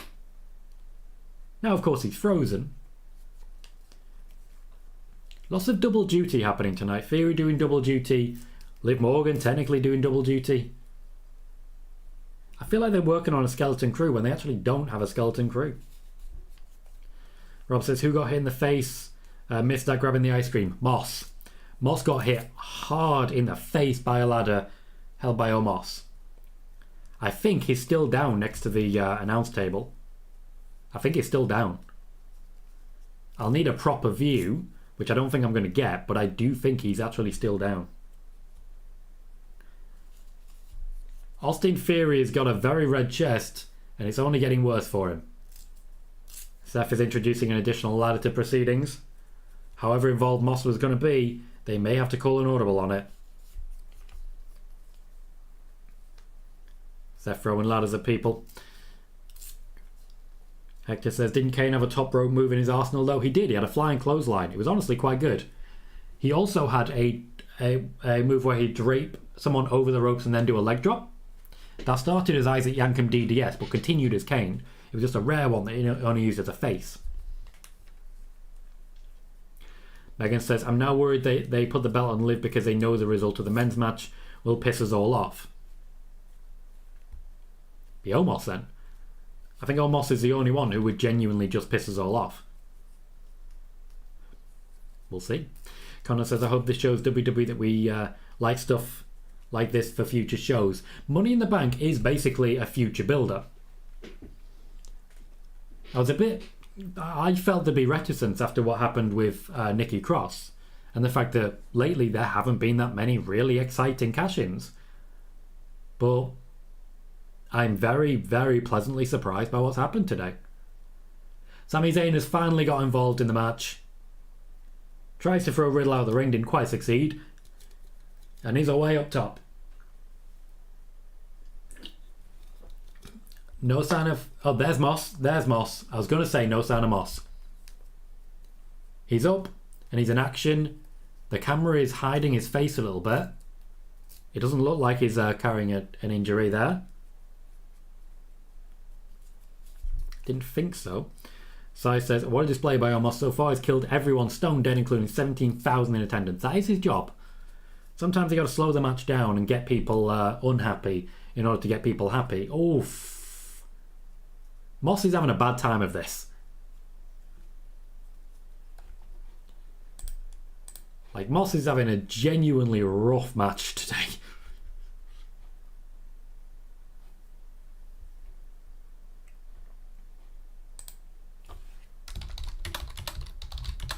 There we go. He seems like he's absolutely fine, but he doesn't seem particularly happy. He's got a pretty big red mark here, which is roughly where he was hit. But he's throwing Sami Zayn around. This is a feud I wouldn't mind either. Like, the more chance we have of seeing something like Sami Zayn Moss, the better. I think that just, it works, you know?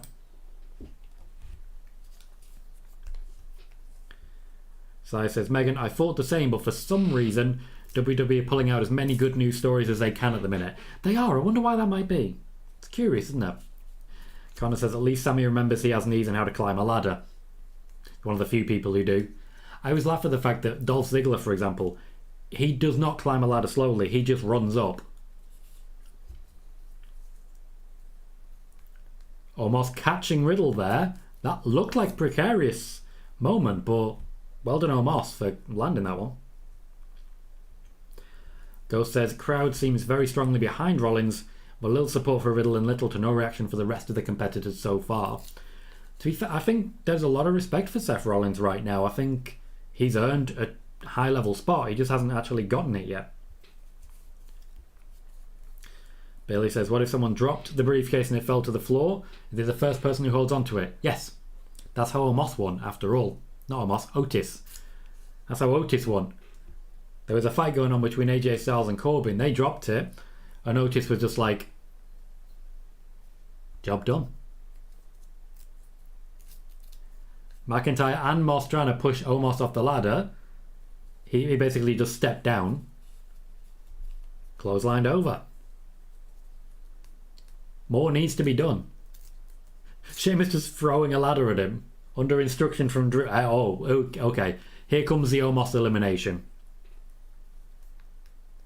Sean says, last time Sammy was in a ladder match, he used handcuffs to win. He's a clever man. He's a clever man. They're going to bury him. That is a tiny ladder. They're not succeeding in burying him at all. Like, guys, just like, little higher, just a little higher.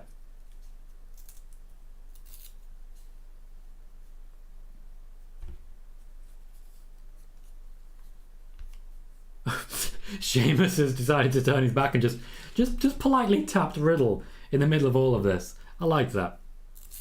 Strong pop for Seth in the ring. I really like that gear. I genuinely like it. Megan says Omos is officially the new Braun. He's been buried with ladders. That's very much a Braun Strowman thing. I really do like that gear. Connor says, I did not think we got buried alive matches anymore. We get a lot of burials, but we don't necessarily get buried alive matches. The fans have just spotted Riddle and they're not happy about it.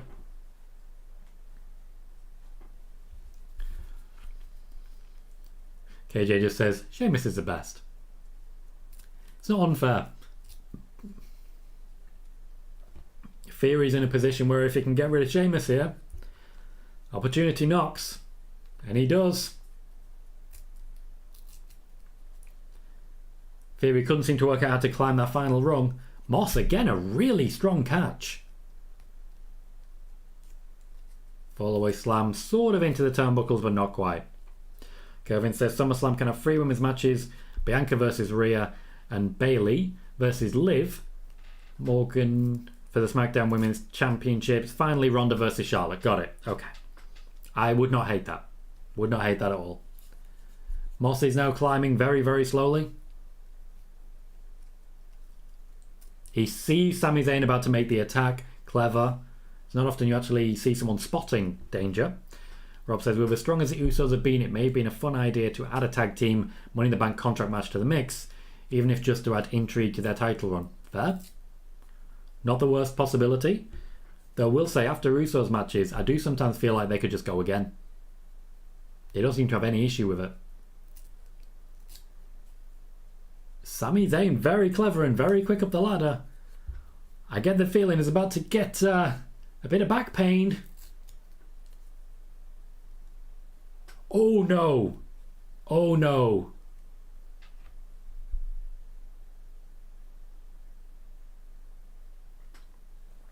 Don't show a replay of that.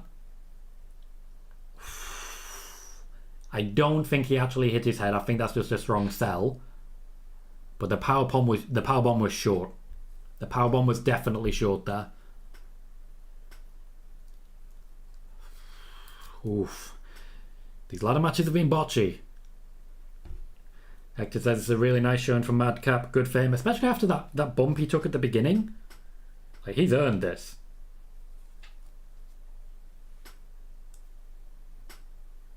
McIntyre had his hand on it, but for some reason let go. Sheamus now trying to tip him off. Wherever McIntyre goes, there is always a Sheamus. Rob says Sammy's head, gosh, that was hard to watch. I don't think he actually hit his head, but I definitely think he hit his upper back and potentially the back of his neck, which is worse. I heard the crowd responding there, responding to Riddle by the look of it.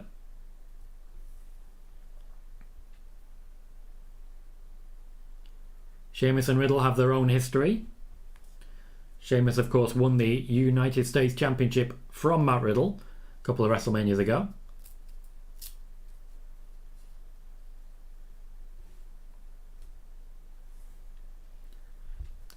See, there was a boo there for Sheamus, but I honestly don't think anyone would be too upset if he won the match.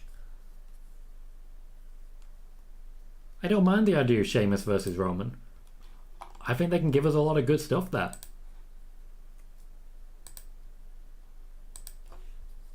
Oh, he's in a ladder. Awkward.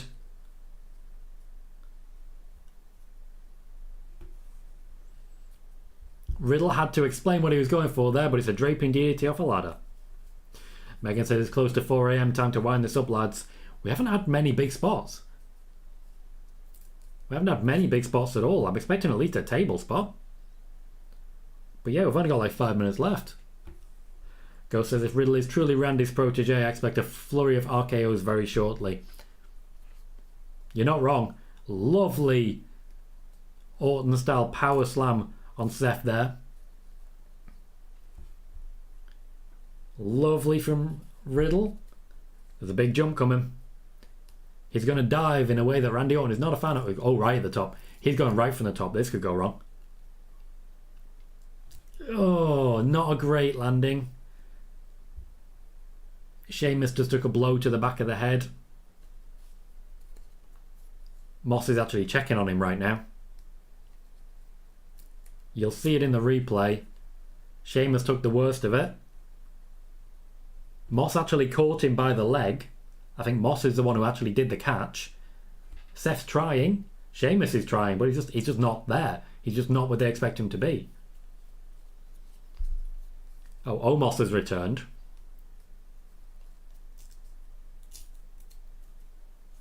Moss tried. Didn't quite work out. He's in every way the Kane spot.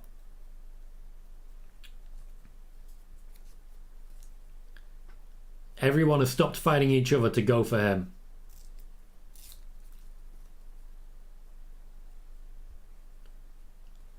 Are we going to the outside? Doesn't look like it. Connor says Omos had his nice sleep under the ladders and is now rested him back. Referee gave him a prod.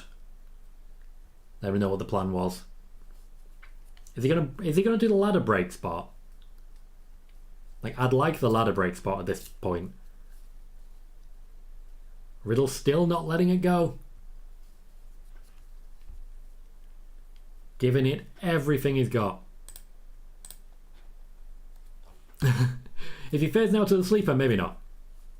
Good call by Michael Cole. I enjoyed that. Theory looking for opportunities. The opportunities are there if you can take them.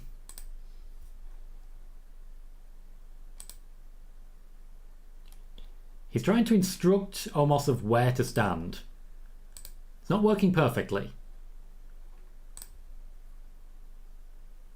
Omos is staggering a little bit, but he's not the strongest cell.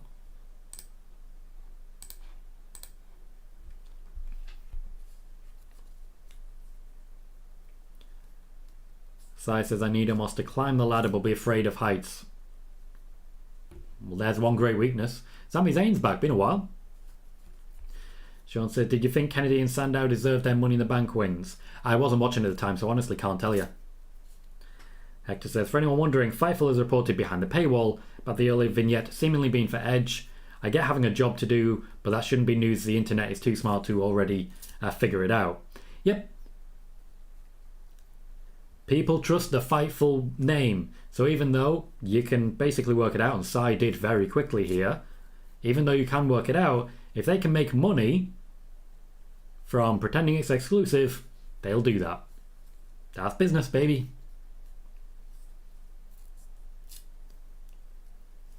We are getting a table spot. Omos is going for a table. Everyone is making it happen. I'm thinking they'll lay him on the table and then Seth will come off the top rope. That makes the most sense. Oh, no, we're shield bombing. We are shield bombing. Sheamus and McIntyre being the driving forces. I don't know if this is actually going to work. If this table doesn't go, it's going to be hilarious.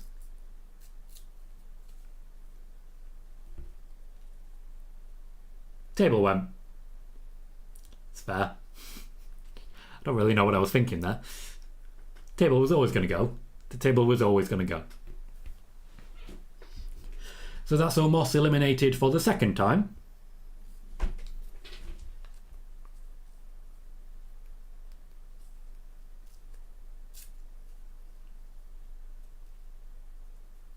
KJ says, no theory. Good spot, mate. Good spot.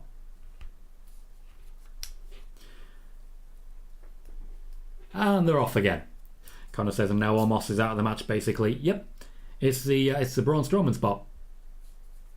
It's the Kane spot, really. Let's be honest. Sami Zayn's in there. Sai says, some of that table seemed to catch Riddle's leg. I'll see if I can spot any actual damage for it. McIntyre trying to stop Sami. Honestly, Sami's got the right idea. Being an opportunist in a match like this is a pretty good thing to be. Looks like we are going to go slightly past 4 AM, which is upsetting. McIntyre took all of that.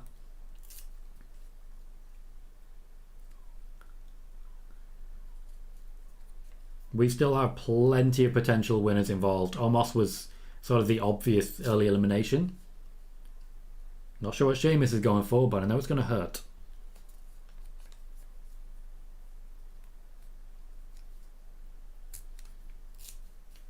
The feud between Sheamus and Drew McIntyre just seems destined to keep either of them from winning. Nice sell there from Drew. Always sell the back. Getting older now, sell the back.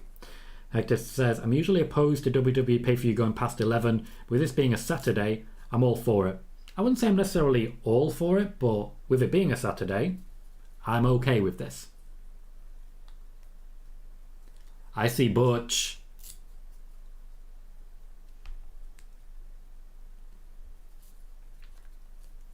Good spot for Butch to be, and I tell you that. Wait, he's going for the case. He's going for the brief. He's not going for the briefcase. He's Butch. He doesn't care about briefcase. He just wants to hurt people. McIntyre in the sleeper is still going up. He's starting to go. He's climbing down. Nice and calm. He's climbing down.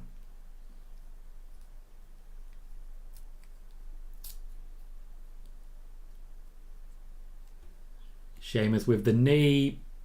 Butch is selling his head as well after the landing. Scrappy-Doo pays dividends. Hello, Amy Kelly says, quick question, who do you think the guy from the video package is? The guy from the video package is Edge. I'd expect him to have a match at SummerSlam. We've talked about the different possibilities, but it's Edge. You don't need a paywall for that one. Wait, what? For a moment there I thought this was actually going to happen, and then I realised that of course it's not going to happen. McIntyre is pushing the ladder, trying to use that chest strength, does manage it as well, bit of a jolt there. I thought Sheamus was going to fall onto the ladder that he's set up. Butcher gets Claymores, no sign of Rich Holland interestingly. Lovely sell from Butcher, full flip after that Claymore. Amy, if you want more backstage news like that, be sure to hit subscribe. Sean says, I'd like to see Edge versus Cena again at some point. I think we'll get that moment. I just think it'll be a while. And Megan says, seems to be some agreement that Liv had the case for around 2 hours, so Bayley's record still stands.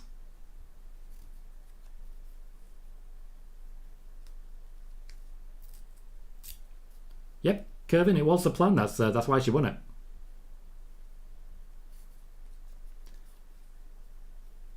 Sami Zayn throwing McIntyre and Sheamus into that ladder again. Seth having to rescue himself there. Rob says the keep up looked extra fired up. McIntyre is very good at that, just showing you how much passion he has in that one moment. Sami Zayn would be a very good Money in the Bank briefcase winner. I would have no issue with this as a concept. No one else seems to be there. Wait, is this actually going to happen? Every now and then they have me. Wait. Moss is there. Moss has it. Here comes Seth. Oh, Moss did it again. He took it again. Still got into spot. Interestingly, Seth used his wrong foot there. That was his wrong foot. KG says Theory hasn't been seen in a while. That could mean he's the winner. To be fair, neither did Seth. They tend to rotate in and out. The workhorses of this match were always going to be Drew and Sheamus. That's what they were there for. Here comes Riddle with the big ladder. Not sure, Rob's not sure. Lots of different possibilities. But yes, the giant ladder is in play.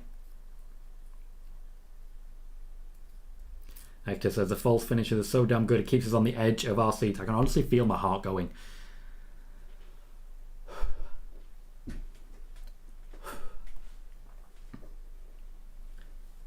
So we've just got Seth versus Riddle on ladders. Riddle drops, but he could still get up easy enough. Seth looks to swap ladder, but he's taking his time here.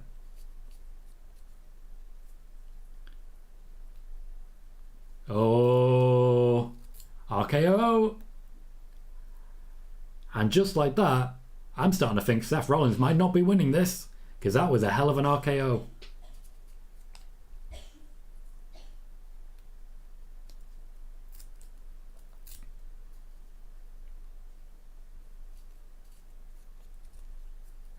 I would enjoy this if this was followed by an RKO flurry.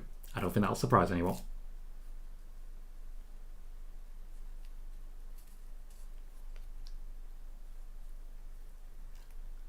I think that's Seth out.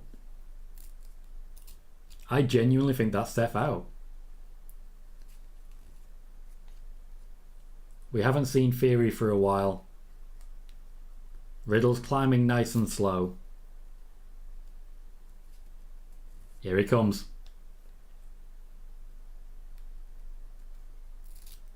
He's got a theory. It changes everything. Ghost says Randy would be proud. Kevin says tag team match was match of the night. Agreed. This has been good, but the tag team match has been it. They are both at the very top. One of these has got to be winning it. Riddler's fallen.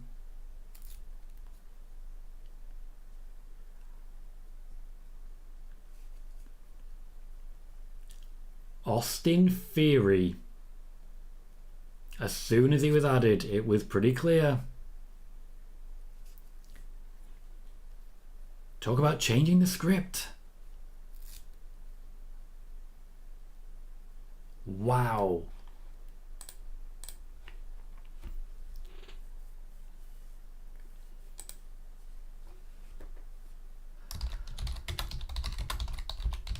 I think a lot of people are going to be very, very unhappy with Adam Pearce.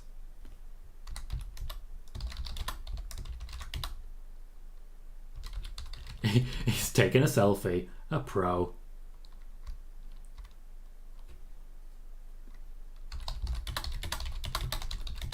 WWE took us on a bit of a ride tonight, gotta say. 2 Money in the Bank winners I was not expecting. Hector says they did it. Rob says Theory. Kind of love it though. Ghost is not happy. Key Rebel says go Liv Morgan, your new SmackDown Women's Champion. Sai saying WWE over-delivered again. A great newsworthy show. Megan says I hope Brock launches Theory so far he makes a new crater in the moon. I don't see him getting involved in that, I'll tell you that. Rob says elevating talent tonight, which is definitely something to consider. Definitely something to consider, because people who wouldn't usually be in these spots have definitely been in these spots tonight. They definitely have. Thomas, not a big fan of the ending.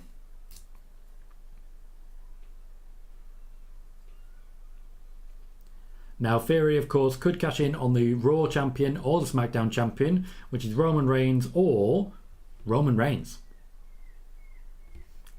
Connor says, I'm not angry, just disappointed. Actually, I take that back. I am livid. That has been WWE's Money in the Bank show from 2022. And I really quite enjoyed that. I thought that was a solid show. Nick has beat me in his predictions. I finished on 3, he finished on 4. So, you know, we're not pros, clearly. But still, I'm pleasantly surprised by what happened there. I didn't trust WWE to push Liv. I'm very happy that they did, straight to the top as well, and we'll see how it goes from there. Yes, Nick, yes, you are like your psychic who you always like to mention.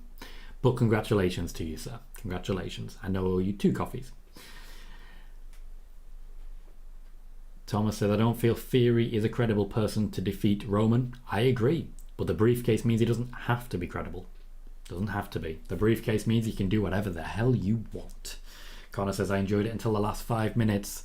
The writing did end up on the wall. It really did.